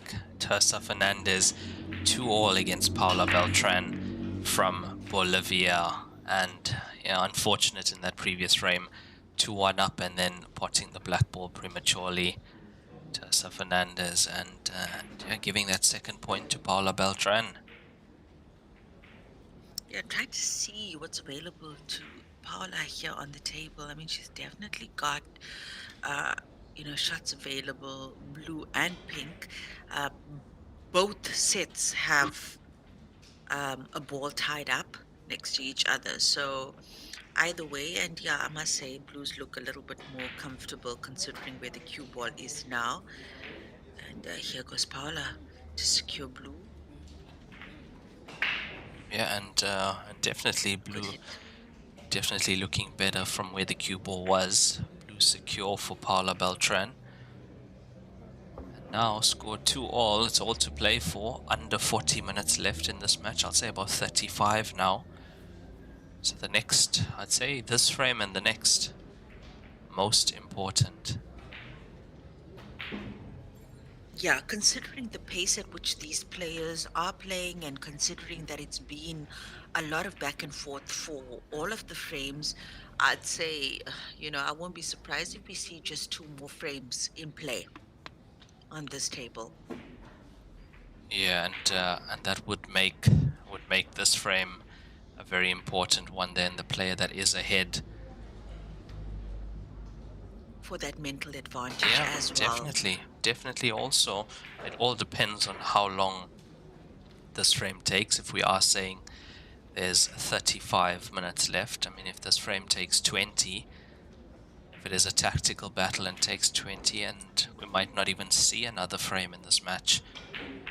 Yeah, it's all about this frame now, I feel. Yeah, you might be right about that, Raymond. And combination there to the corner pocket almost just nipped that blue in the pocket, but she's managed to leave the cue ball up table there and far away from Teresa Fernandez pinks. Yeah, very similar to earlier, keeping the cue ball, or trying to keep the cue ball safe as Paula Beltran.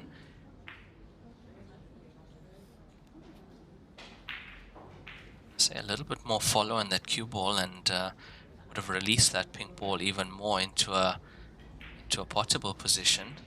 Tessa Fernandez.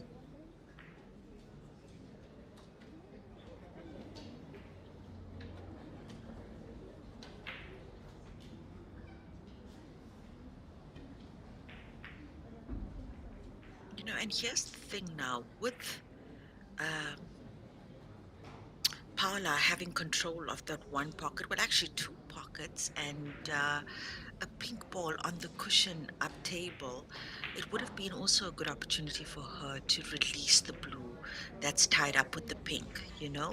Um, so once again, I mean, depending on who's going to open up first there, it could very likely determine who will take a pole position in this match currently with the clock running down. Yeah, and as you say, with the blues being where they are, that was a good opportunity to take that blue out. Two pinks still on the cushion. Yeah, it's almost a free visit then. Yes, Oh, look at where this pink is going. Almost getting in the way. almost sneaking in there Yes, actually. but now So another chance for Paula to take out that blue, and it would be a perfect time to cross double it. yes, yes, absolutely.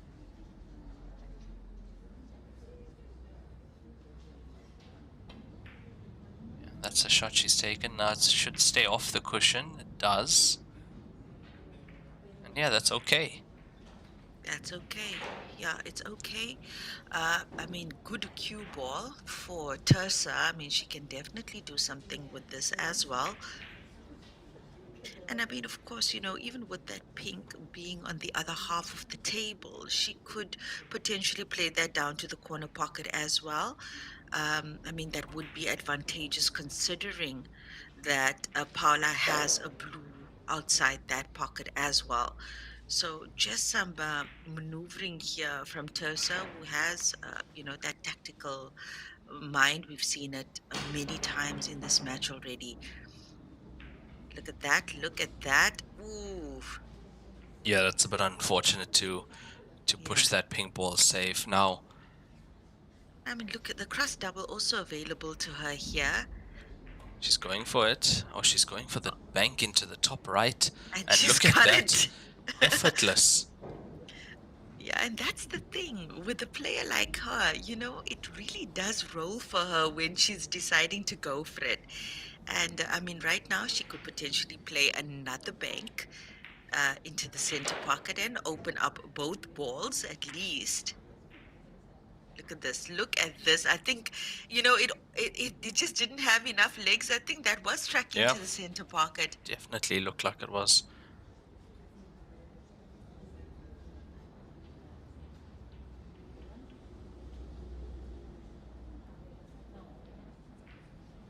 And the complexion in this frames change so quickly between these two because it always looks like Paula is in control initially, Until we and get to then, the end, yes. Until we yeah, get to the end, then we see Tessa Fernandez pull a few shots out of the hat, and yeah, not going her way at the moment for Paula Beltran.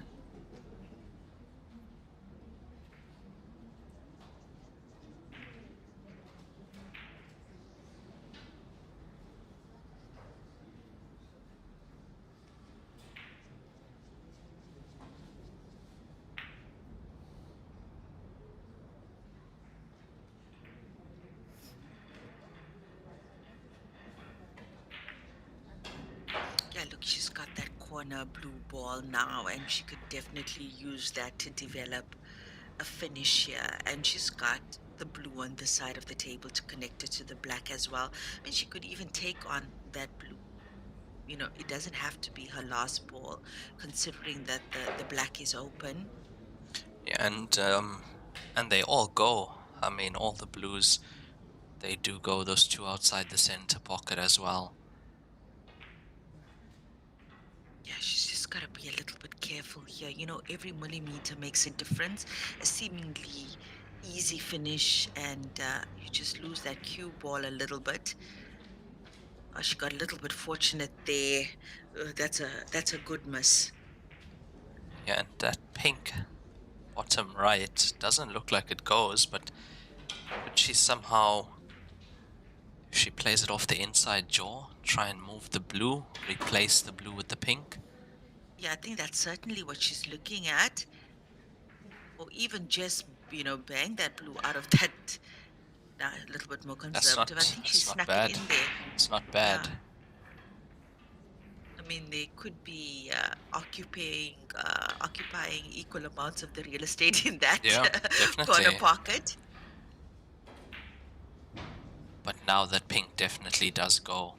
It's ahead of the blue, and if Tessa Fernandez does come back to the table, that is available to her.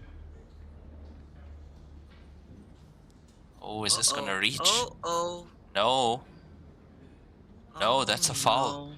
Has not reached the cushion. Foul from Paula Beltran. Ball in hand, anywhere on the table for Tessa Fernandez, and look at it now.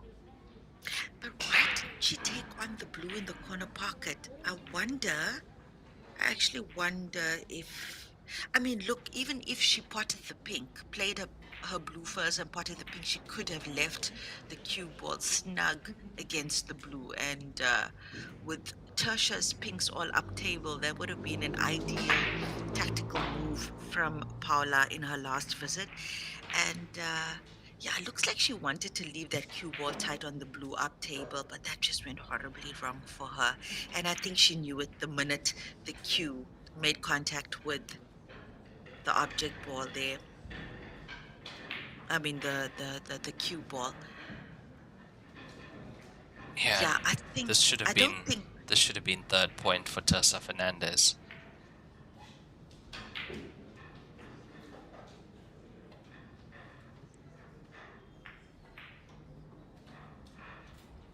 Now, does she have a shot? it looks like it's a snooker.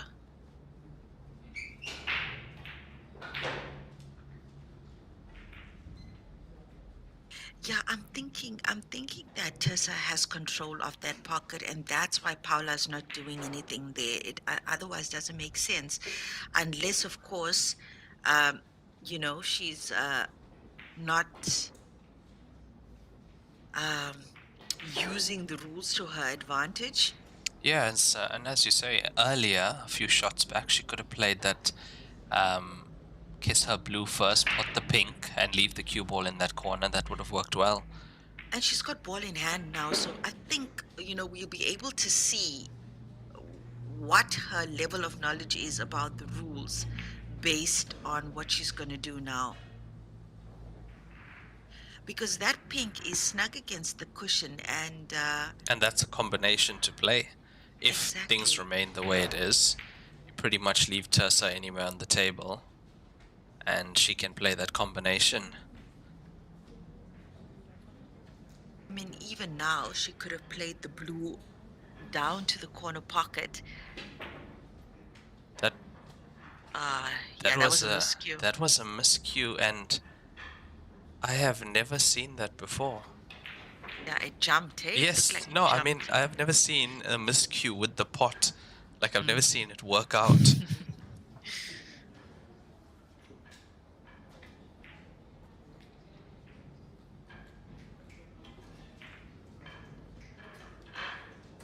Oh, safe once again. Yeah, she's not playing the rules to her advantage here, Raymond. And I think, probably after this match, when she goes back into the crowd, into her fellow compadres there in the venue, they're probably going to be like, "Hey, why didn't you?" As us pool players do, because she certainly had the opportunity to open up that pocket for herself. Yeah, quite a few visits now. She could have done that, and yeah, she's left that pink there, but good cue ball this time. Let's see if. No, it's going to be blue first, and where's the cue ball going? Oh. Yeah, once again, foul ball in hand for Paula Beltran from Bolivia. Yes, the fact that she's thinking so hard about this. Hmm. Like right now, she could put that cue ball behind that blue that it's close to and play it down to the corner pocket even.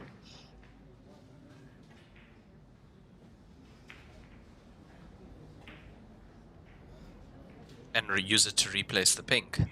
Exactly. Yeah. Because I mean, yes, she would leave a shot available for Tersa, but percentage-wise, the odds would be in her favor. And the problem is, with Tasha having that pink in the pocket, Look at this. I mean, that's a skill shot that she tried to play now. and now what's the next move? She really thinks that she can't pot that ball. That's the feeling that I'm getting from Paula. She's so tentative about potting that ball.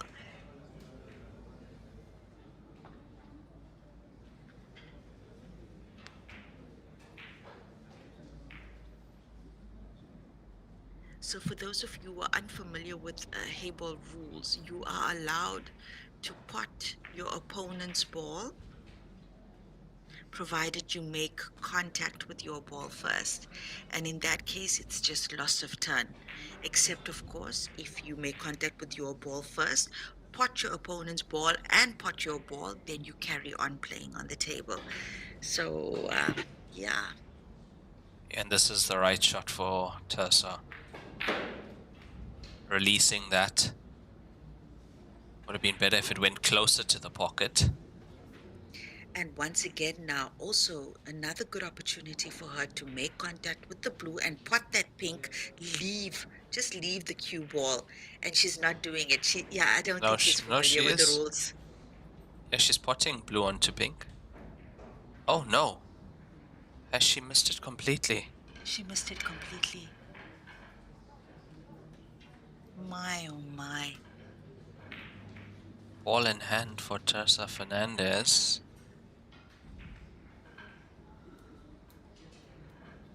And come to think of it, I haven't seen Tessa Fernandez play that combination either yet in the match.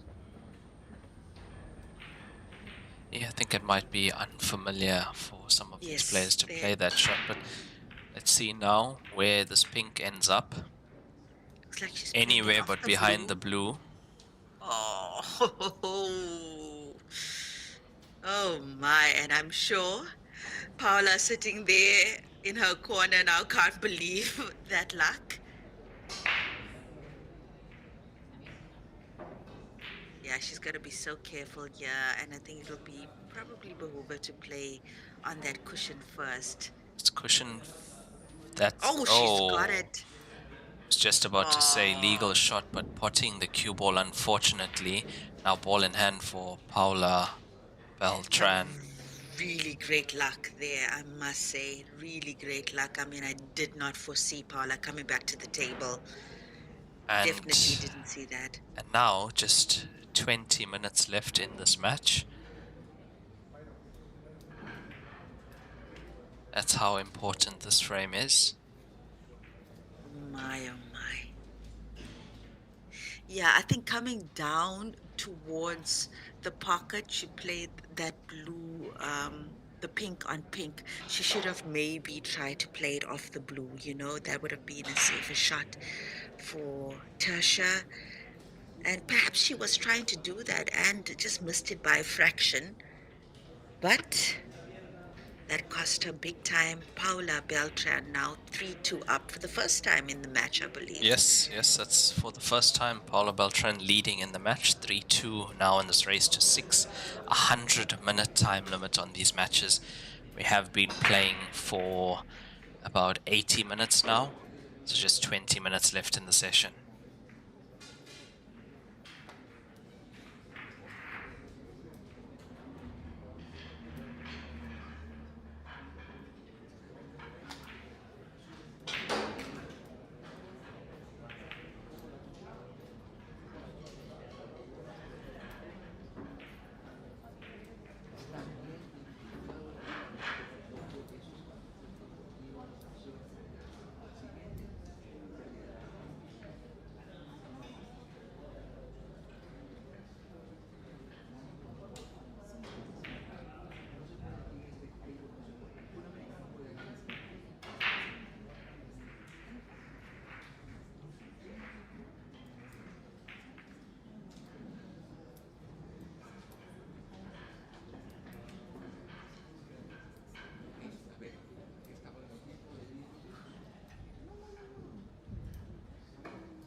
Yeah, it doesn't look like she got anything in on that break, and a cue ball down as well.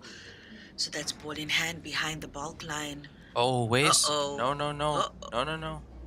No. Uh-oh. Oh, Uh-oh. lucky. Yeah, I think She referee, yeah, realized. and Paula Beltran said something as well. Oh, okay. Okay. Well, technically, neither of them was supposed to interfere at that point, but But also, it's, I mean, when you it's a new game here. I think it's just sportsmanship. I'd do it if my opponent didn't know the rules yeah, properly and was yeah, about to do yeah, that. I'd tell them.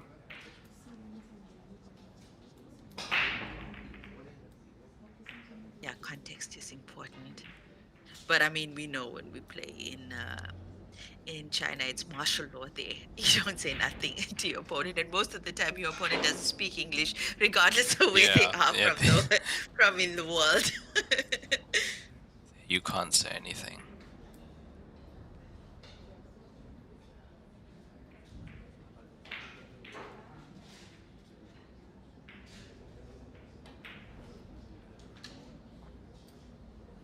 Yeah, very important frame now. Under 20 minutes remaining in the session, and yeah. So if the score stays the same, Paula Beltran will go through to the last 16. If Teresa Fernandez can equalize before time runs out, we'll have a penalty shootout. Would be our first penalty shootout on the TV table.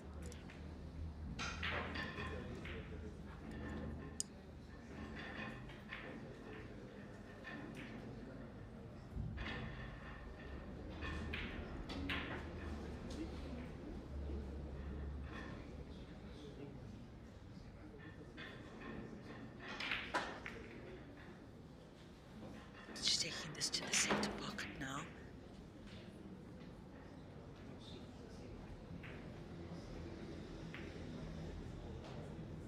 It's just wide, just slightly wide, and not to be. That clearance from Paula Beltran.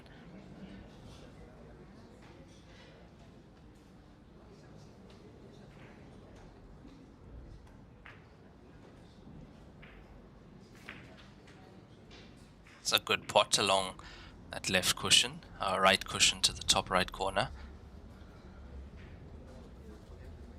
Yes, that was. Yes, that was. But knowing Tersa, I won't doubt that she was probably playing two ways there. Oh, she's left. She's left, yeah. This is quite now. open for Paula Beltran. And if she can get this point on the board with time running down as well, that's almost guaranteeing her place in the top 16.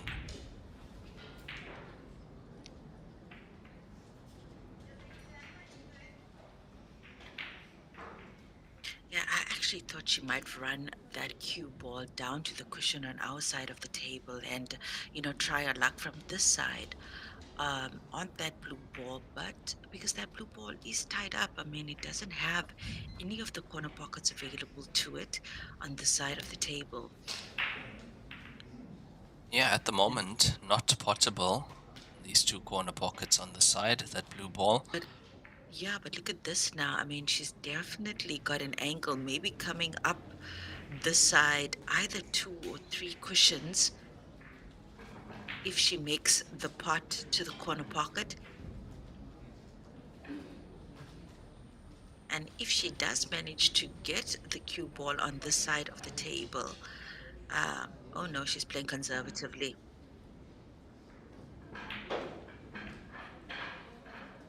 Oh, shut.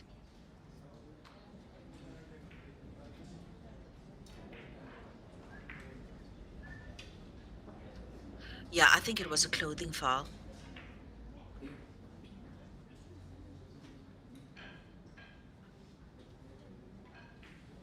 That's how.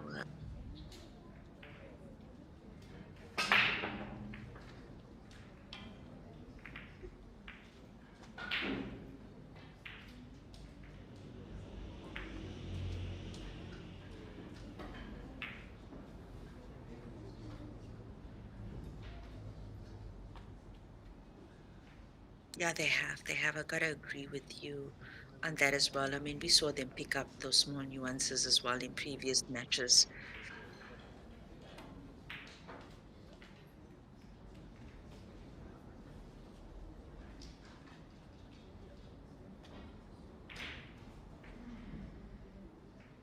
My oh my. Is Tersa gonna force a decider here? Oof. Look, she's got the angle now. She's got the angle. She plays the corner ball. I mean, she could play the corner ball or she could play the ball to the center pocket as well. But she's playing the corner ball. She has to just make sure she doesn't snooker herself on the last remaining pink. Ooh, Cue ball needs to hold up. Yeah, a little bit too far, but there's still a chance here.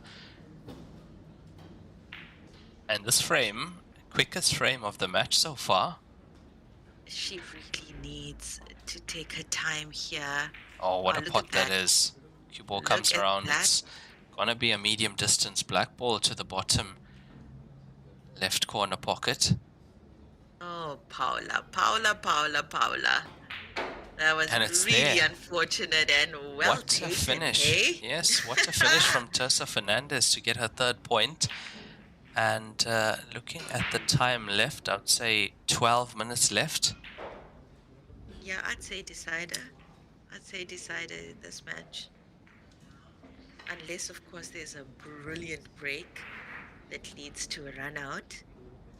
I think very likely the last frame of this match. What do you say, Raymond? Yeah, I think so too. And there's a chance if they don't make it through the frame and they stop the clock that we might see penalties here on the TV table.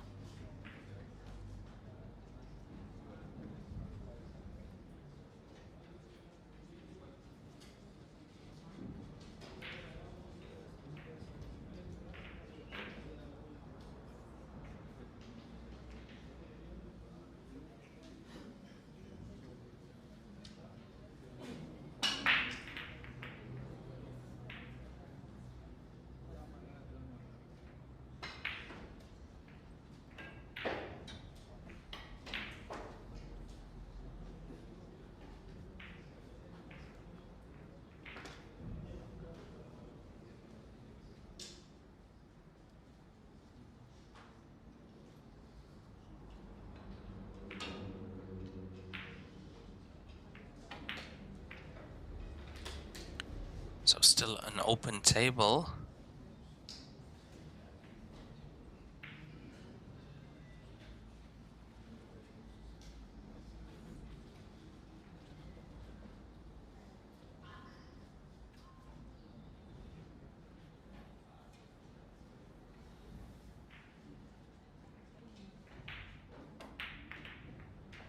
Oof. It looks like both these players, one's blue, but also both these players playing slightly quicker. So I'm pretty sure they are aware. Just, I would say, about 10 minutes remaining in the session now.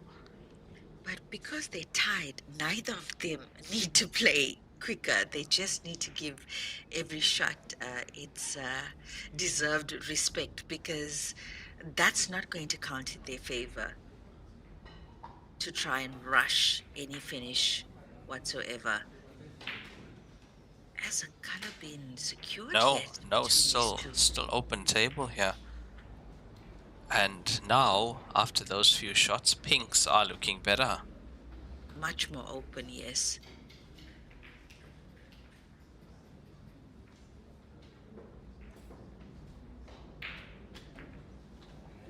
Oh my.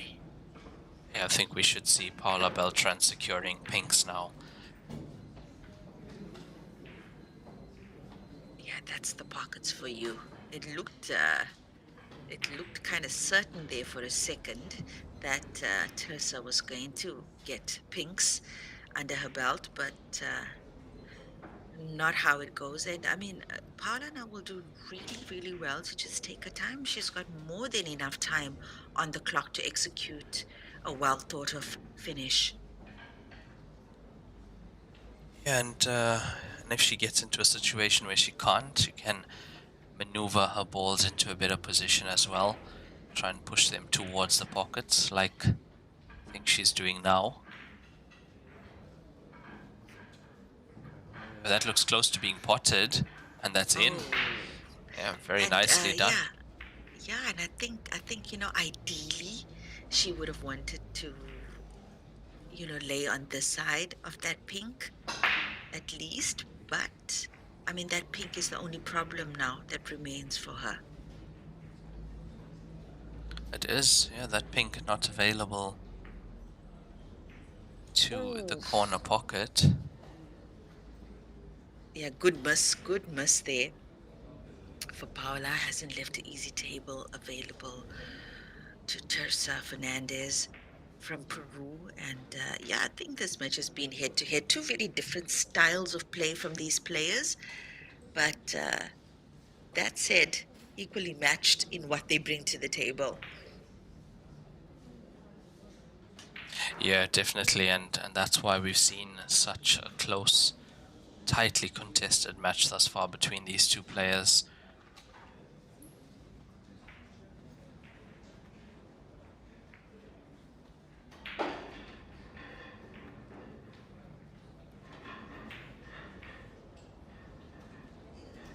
It's not there, and where is that pink going? Not the best outcome.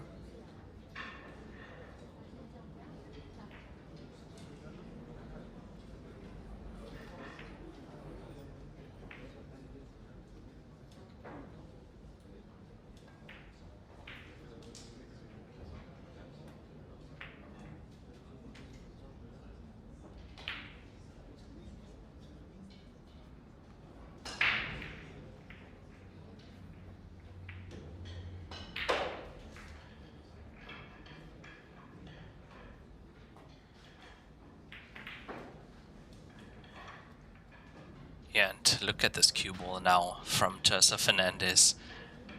Not giving Paula Beltran access to Yeah, she's anything quite good at easy. that. She really is. I mean, she's consistently pulled off shots like that. Yeah, I think cushion first here to get to that pink. Unless she has a direct... Okay, yeah, she did have a direct shot available. Yeah, and that's what she wanted, that pink to stay in the center of the table.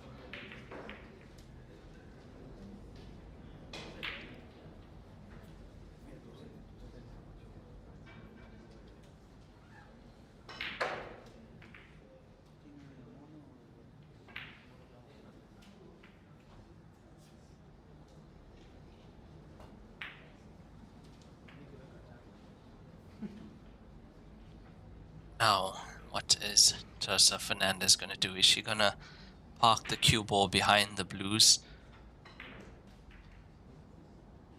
Possibly.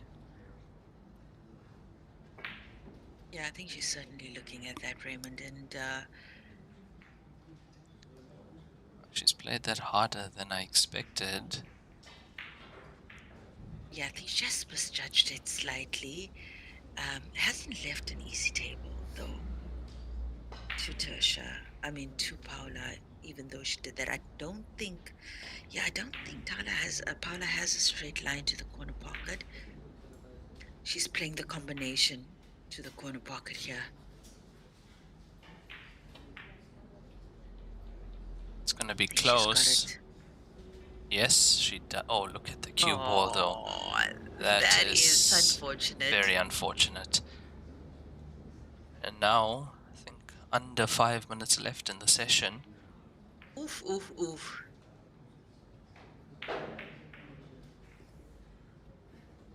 That's if the match clock hasn't been stopped for the player break, which I don't think it has. Normally it's not. In that case, there should be about 4 minutes remaining now.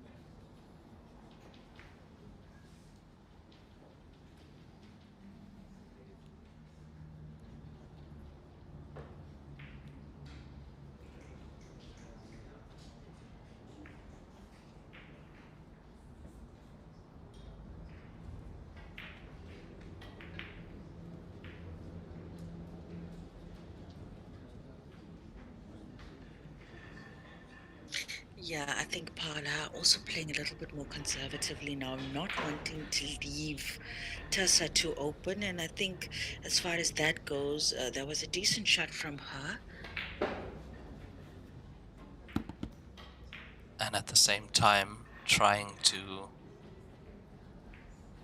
put her balls in better situations, but then Tersa comes along and puts a blue in front of it. Well, now good opportunity. I think she's straight on for that corner pocket. Plays top white on the cue ball. Should be able to find the corner pocket here. It's there. Yeah, that is an excellent pot from Paula Beltran. Does she have enough? Does she have the putting angle? I don't think she does. I mean, she could play, bottom spin on this cue ball if she has the pocket ball, uh, come off that side cushion, that top cushion for Yeah, I don't think to she play had. Yeah, conservatively. didn't have the Yeah. potting angle, unfortunately, but she's left Tessa Fernandez with only one ball to play, and that will naturally open up the pink if it doesn't go in. Clever shot there. Clever shot from Paula. So be careful of the push shot here. Yeah, Uh-oh. I don't think so. Ooh. Yeah, looked good for a second. I mean, I wonder if she's closed up that center pocket in That's doing the so. only problem. She might have, Well, but with the luckily for Paula, yeah, she's got that corner pocket as well if she needs. could use Yeah, that looks. to swing around and pretty much get the cue ball anywhere she wants from here.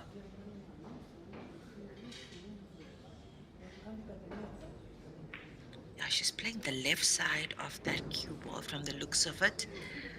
Uh-oh. Uh-oh.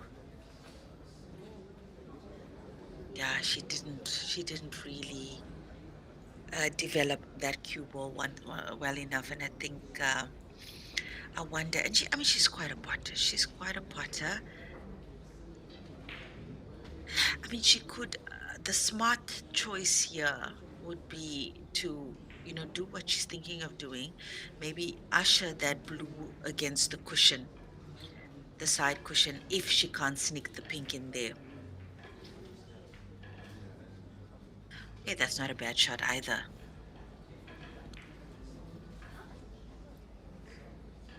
But Yeah, yeah, it's not too bad, but with time running down, that's the issue. With time running down, I think she should have taken that to the bottom left corner pocket. That's unless she's going to get an opportunity to play that pink. Oh, now she that's might. surprising. That That is is, yeah. really surprising from This oh is what a Tersa. chance That's this is, and I'm surprised she's not moving faster. and I'm surprised that Tersa did that. First time in the match that she's just handed the table over. I mean, I expected her to play a safety.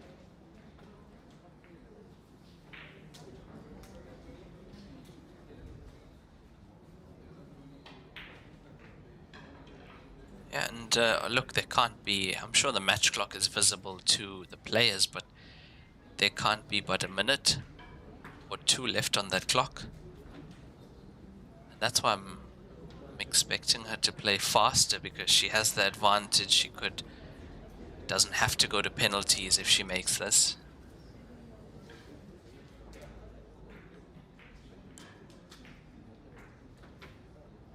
Oh, it's Uh-oh. not there. Uh-oh. And Unless, of course, Raymond, that they erroneously stopped the match clock for that player intermission. but even that was maybe 5 minutes, 5 or 6 minutes. It's not that much.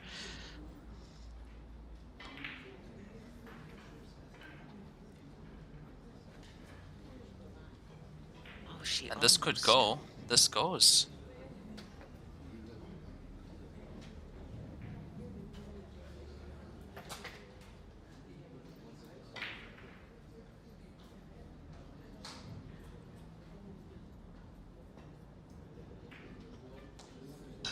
Oh my.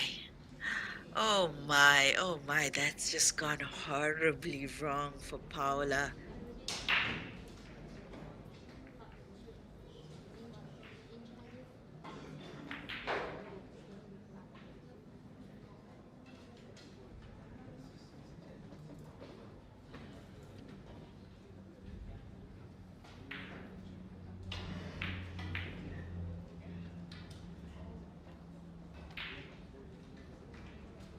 Yeah, that's better. That is better. And I mean, that's the shot she needed in the previous visit.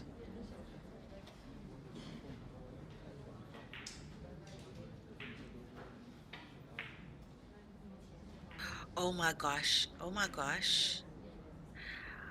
Oh my gosh, Raymond, I think I think she's just waiting for the time to run out. She knows that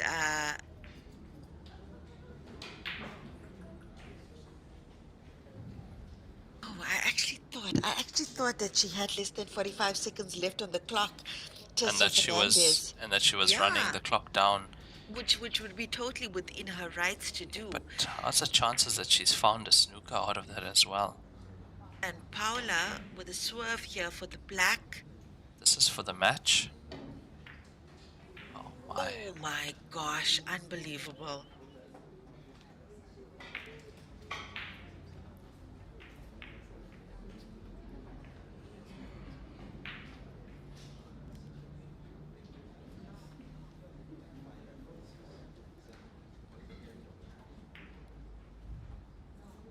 Oh my gosh. I cannot believe it.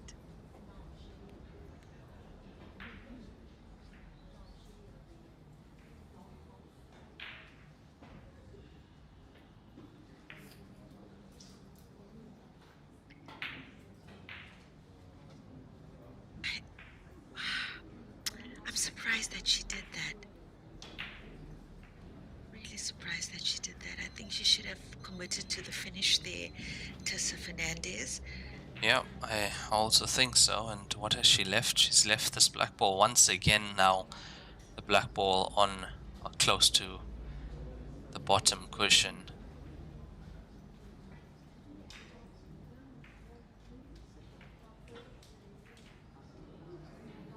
Yeah, it's a similar place again. Oh, wow. Oh, wow. It almost scratched as well on that shot. I really wonder what's going on with the time on this match.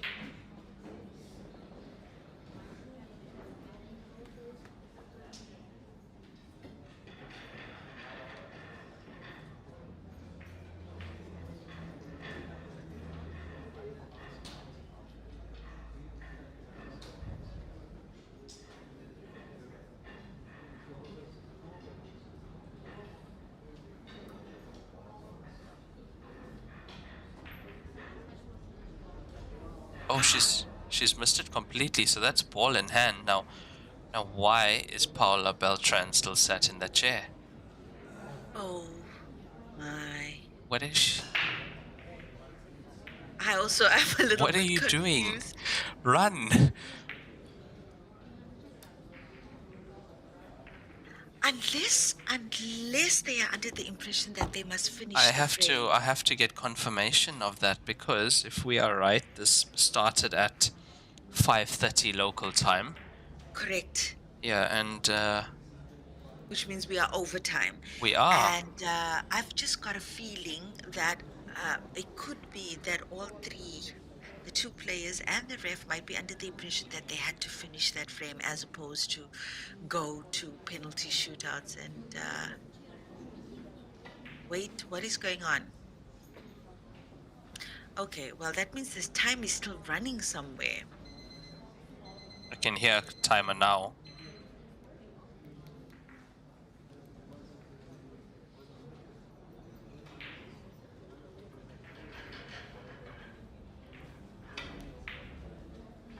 And after that frame, score 4-3 in favor of Paula Beltran, but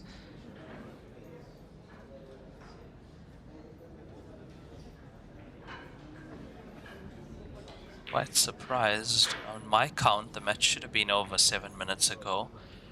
Unless, as you're saying, they stopped the clock for the break.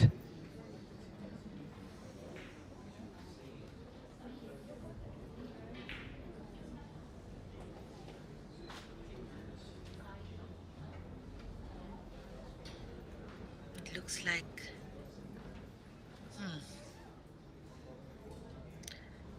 Paula to break. Yeah, 8th frame, it should be Paula Beltran from Bolivia to break. She's currently 4-3 up in this race to 6.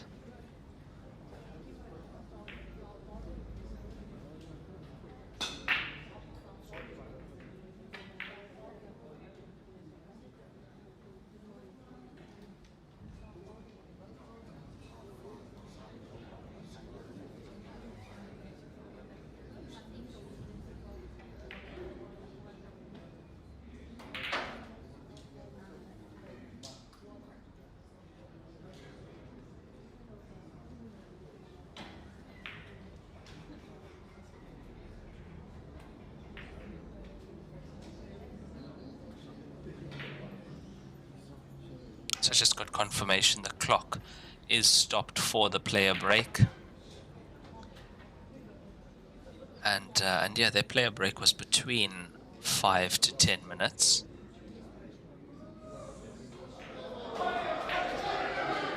Yo. Yeah, some impressive fighting here from Teresa Fernandez, I must say.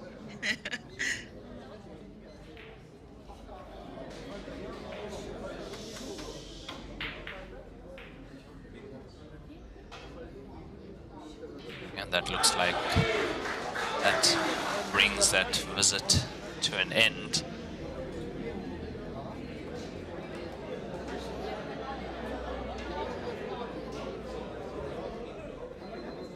And given the smile on Paula's face, I think she knows that the clock is about to run down in this match.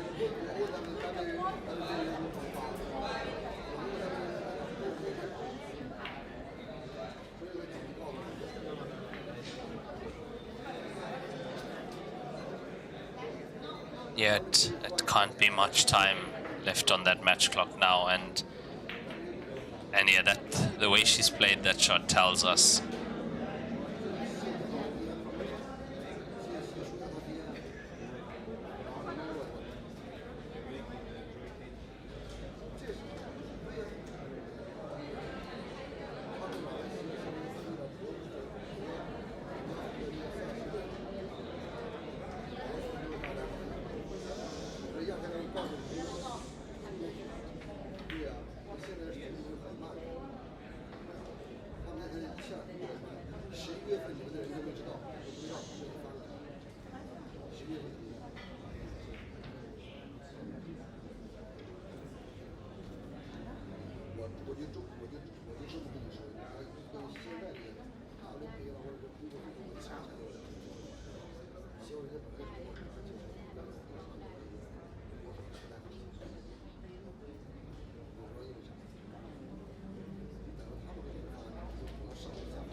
Just thinking now, had Tessa made that ball in the center pocket, she could have actually finished that frame Yeah, now. yeah, there was So Paula's got to be careful was as a well. chance. Yeah, can't be too lackadaisical in the approach, even with the clock running down, because anything can happen.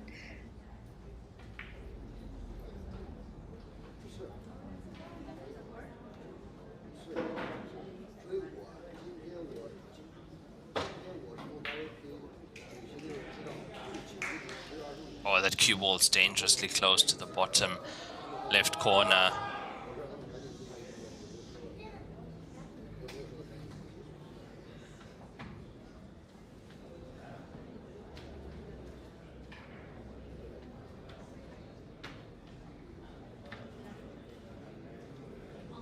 Well, once again, Raymond, who's coming up in the 8 o'clock match on the TV table? Let's have a look at that. 8 o'clock on TV table. That's table 12 on the Q Score link. Edgar Valinez from Peru up against Noel Rodriguez from Brazil. And yeah, Edgar Valinez with quite a background behind him. Definitely a successful cueist in the Pan American Championships. And let's see what happens in that match. I think it is going to be an exciting one.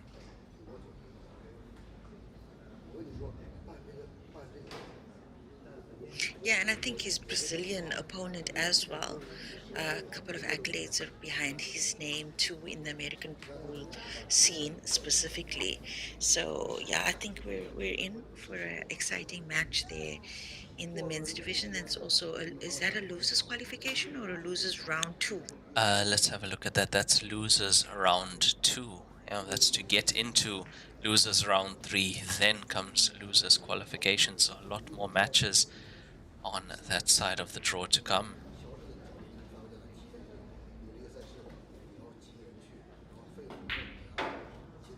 Oof, oof, oof, oof, oof. And this is what I was talking about.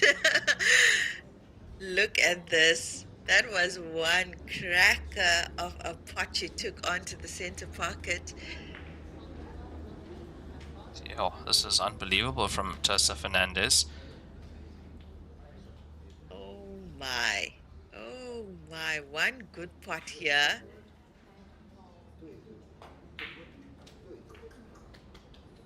Oh, a little bit unlucky with the cue ball. It would have been ideal had it stopped where the blue is on the cushion. But her putting has been pretty solid, I must say. Oh my.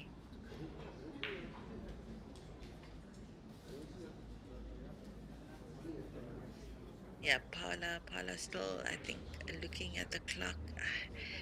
Phew, I wish we had eyes on that match clock, Raymond. Yeah, it's so I have found out that they do match clock is stopped for the player break, but on my watch we are well past Way 100 ahead. minutes. Yeah, we are way over time.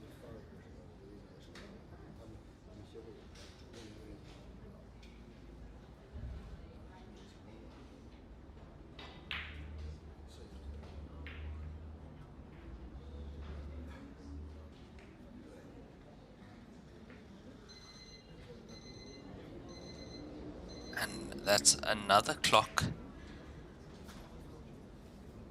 Yeah, and I think that's the clock for this match. Poof. Just heard it going off now. Yeah, and it's all over here. Paulo Beltran winning this match 4-3 over Teresa Fernandez. Yeah, well, thank you, Raymond. I think we've got just over 30 minutes before the next match kicks off in the men's losers round 2. So, yeah, once again, exciting match coming up, ladies and gentlemen. I'm Lenyuk Chetty. Over to you, Raymond. Yeah, thank you so much, Lenyukta, for joining us in the commentary box for that match. And yeah, we'll be back in just over 35 minutes for the next match on the TV table from losers bracket round 1 in the men's division, I think. No, losers bracket round 2, that is. And that's Edgar Valenes from Peru against Noel Rodriguez. We'll be back in just over 30 minutes. One of your commentators for this event, Raymond Tilak from South Africa. And thank you guys for joining us.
Good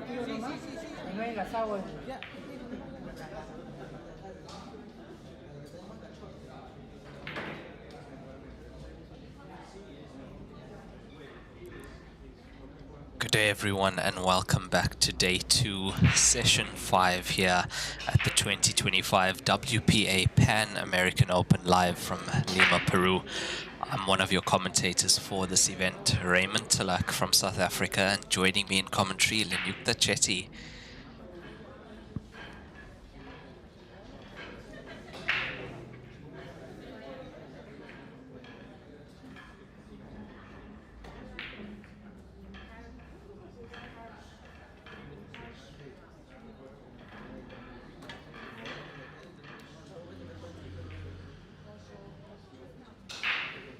Hello, Raymond. Hello, and hello, viewers. Really looking forward to this matchup with Edgar Valines and Noel Rodriguez. On the TV table now, as mentioned earlier, this is the men's qualification round on the losers' side.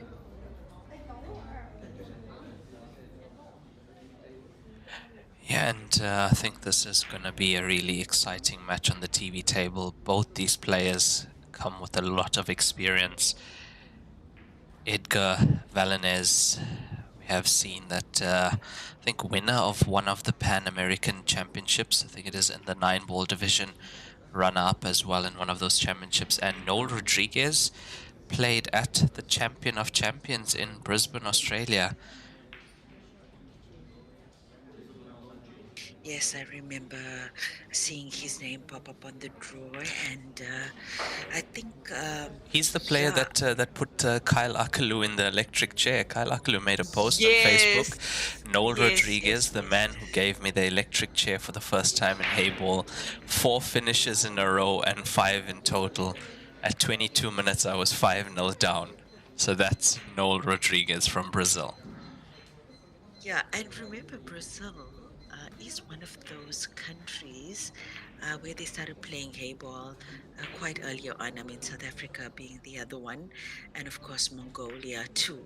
So, yeah, I won't be surprised if we see a lot more further developed players coming out of Brazil as these tournaments progress over the next season. Uh, yeah, so I am considering, Kyle Akalu. We know him quite well, one of our best from South Africa. Wouldn't just dish out a compliment if it's not warranted. So yeah, expecting the most here from Noel Rodriguez. Yeah, and as we can see, in great form so far. Let's see what he can do with that pink ball that's next to the blue, though.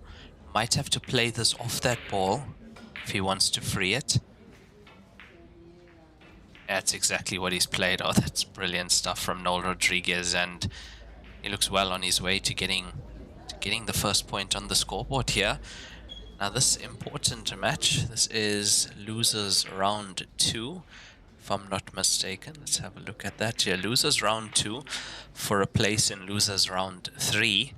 And then after that, we'll have losers qualification tomorrow at 3 p.m. local time. Look at this. Just look at this. Oh, he's been Oh, a bit pretty. unlucky. He's been a bit unlucky to not come around that blue. Side took a bit too much off that cushion, but let's see. And the fact that he took on that shot shows the confidence that Noel Rodriguez is packing in this match. So I think it's a good start. Good start here to this match, Raymond.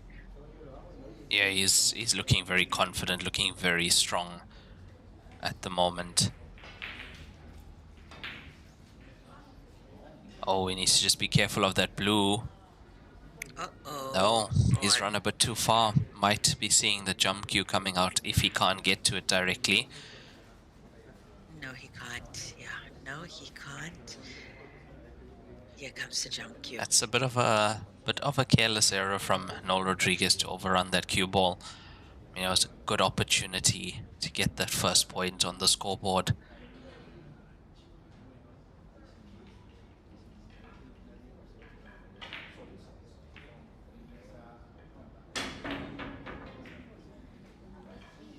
And unfortunately not able to pot that black ball, so table back over to Edgar Valenas from Peru.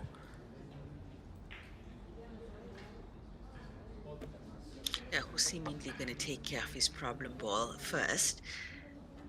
And I don't expect much from this shot. I expect him to just open up that blue, leave the cushion, leave the cue ball close to the cushion as possible. Oh, and that's a snooker. Nice. Yeah, he's done well to get the blue up table as well towards the top left corner pocket. And now with this escape, he's most probably going to bring the black ball out into the open as well. Oh my. As he does, but also cue ball back on the side of the table, so a little bit of work to do for Edgar.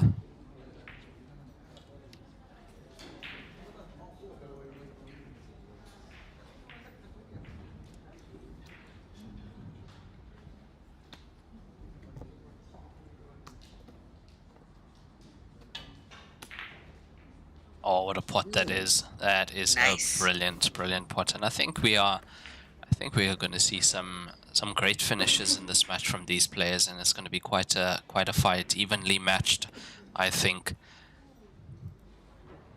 Yeah, I think if it was, we would have been well into the second frame already had it not been for that snooker by his own hand, Noel Rodriguez. So, yeah, Edgar looking good now. Edgar's looking really, really good here to get onto the scoreboard first. Look at this, Raymond. Nice. Yeah, that's a lot of cue power from from Edgar Valenes, but I don't think there's pots in the bottom left. And I No, think it he's doesn't. just This gonna is leave, going to yeah. be tactical. Cue ball on this bottom cushion on our screen. Also did well to not leave too easy apart for the bank in the center pocket here. Oh, and Rodriguez, being the attacking player that we know him to be, that's also a decent shot from him. Hasn't left anything too easy available to Edgar. Does have that pot to the corner pocket available, but has to be spot on here because that black is pretty open, and even if he takes that shot on, that cue ball's going to run. Looks like he's playing it for the opposite, well, the right side corner pocket instead. Yeah, this is not an easy Oh, one. Oh, he's done wow. very well with that. Cue ball needs to hold up a bit. It's okay, needs another one like that into the same pocket. My, oh my, the potting from both these players. Yeah, very nicely done from Edgar Valenas from Peru to go 1-0 up in this race to 7 against Noel Rodriguez from Brazil.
I expect this to be quick fire from both these players, Raymond. Considering what we saw in that first frame, both seem to have a similar attacking style of play. Both play very, very confidently. Definitely, and especially if they are able to pot nicely on the break and have a good break, might see a few break and runs and rack and runs in this match as well. Now, Noel Rodriguez, who should have been 1-0 up, snookered himself on the black ball. That pink is going to come close, but not there, and that's an open table for Edgar. Just look at the split here.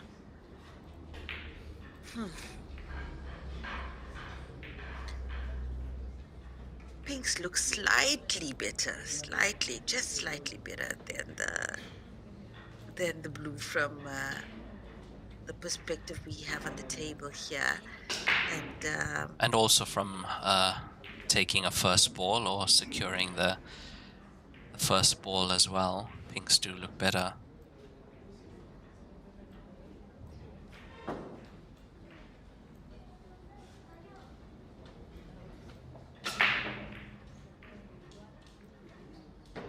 And that's pinks in play for Edgar Valenes from Peru.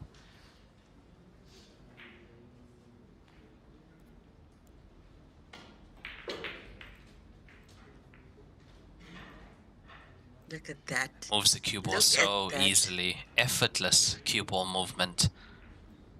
Good time for him to take on that 2 pinks to the corner pocket. If it passes, difficult to see from the angle we have. So I don't think the shot is available there to the center pocket. And right now, he might have the angle to get into those 2 pinks. If they don't go, but with the way he's playing that, I think it does go. Looks like they go. Yeah, they go. Looks like they go. And taking one will free the other as well. That one will become open to center and corner. And this is not bad. It's just the black ball sitting behind the blue. Yeah, he's got a plan already for that black. Definitely. I mean, he is so confident. Yeah, very nice play from Edgar Valenes in this frame. And this is off the dry break from Noel Rodriguez. It is alternate break format. Edgar Valenes will be breaking in the next frame.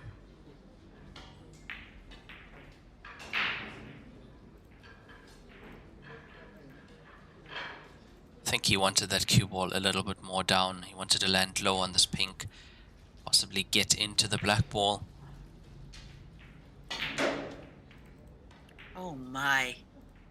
Oh my. I mean, that's telling a lot. Hey, Raymond. Telling a lot. Missed that black, but really telling a lot in terms of confidence and what he knows he can do on the table. So yeah, he's enjoying himself on this table and what he can do with the cue ball. Because the cue ball does... Oh my. Does react slightly different on the nap cloth than the speed cloth. So the American pool players would enjoy what they can do with the cue power they bring on this table.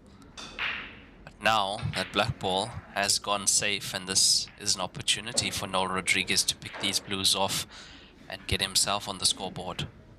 Yeah, I mean, anyway, quickly got rid of that problem. So, yeah, Noel Rodriguez now, I think we'll see him equalize. Always missed the blue to the top now. Now where can Edgar Valenes take this black ball to? As I think there's only one option. Yeah, I mean, what's the option that you Yeah, see? I think he has to take it to the top corner. Top left or center, but I'd prefer taking it to the top left.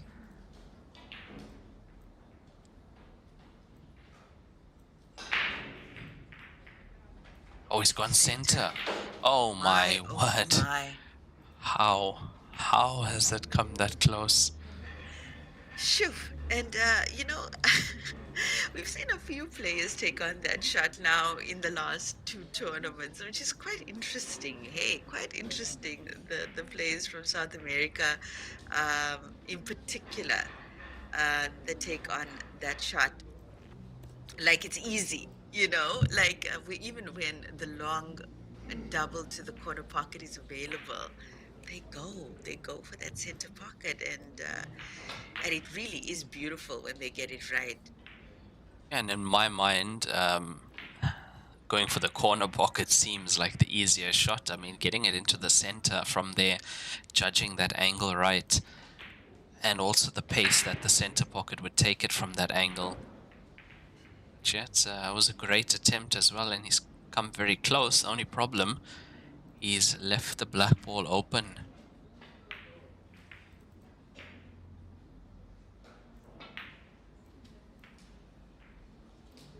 Wasn't just that he decided on the shot. When he calculated his angle as well, and he was pretty close, I must say, he did it quite quickly. It's yeah, I'm sure I would love, love, love to have a look at what Edgar Valanez has done on the American pool circuit. I'm sure there's some footage available. I mean, if his prowess on the Heyball table is anything to go by, I'm sure he's absolutely ruthless on that American pool tables. And that's a very nice clearance from Noel Rodriguez, picking up the pieces in that frame to make it 1-all in this race to 7 now.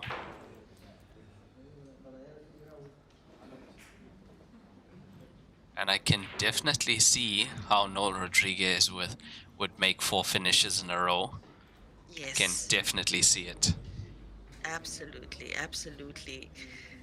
Yeah, and I think, like you said, I'm sure we're going to see some runouts and maybe some rack and runs as well in this match from the two of them. Yeah, and that frame should have been a rack and run for Edgar Valanez, but just not getting the right position on the black ball, not able to free it up, and that brought Noel Rodriguez to the table. And a few visits later, he's got his first frame on the board.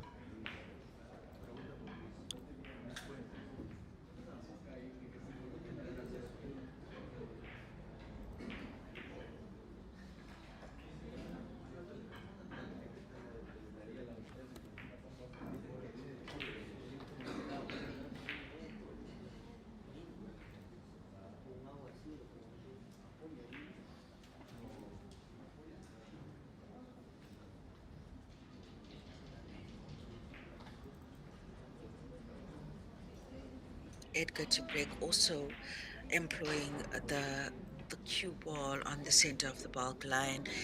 He wants to get that front ball full on. Ooh, not a bad split there from him. Even made a ball, but cue ball off the table. So that's ball in hand for Edgar, for Noel Rodriguez behind bulk. Yeah, unfortunate with that. Not able to make the most of that opportunity. I mean, in this game, having the break is an opportunity. Potting a ball on the break, keeping the white ball on the table means possible chance of getting a break and run.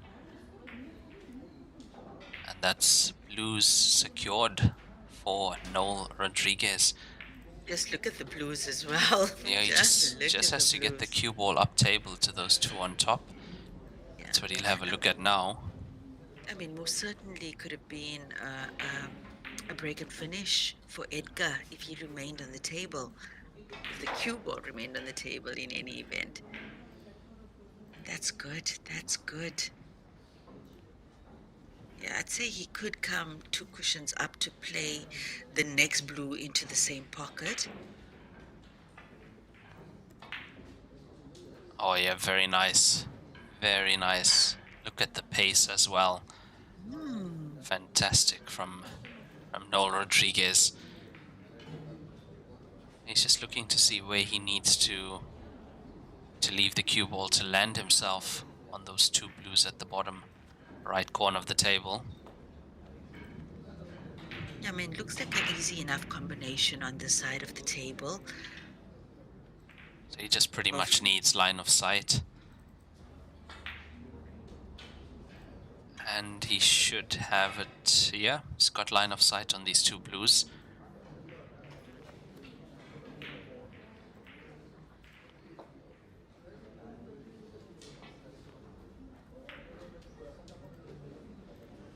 Yeah, that was what I was worried about, and that's why I thought he I might want to also, get yeah, behind, that combination, have an easier shot on the combination. And I mean, he played it at such a pace as well. I think he thought he was certainly, but I think he got that ball too yeah, I'm full, actually and surprised that he went that way and didn't take the combination on.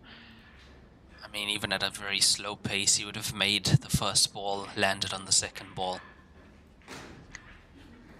well, nice containing shot from him here, not giving an easy table over to Edgar with all that pinks wide open, but. Yeah, don't know if this is going to ensure another visit for Noel. Is Edgar snookered completely on the pink ball up table? He just might, I think he might have a small. Oh yeah, he could get to it, but now Uh-oh. where's this cue ball going? Uh-oh. Okay, no, lucky enough he's left the cue ball on the wrong side at least.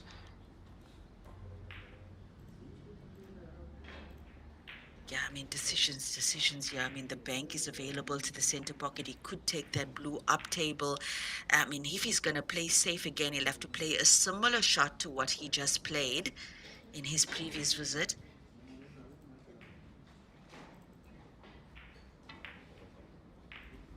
Look at Oh, that. this is Look very at close. that. This is Oh, close. wow. That's in. That is in. Wow. Brilliant stuff from Noel Rodriguez. That was quite a shot. Some shot from Brazil's Noel Rodriguez to take the lead in this match 2-1, race to 7, 100-minute time limit. Yeah, it was a fantastic pot on that blue to the top right corner pocket, and yeah, that gets him his second point. He's leading 2-1 over Edgar Vallanes.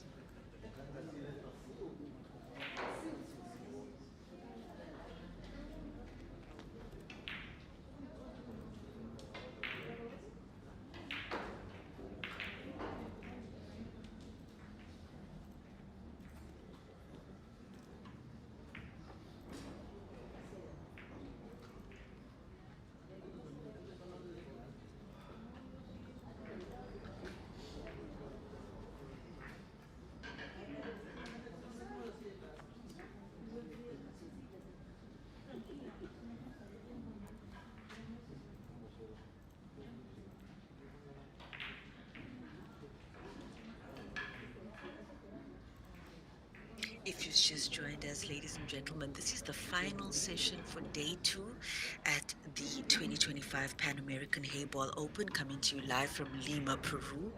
This is the round 2 in the men's losers bracket.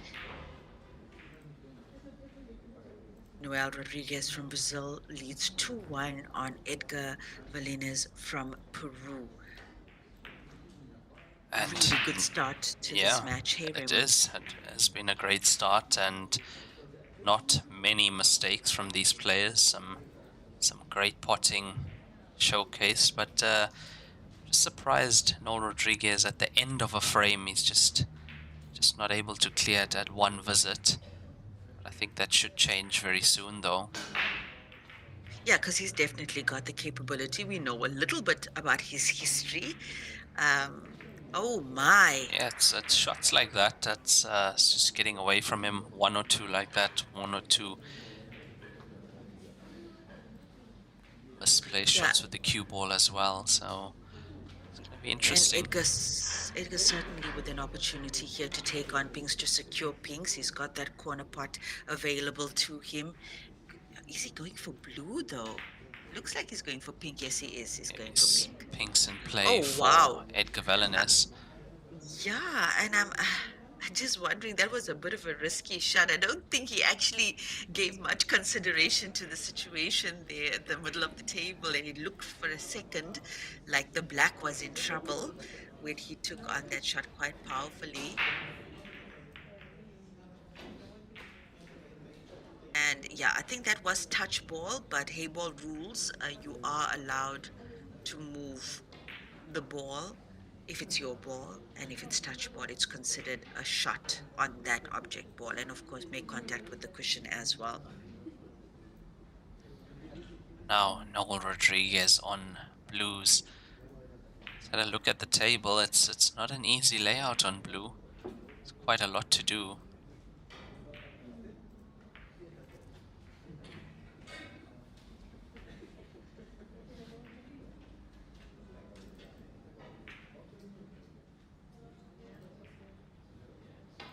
I think the blue outside, just outside the middle pocket, although away from the cushion, I don't think he has, a direct line to the pot in that middle pocket. But being outside, away from the cushion, it is available for the pot down to the corner pocket. Oh, that was nice. Very clean. It's going to try and finish up down table, our end of the table on the screen.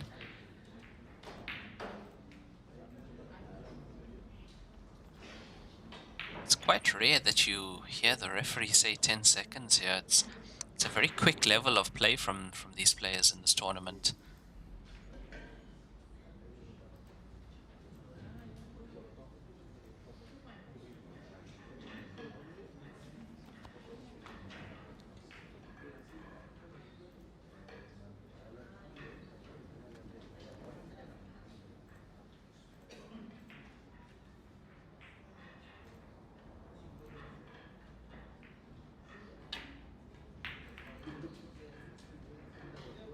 Yeah, fantastic pot to the top right corner pocket from Edgar Valenes from Peru, and now he's the one with the chance to get another point on the board. And the pinks look good for that. The pinks do look good for that. I mean, even if he takes on that pink now, the center pocket, he could just roll down, play the pink into the opposite corner pocket.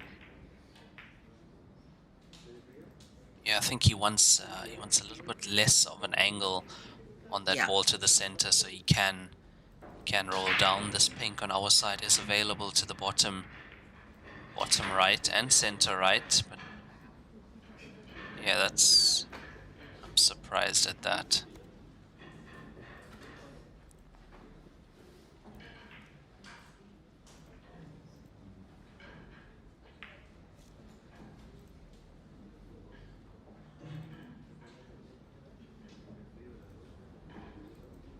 Is he playing a double drop here? I think he's playing for that. Yeah, he was playing for the double drop, but I'm surprised at the previous shot. I mean, he could have very easily just rolled down, and yeah, it's a strange shot choice. It looked to me like he was actually going to open the pocket. That's how he played that shot, but even that, you're not guaranteed a position on your next ball.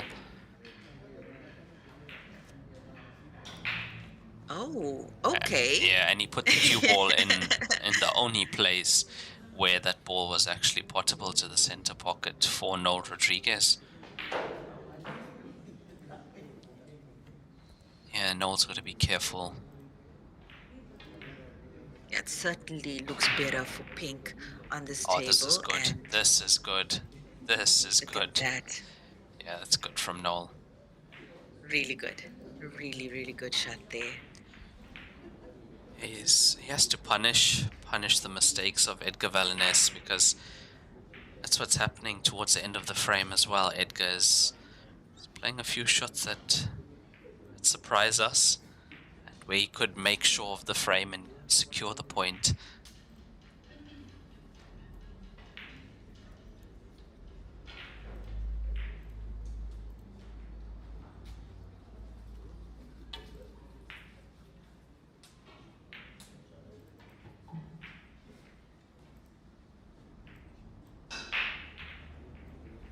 Yeah, once again, hasn't left anything too terribly easy available to Noel, but I think Noel is taking on the cut to the center pocket here. He is, and it's there. Didn't want to run into the pink, though. Yeah, because I think, had it not been for that kiss on the pink, that cue ball was going to be on this side of the table.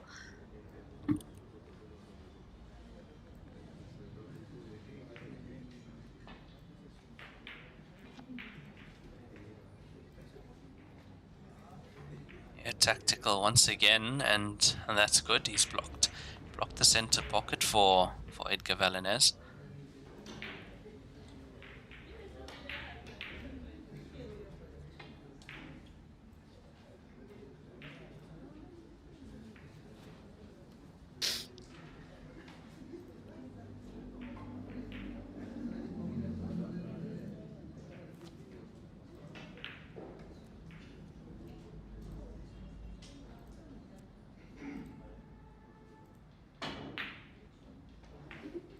It was pretty much close. Yeah, it was the only shot he really had to go very attacking there, and I think this pots to the center pocket for Noel.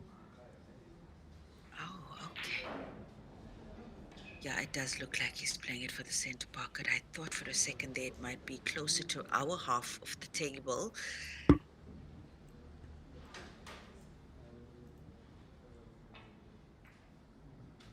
Yeah, I thought he'd stop that cue ball. Oh, with nicely the pink. done. Nicely done. Very nicely done.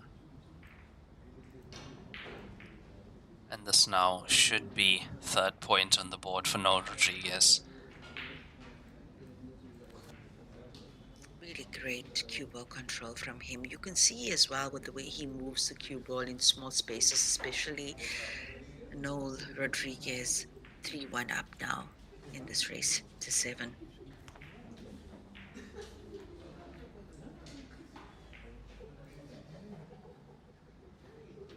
Fifth frame, Noel to break. No, actually. Now it will be Edgar Valinez to break. Yeah, he did win the leg.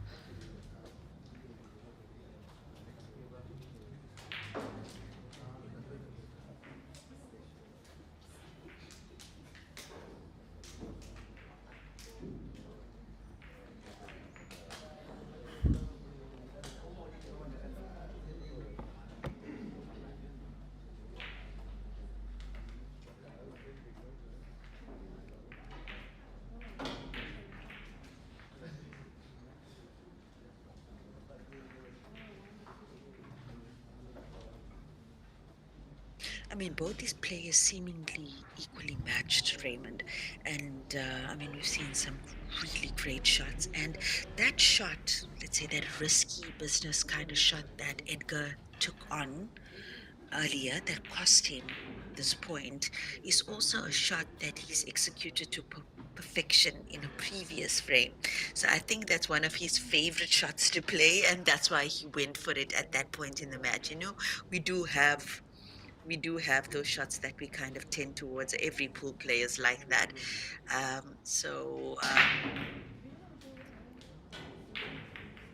Yeah, no, I do get that, but I think a bit too risky in the situation like Yeah, that, especially where there was an easier option to finish the frame. absolutely. And yeah, it's, especially he's playing against a player like Noel Rodriguez, who's punishing him for these mistakes, hence the scoreline.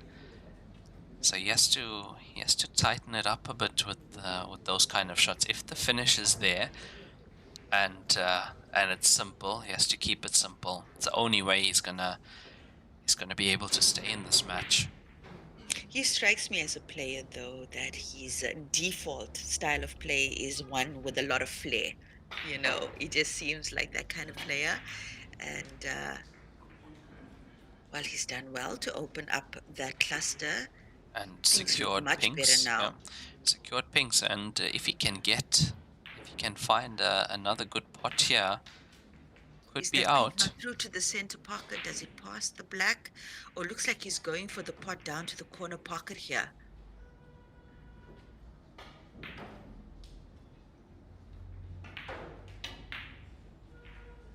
Yeah, he was, and that's why he had to open up. Oh, here it comes. Nope. He had to open up that other pink ball as well, top end of the table.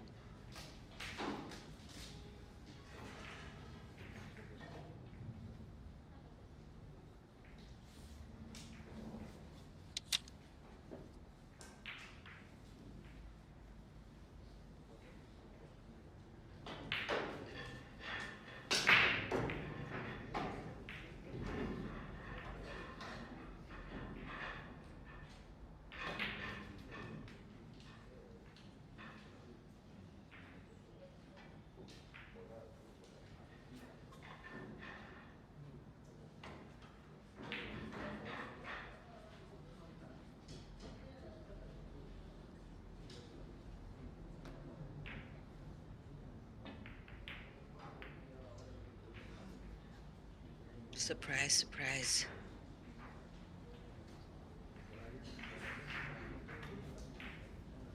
I expected him to make that shot, no Rodriguez, but Yeah, I'm also surprised that didn't find its way to the pocket. I mean, normally so accurate, but also has a problem with the blue on the right-hand side. Let's see what Edgar Vallanes can do with this opportunity at the table. and I mean for both these players, it could potentially be their second or third match for the day. It's been a long day for them. This is the final session as well, so they got to dig deep. They got to dig deep. I mean, really, really close, and both fighting to stay in the tournament here. Yeah, I would say definitely these players would have played at least, as you say, another match earlier today.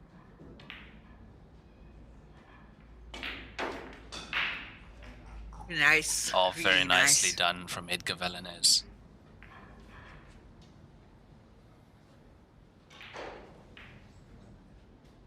Yeah, he can definitely use that corner pocket ball now to get up table. Nicely done.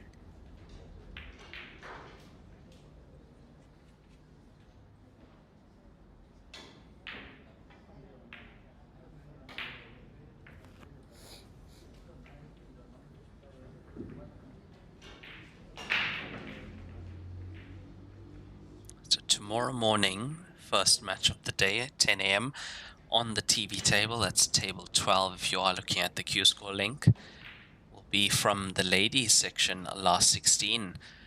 And it will be Warathanan Sukrathanas up against one of the players coming through the losers qualification after this session as well. So that will be a redraw done on that side to see who plays against the current 8 players in the last 16 already. Do we know if there's a redraw after every round No, once we hit no, 16? no, it's not. It's straight from 16 down to 1. It's just a draw from the losers qualification. Okay. Yes, because it goes into single elimination once we hit final 16 in both the men's and women's categories. Well, Edgar looking good here. Certainly looking good. Oh, does he have it? Does he have it? That's beautiful. That is beautiful.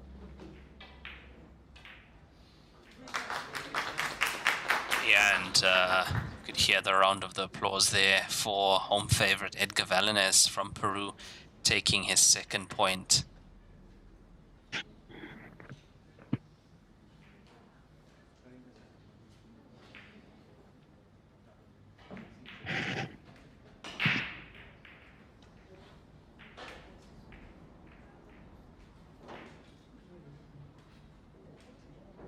Sixth frame, no Rodriguez to break.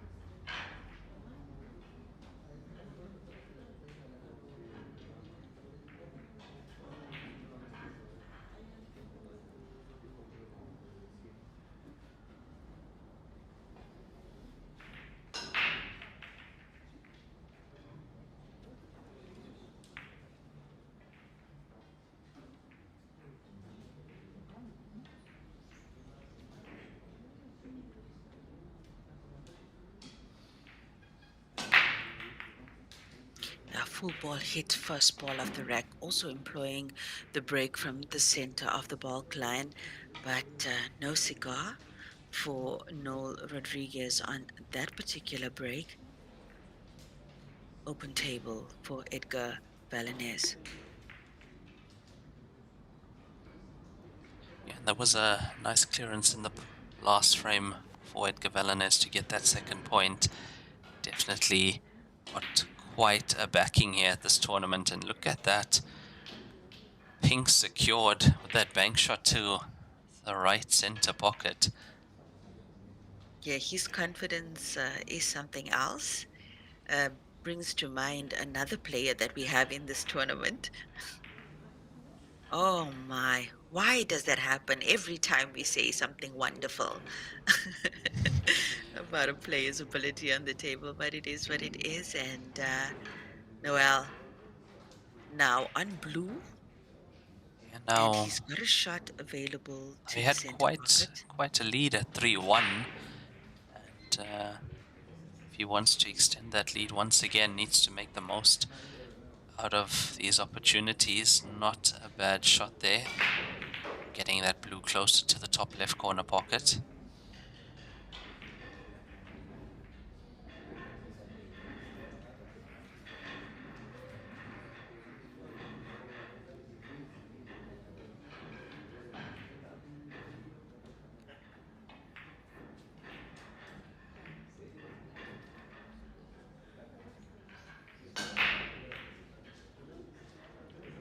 Ooh, yeah.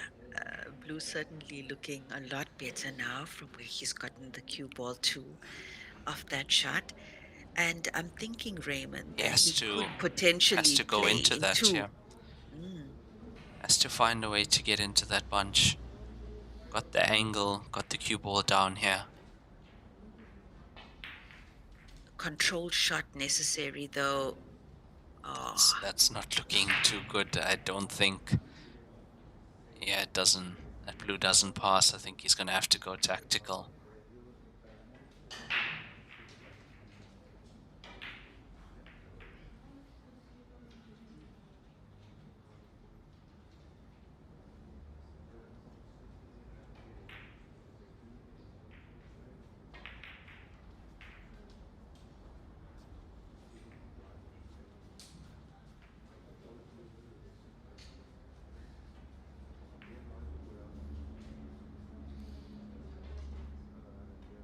yeah, he loves those He shots, eh? I does. think He every does. time he's played a tactical shot of that kind of theme, he's done that. He just needs to get a little bit of that cue ball behind an object ball, and he's good. He's good.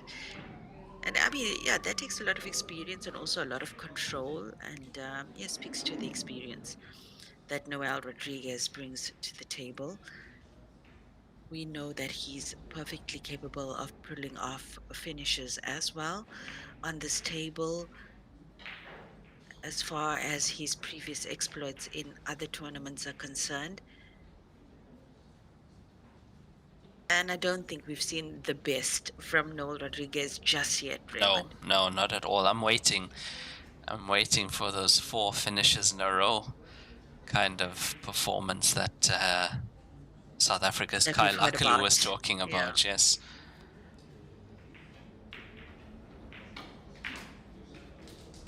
Yeah, but his another good tactical play safety. is, his Mm. tactical play is great.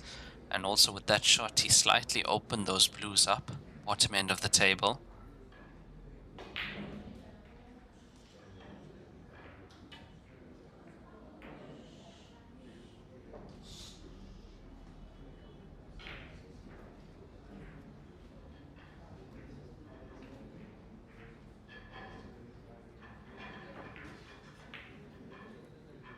Now, just gone 45 minutes of play in the session. The session is 100 minutes timed session, race to 7 alternate break.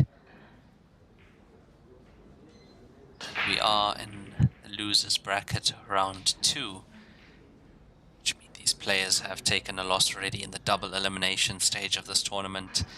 A must win to stay in the tournament for these players now. Oh, and very nicely done from Edgar Very Valines. nicely done.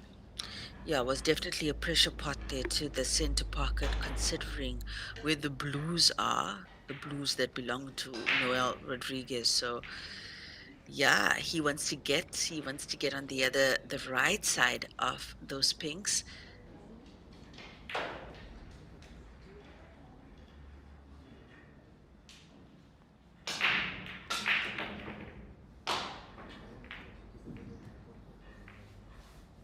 Oh, that's a great pot.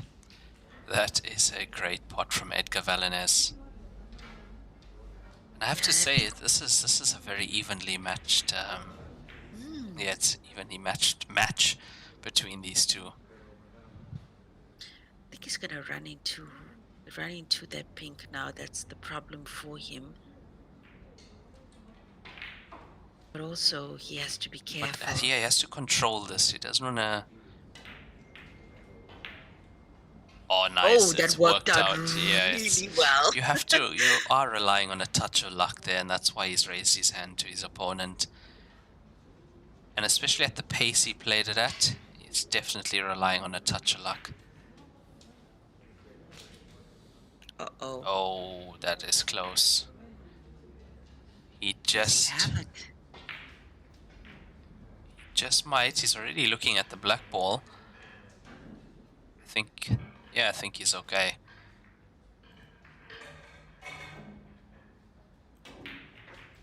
Oh, we could be looking at 3-all here, Lenyukta.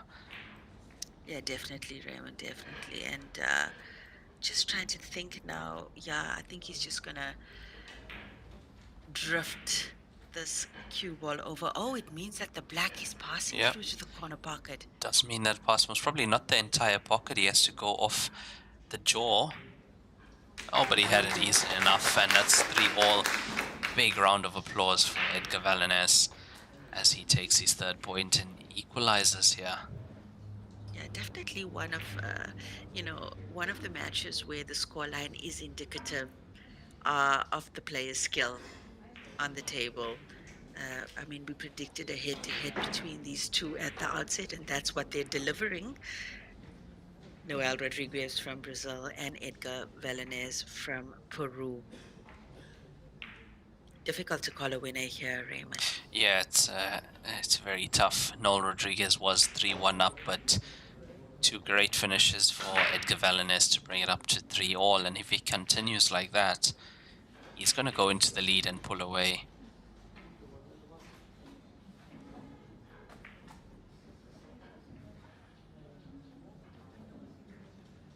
Really nice to see once again all of the Peruvian support on our streams. It's YouTube and Facebook, as well as WPALive.tv. And yeah, really, really hope that this tournament being in Lima, Peru, is going to inspire a lot of players towards the game of Heyball, and we'll get to see them next year at the Grandmasters finals in that international qualifier.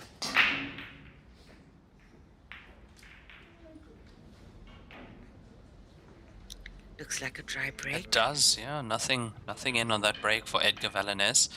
That will bring Noel Rodriguez to the table. It's currently 3-all in this race to 7. 50 minutes played so far. 100-minute time limit on these matches.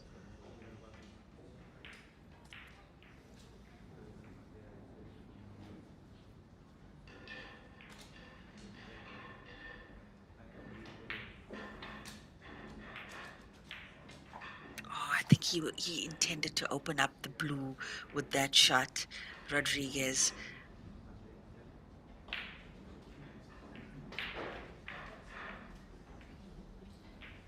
Some work still on blue here, and yeah, it would be great to see him manufacture a finish on this table.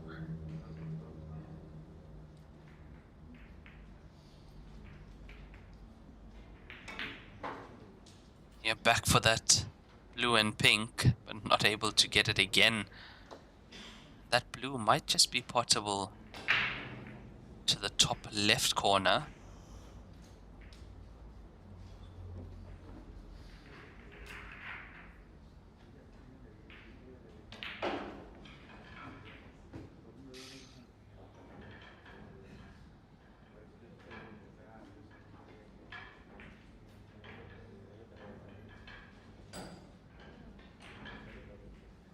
Yeah, I think it's going to be, in his advantage to keep this as neat and clean as possible.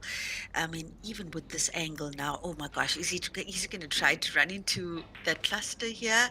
Yes, he is. Yes, he is. Oh, Yeah, he and that is went. what I was worried about, because he could have gotten onto the right side of that cluster and played the blues towards a corner pocket on the left side of the table, but Rodriguez was feeling himself in that moment. Lost the cue ball a little bit here. Recovery shot required. I think he does have the cut available to the corner pocket, Raymond, or is he playing the ball close to the cushion here? Yeah, Looks like it's a it. very tough cut to the corner,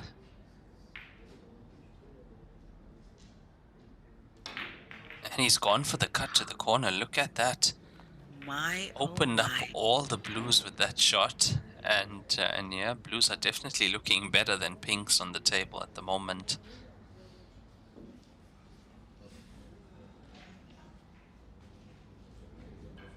Yeah, I think Edgar's going to show us something now. Just got a feeling.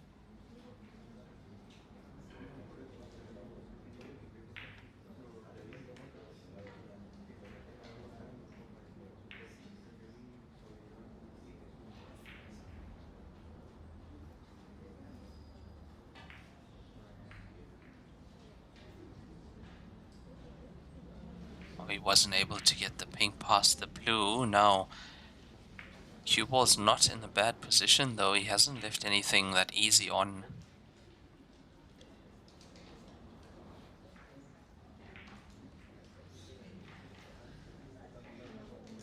There's also a possibility of banking one of these blues down to the bottom right.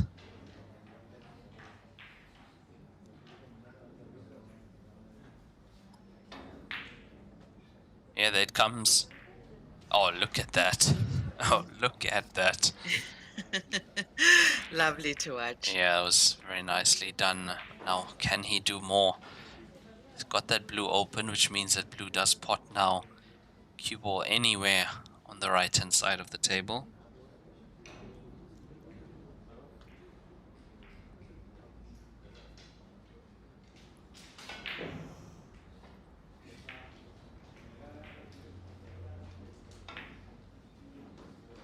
Ooh, that was close. That was close, but caught the jaw in that corner pocket. And with that, a problem now of that blue up table.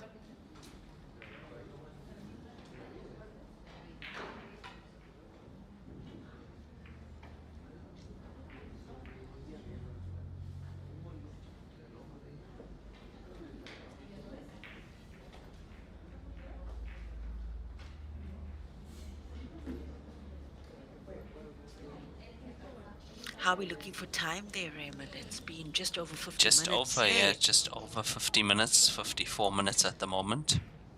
so I So, think about 45, 46 minutes left in the session. But I do think we might see 7 in the session, though. This is This is becoming a bit of a tactical frame, but also these players very capable of making a clearance in under 5 minutes.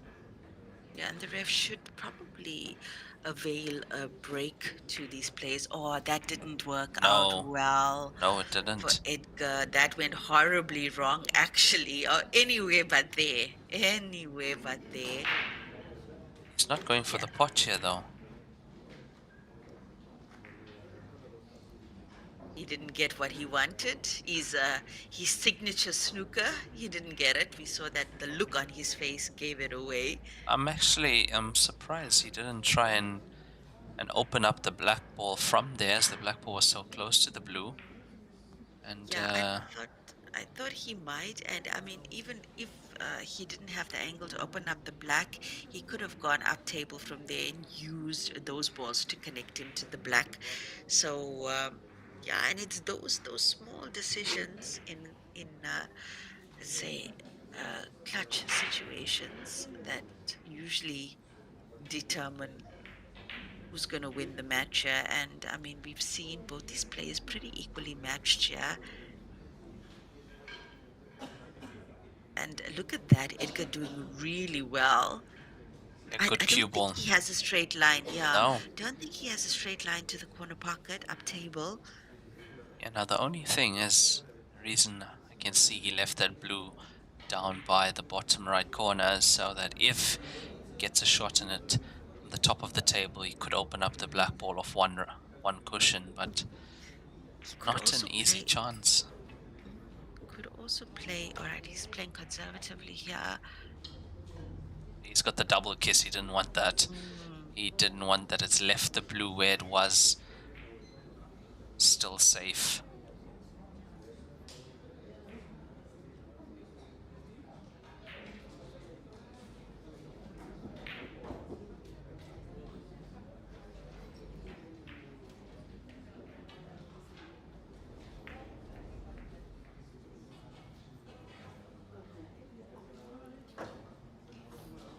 yeah, It's and interesting. from the look of Edgar's face as well, also didn't get what he wanted off that shot. And now with that, the black ball is open to that pocket. Yes, So yes. just one good shot required. If he can somehow swerve around, if he could pot that blue in the top right, and if he's swerving this, he might come close to actually being on that Oh, blue on that's the ball good. cushion. Yeah, there we go. It's a chance now.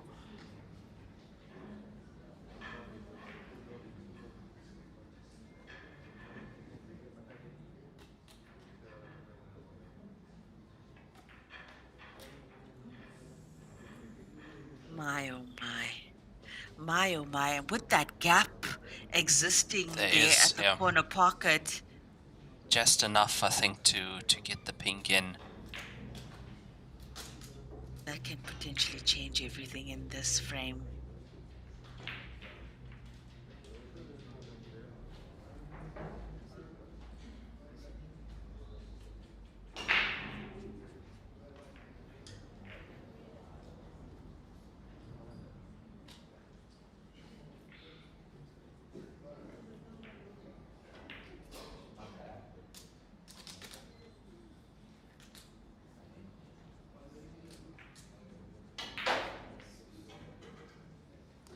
He hasn't taken that pink down to the bottom right, which tells me that it possibly doesn't go into that gap.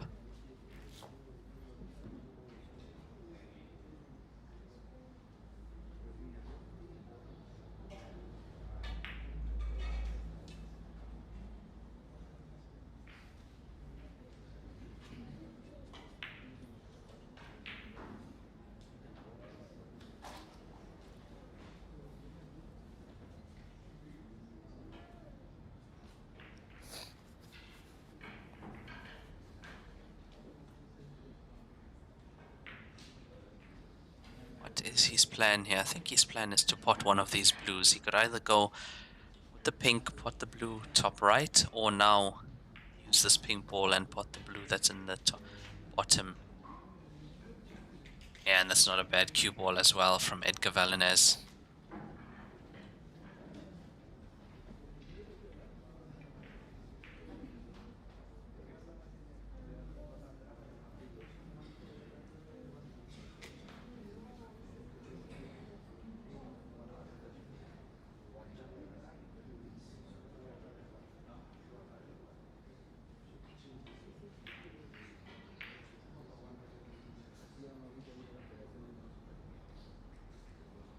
Oh, yes, that one cushion escape is available here.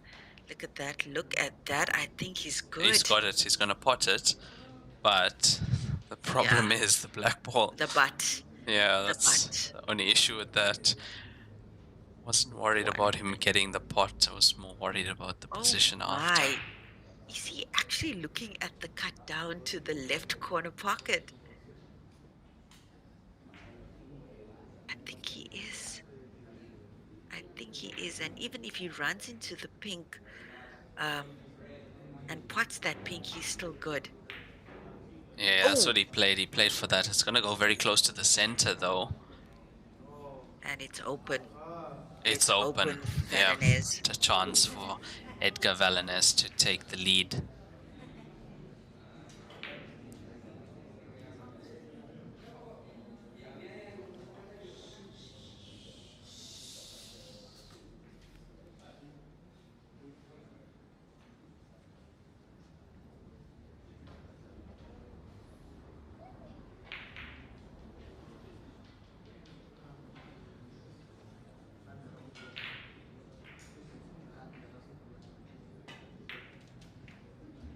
Yeah, I think once again I'd expect the ref to avail intermission to the players after this After frame. this, yeah, after this, we've played for 60 minutes now, and that'll also be the end of the seventh Uh-oh. frame. Uh-oh. Mistake from Edgar Whoa. Valanez. Whoa, He's whoa, pretty whoa. much Didn't see that gifted coming. this fourth point to Noel Rodriguez now.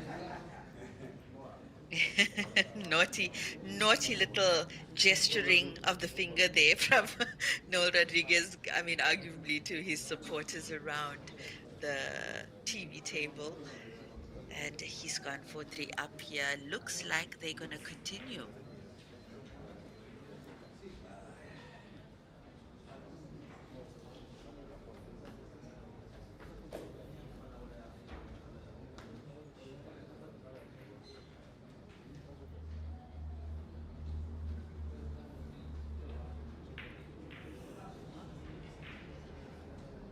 Did I see the ref stop the clock for the racking?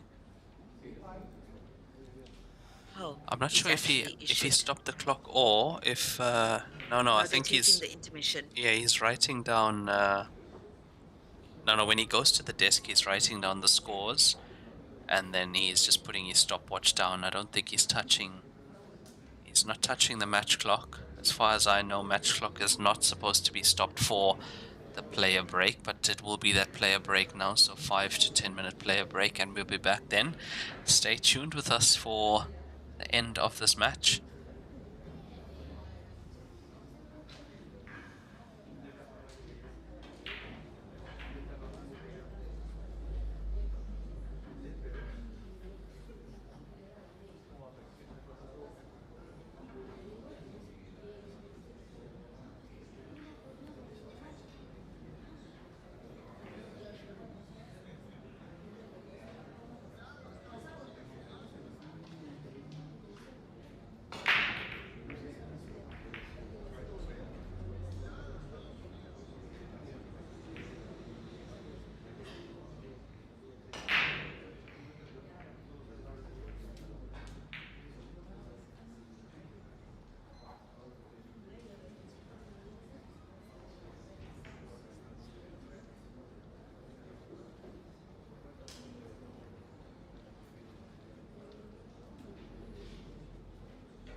And the players are back after that break. 4-3 in favor of Noel Rodriguez over Edgar Valanez from Peru. And yeah, costly mistake in the previous frame from Edgar Valanez, leaving that black ball open to the center pocket for Noel.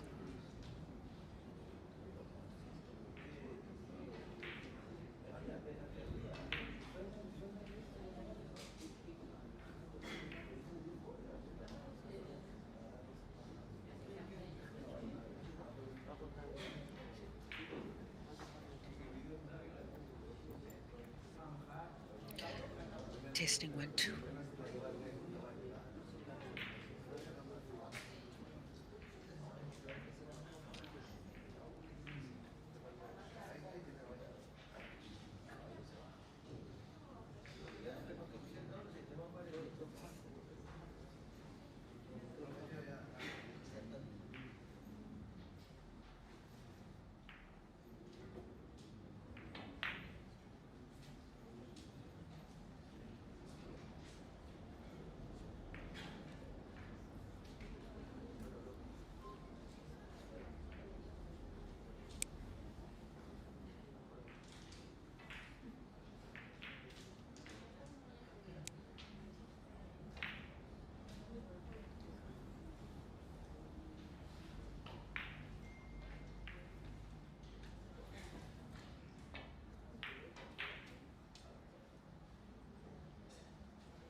Yeah, and now Noel Rodriguez at the table. He's currently 4-3 up in this race to 7. About 30 minutes left to play after that player break.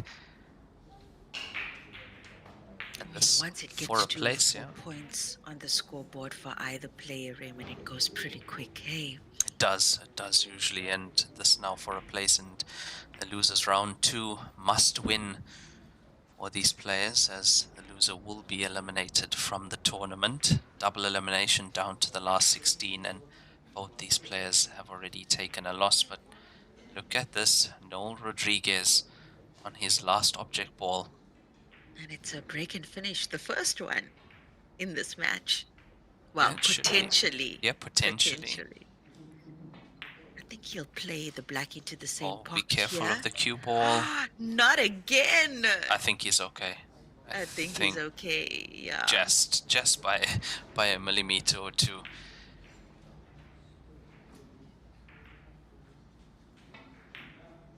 Very nicely Lovely. done from Noel Rodriguez. Gets his 5th point on the board with a break and run. He leads 5-3 over Edgar Valanez.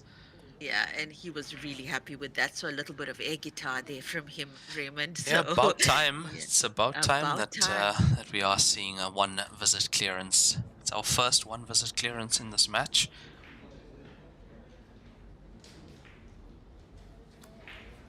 Edgar Valanez to break, and can he bring the fire now post intermission? It's the business end of this match, and we're at the end of day 2 here in Lima, Peru. We'll be back in action at 10 o'clock tomorrow morning, keeping you company up until 10 p.m. at night for day 3 at the 2025 Pan American Heyball Open. And starting off at 10 a.m. tomorrow morning on the TV table, I believe we have the ladies' last 16 matches coming our way. Following that, back to men's division with the losers qualification, and I believe you said 5:30. Varathanan Sukrathanis will Yes. be playing on the TV table tomorrow morning. Yes, we will have Varathanan Sukrathanis from Thailand on the TV table. I think any budding cueist, that will be a match well worth watching. One of our best Heyball cueists on the globe, Varathanan Sukrathanis from Thailand, playing in the women's division. And I believe she's waiting for one of the qualifiers from the round that's currently underway in the women's division. Yeah, losers qualification round underway at the moment, and players that get through that redraw and put into that last 16 against the current 8 that's already waiting there. And yeah, Varathanan Sukrathanis currently ranked second on the WPA Women's Heyball ranking, 25,400 points. She's 4,500 points behind Shi Tianqi, which So is that's one quite, championship it's title. one entire championship title, and Shi Tianqi is not playing in this one. So if Warathanan could take this, Manages. she's going to be right behind Shi Tianqi going into the next tournament. That's the North America Championship Heyball Open, which will be in a few days, 22nd of October, from Mexico. Yeah, that's going to be a great event for the players as well. I'm sure they're really, really looking forward to Mexico after Peru. A lot of these players, travel the globe and play all of these tournaments. So, yeah, we're in for a treat come next week.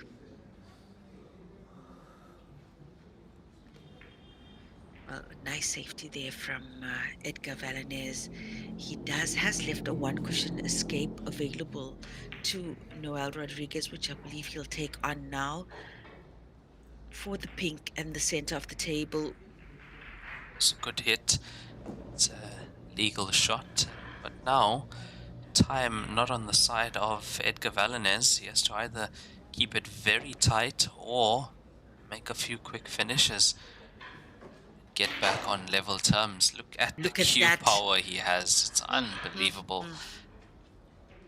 The action he can generate on that cue ball. Yeah, and he's not afraid of those shots. He's really not No, afraid those are to his express favorite. himself Those are fully. his favorite shots. But look Yeah. at the cue ball here, trying to go behind the blues again.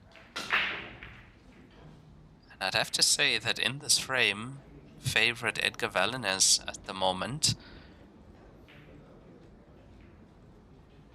Yeah, definitely. He has a combination available, but it is a little bit difficult considering how far the cue ball is from the cluster of pinks he's got on this side of the table. And he won't want to leave Edgar with a shot on blue here because Edgar can use that corner blue to develop the blue in the cluster.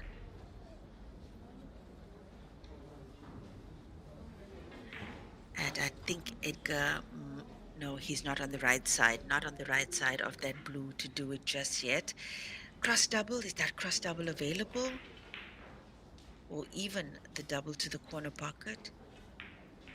Don't think it is. Yeah, there's not many options for him here, but he is taking it out straight away. Yeah, I played the He's cross playing the double cross.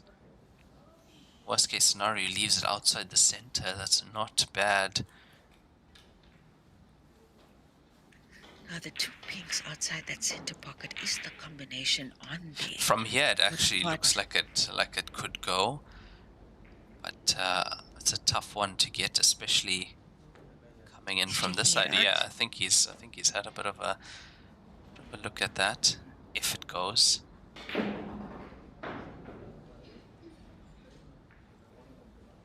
He's got to be careful though, because the blues now go. Absolutely. He's got to be very careful, and 5-3 can very quickly become 5-all. I mean, Noel Rodriguez was 3-1 up. Yeah, it was very good.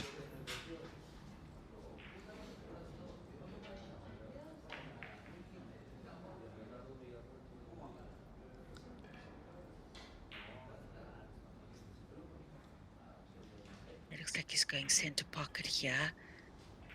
Cue ball traveling down to the cushion.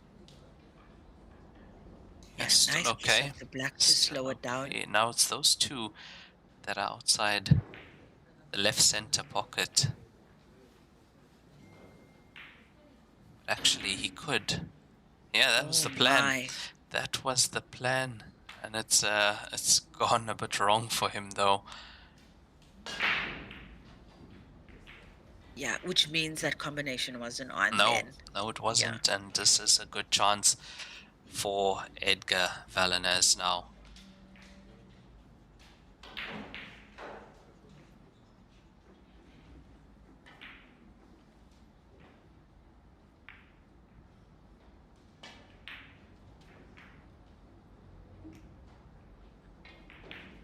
Yeah, I think the rest is a formality here, Should be. Raymond. Yeah, should be. And about 20 minutes remaining in the session. So more than enough time for Edgar Valinez to pick up a few more frames and get back onto level terms at least with Noel Rodriguez. Yeah, he Oh, he played needs a that way bit of because luck. mm, yeah, he does have that center pocket pot available to him, it seems, on the opposite side of the table, and then potentially play the blue to the corner pocket, up table. Yeah, that's the only problem. The position now from this, it's not an easy shot to get position off. He's going to be coming around. Ooh, With the kiss on the pink, he's managed to look get the at position. that. What a roll that is. Look at that. What a player, Edgar Yeah, if there Valdez, was you know? ever time to get a great roll, that's it.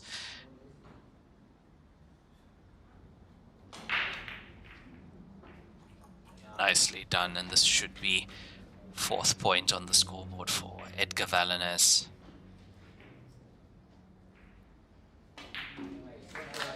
Very nicely done. Huge round of applause for Edgar Valinez from Peru as he gets his 4th point. He's 5-4 down against Noel Rodriguez from Brazil. Yeah, nice to see as much support for him there in the venue as there is on the various streams that we've got running currently.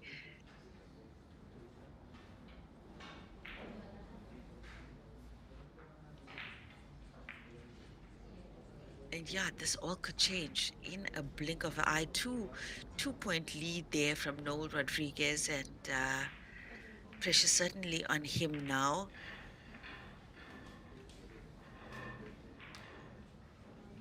I mean, home ground advantage for Edgar Valinez. I mean, even the availability of the massive support to the Peruvian players at the venue. It's a factor. It's really a factor in these tournaments, playing on the TV table as well. But Noel Rodriguez, I think, no stranger to big matches, big tournaments. And Noel to break. Yeah, and so far we've just had one visit clearance in this match, and that was from Noel Rodriguez, break and run on his previous break. Let's see what he can do now. 5-4 up in this race to 7, just under 20 minutes remaining. Oh Pink my, potted here, pink potted top potted, left yeah. corner pocket. Almost potted a pink in the center pocket as well, and the pinks look good. Pinks look good, and I think he's got that pot available to the center pocket, also to the corner pocket as well. He Left-hand side of the does have a table. few options here. Does Noel Rodriguez, and what a time if he could get a second break and run in this match and go 6-4 up. He has to be careful for the clothing foul on that blue. He was very, very close to that, as you can see, the referee in the perfect position spotting that.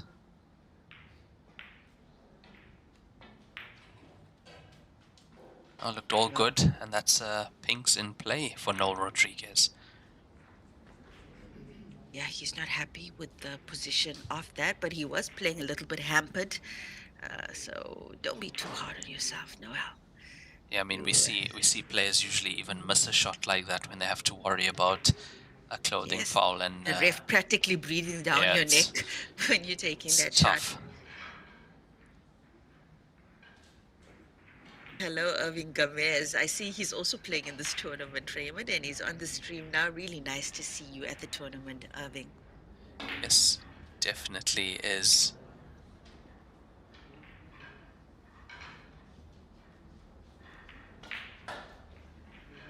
Now, what has Noel Rodriguez left himself? Still on for the break and finish here. Yeah, look, he can't get rid of those two balls up table close to the corner pocket, play the pink down to the corner pocket on our side of the table, and he should be on for the pink to the right corner pocket. Lots of corner pocket shots Yeah. available to Noel Rodriguez here. It seems like the simplest finish for him to take on.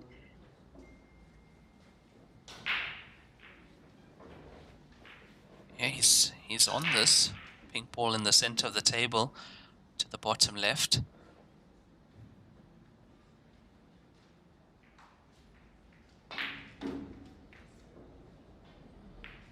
Oh, Oh, very nice. I think he still got it. He's still good. Now, this is a very important shot. this is the tester. This is the shot. Tester. Yeah, this is the one for the finish now. Oh, look at the Look at line that. and look at the pace. That was lovely. That was Yeah, it's lovely. one of the best shots for today. A lesser player would have probably played a wider angle off that cushion and came through the larger gap, but not Noel Rodriguez. Small margin for error there. Took on that shot, played it beautifully. Yeah, that pink wiggled off the jaws into that bottom right corner. But he's on this black ball, and this for his second break and run of the match. And it's there. What a way. What a Very way to nicely assert done. himself. What an answer to that last point taken by Edgar Valines. 2-point lead now for Noel Rodriguez, 6-4 in this race to 7. He's on the hill. Yeah, with 2 break and runs. So when he's spotted on the break, he's managed to stay at the table and make a break and run. And what a way to extend the lead and get yourself on the hill. Looks like we have 15 minutes remaining in this match. Noel Rodriguez 6-4 up on Edgar Valines.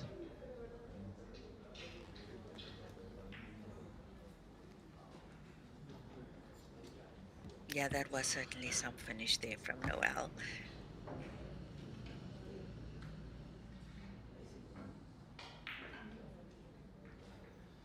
And he looks terribly comfortable on the table. Well, both of them actually look very, very comfortable on the Heyball table. Speaking about the Heyball table, these tournaments, the WPA tournaments, as well as the tournaments that you would see coming to you live from across the globe, played on the Joy Q8 table. It's signature gold finishes, the legs and trimmings. So that's how you know the Q8 from the other models of Joy tables. Steel block cushions as well, premium Lima wind cloth, and of course the WPA official ball set brought to you by Dynasphere, the Heyball Unity set in play at this tournament. And this is the same equipment that is used at every tournament. Well, not the same set of tables that are traveling the globe, but the same equipment. New equipment taken to every tournament, and a lot of the times the equipment remains in those countries for development of that game, of the game of Heyball in those countries. And I think Peru as well. I mean, we saw, Raymond, a lot of news coming out of Peru with Mr. Chow, the head of Joy Billiards, meeting with the Peruvian Olympic Committee. So Yes, yeah, yes, some we did. great things in store. Great things in store for Peru and its future in Heyball. Yeah, and for Heyball globally, and of course heading towards having Heyball in the Olympic Games. I mean, that's our goal. We are trying to put Heyball tables all around the globe at the moment.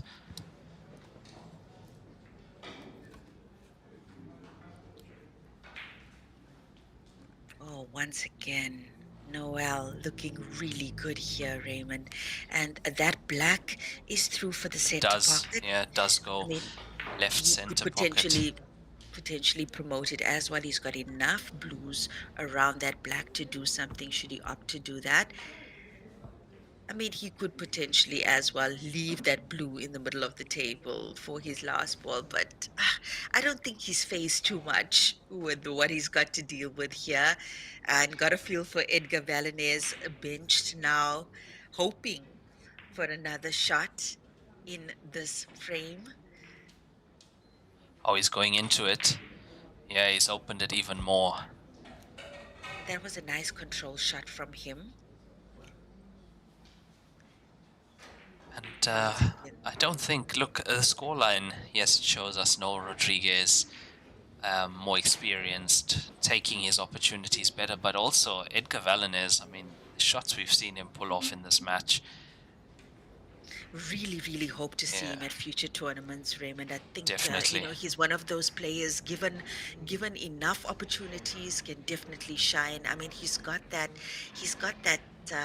that raw fighting spirit. Play from gut, manufacture finishes, invent shots on the table. Love those plays are so nice to watch, so entertaining to watch, and would really like to see him at that international qualifier at least.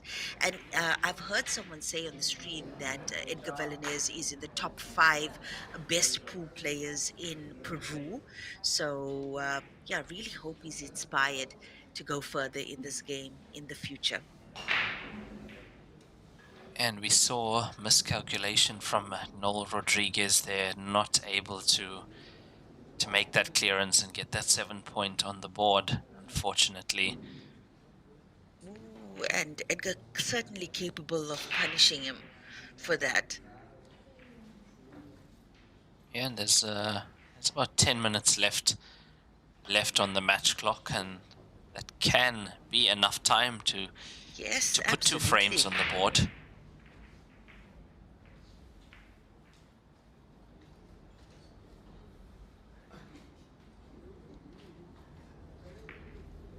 A jump cue from Noel Rodriguez.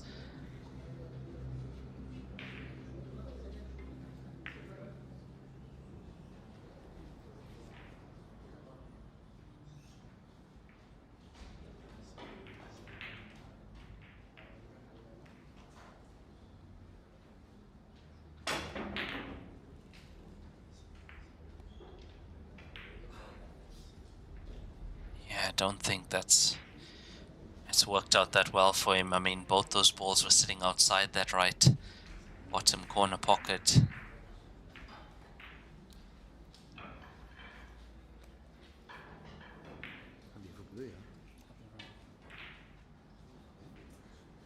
Yeah, he was playing more for the cue ball to land more or He less in the was. vicinity where it is. A decent shot there from him. Yeah, once again, putting distance as well between the cue ball and object balls.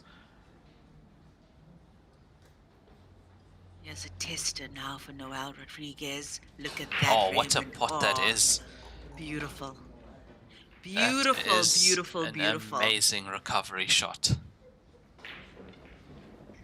Yeah, the cut is on for the center pocket, and he could potentially run into the pink to hold for the black.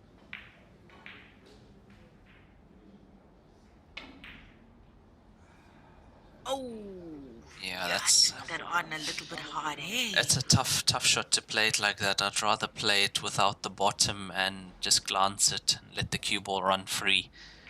So it's much tougher playing it like that, especially on these tables. Now, what can Edgar Valenez do?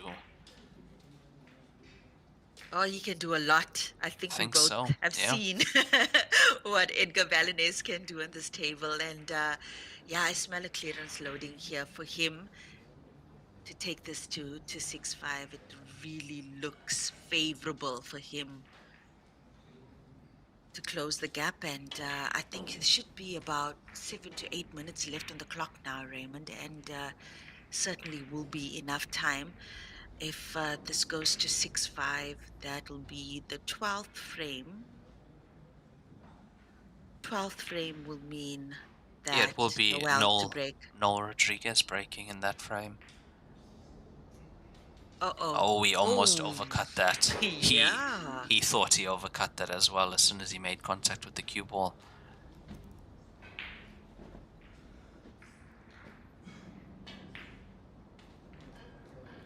So far, so good from Edgar Valenez. And that one mistake from Noel Rodriguez, not getting the cue ball in the right position when he was on that clearance. Looks like it might cost him. nice angle here to come up. Take good care. Uh-oh. Uh-oh. Oh, I think he's got line of sight.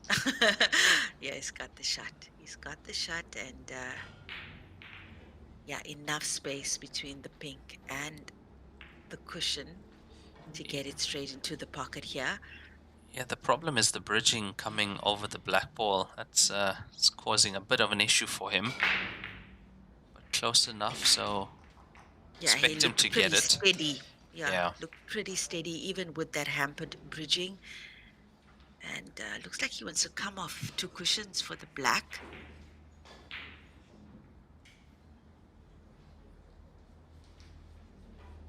Yeah, once again, lengthy shot for him to play. Just applying the extension on his cue, Edgar Valanez.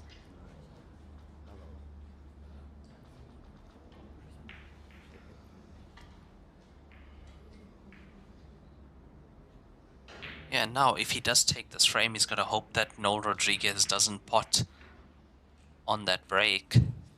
Look at that. Look at that. Yeah, very nicely done.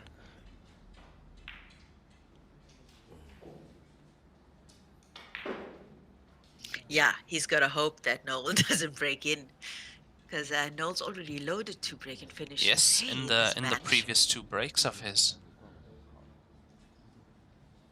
On his breaks, he's on two consecutive break-in runs at the moment, is Noel Rodriguez.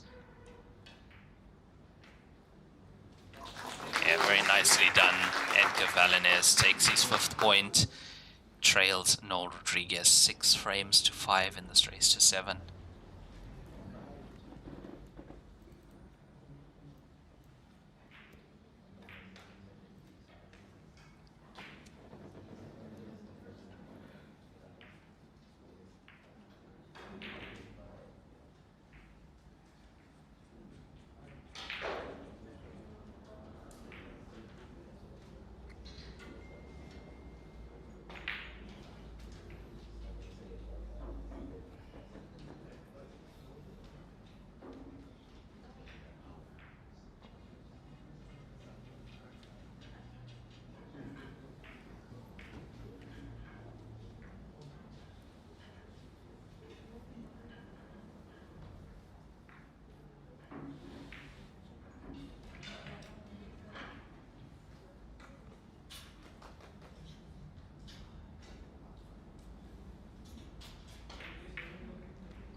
Yeah, and now Noel Rodriguez to break in this 12th frame.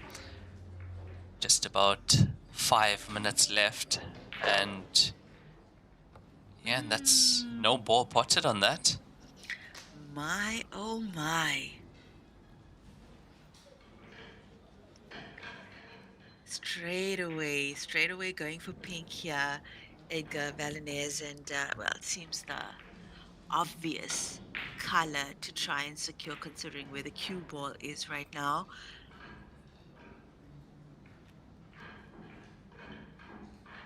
Quite deep into that cue ball. And, What can he yeah, see? not the greatest of Yeah, kisses, not the greatest of shots taken by Valanez. And he's got to pull out something from a hat does. here. He does, because blues don't look too bad, actually. Blues are quite Not at open. all. And I mean, given half the chance, Noel Rodriguez can certainly get the blue down to the corner pocket where the black is and take control of that pocket. Oh, nice Oh, that's pot. lovely. That is That a is lovely lovely. pot from Edgar Valanez. And all of a Sunday, this looks really, really good. Pink's looking really good now for Edgar. And just that one shot, hey? Just that one shot, and he's opened it up for himself.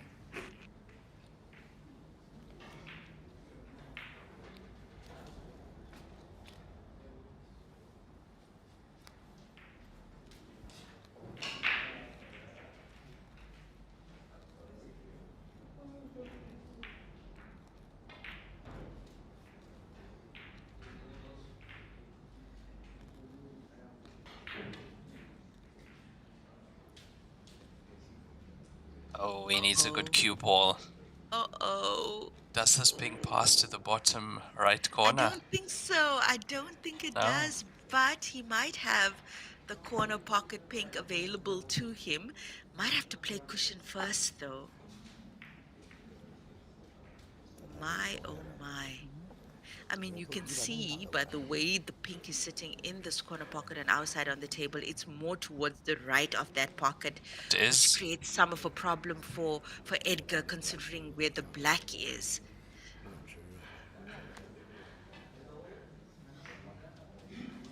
Oh, nicely taken. Does he have a shot? Looks like he does. Looks like he's through for the center pocket.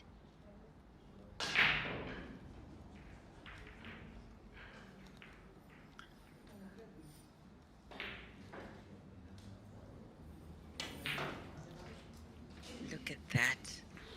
Look at that. Oh, Yes, man. it's Unlucky recovery kiss after once recovery. again. This is tough, and the thing is now, if he gives the table back to Noel Rodriguez, everything is open. Absolutely. I mean, he might. He's swerving. He's swerving here for the pink to the corner pocket. Oh, Oh, the oh, pace. oh, oh. The And he almost pace, nicked the yeah. black into the pocket as well.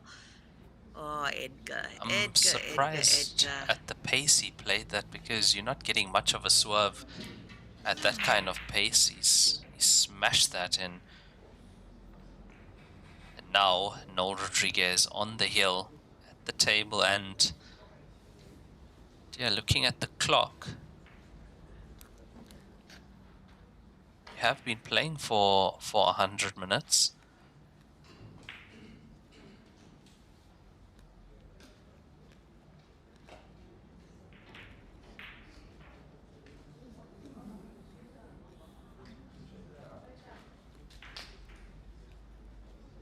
The clock's still running, and Edgar Valinez with a chance back at the table.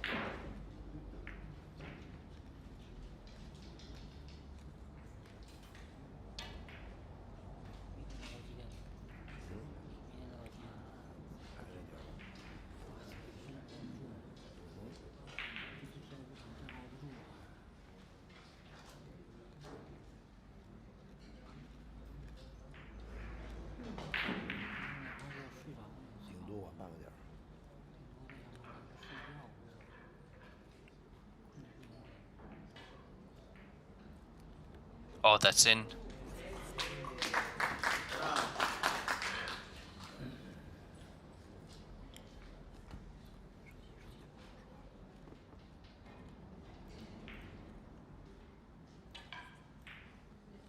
And it's there as well. 6-all. Edgar Valinez takes his 6 point to make it 6-all in this race to 7.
Yeah, I don't think he landed ideally off that shot, but still in it here. Noel Rodriguez, just a matter of execution here down to the corner pocket. Solid pot there, solid pot to the corner pocket from Noel. And I wonder if he'll go now from the shot to. Nice, keeping it simple, keeping it simple. Noel Rodriguez gonna play straight down to the corner pocket and potentially play top white here down to the corner pocket, get good shape on that blue up table. Yeah, now what are the chances that he can Oh, clear this table before the my, time oh runs out? my. Surprised by the route he's taking for this clearance. Is he actually leaving that ball up table for his last ball? Wow. Well, if he takes this blue now to the corner pocket on the right side of the table, the cue ball is tracking down to the top of the table for him to play that cushion ball next. Yeah, very nicely done. And look at that. Oh, nice angle there as well.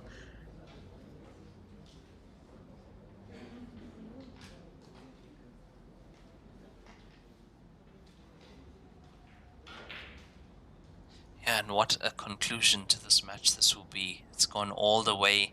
We did say very evenly matched.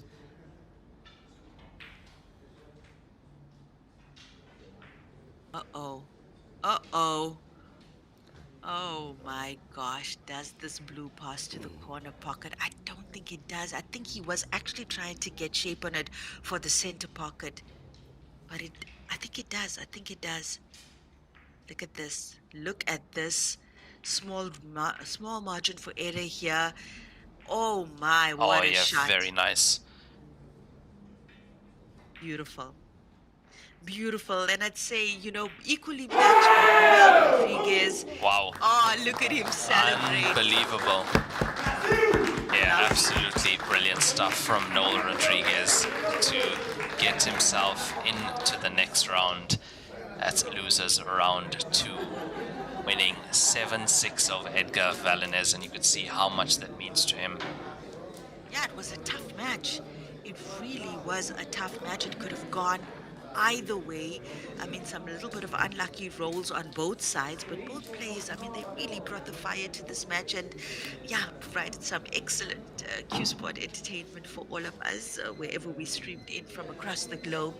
Ladies and gentlemen, we'll be kicking off at 10 a.m. again tomorrow, Peruvian time. That's 5 p.m. Central African time. I'm Lenyukta Chetty, one of your commentators for this match. Over to you, Raymond. Yeah, thank you so much, Lenyukta. That was an excellent match that we had on the TV table as our last session for today. Noel Rodriguez, 7-6 over Edgar Valinez. He progresses through the losers bracket of this tournament. And yeah, we'll be back tomorrow at 10 a.m. for day 3 and more action coming through. That will be from the ladies bracket.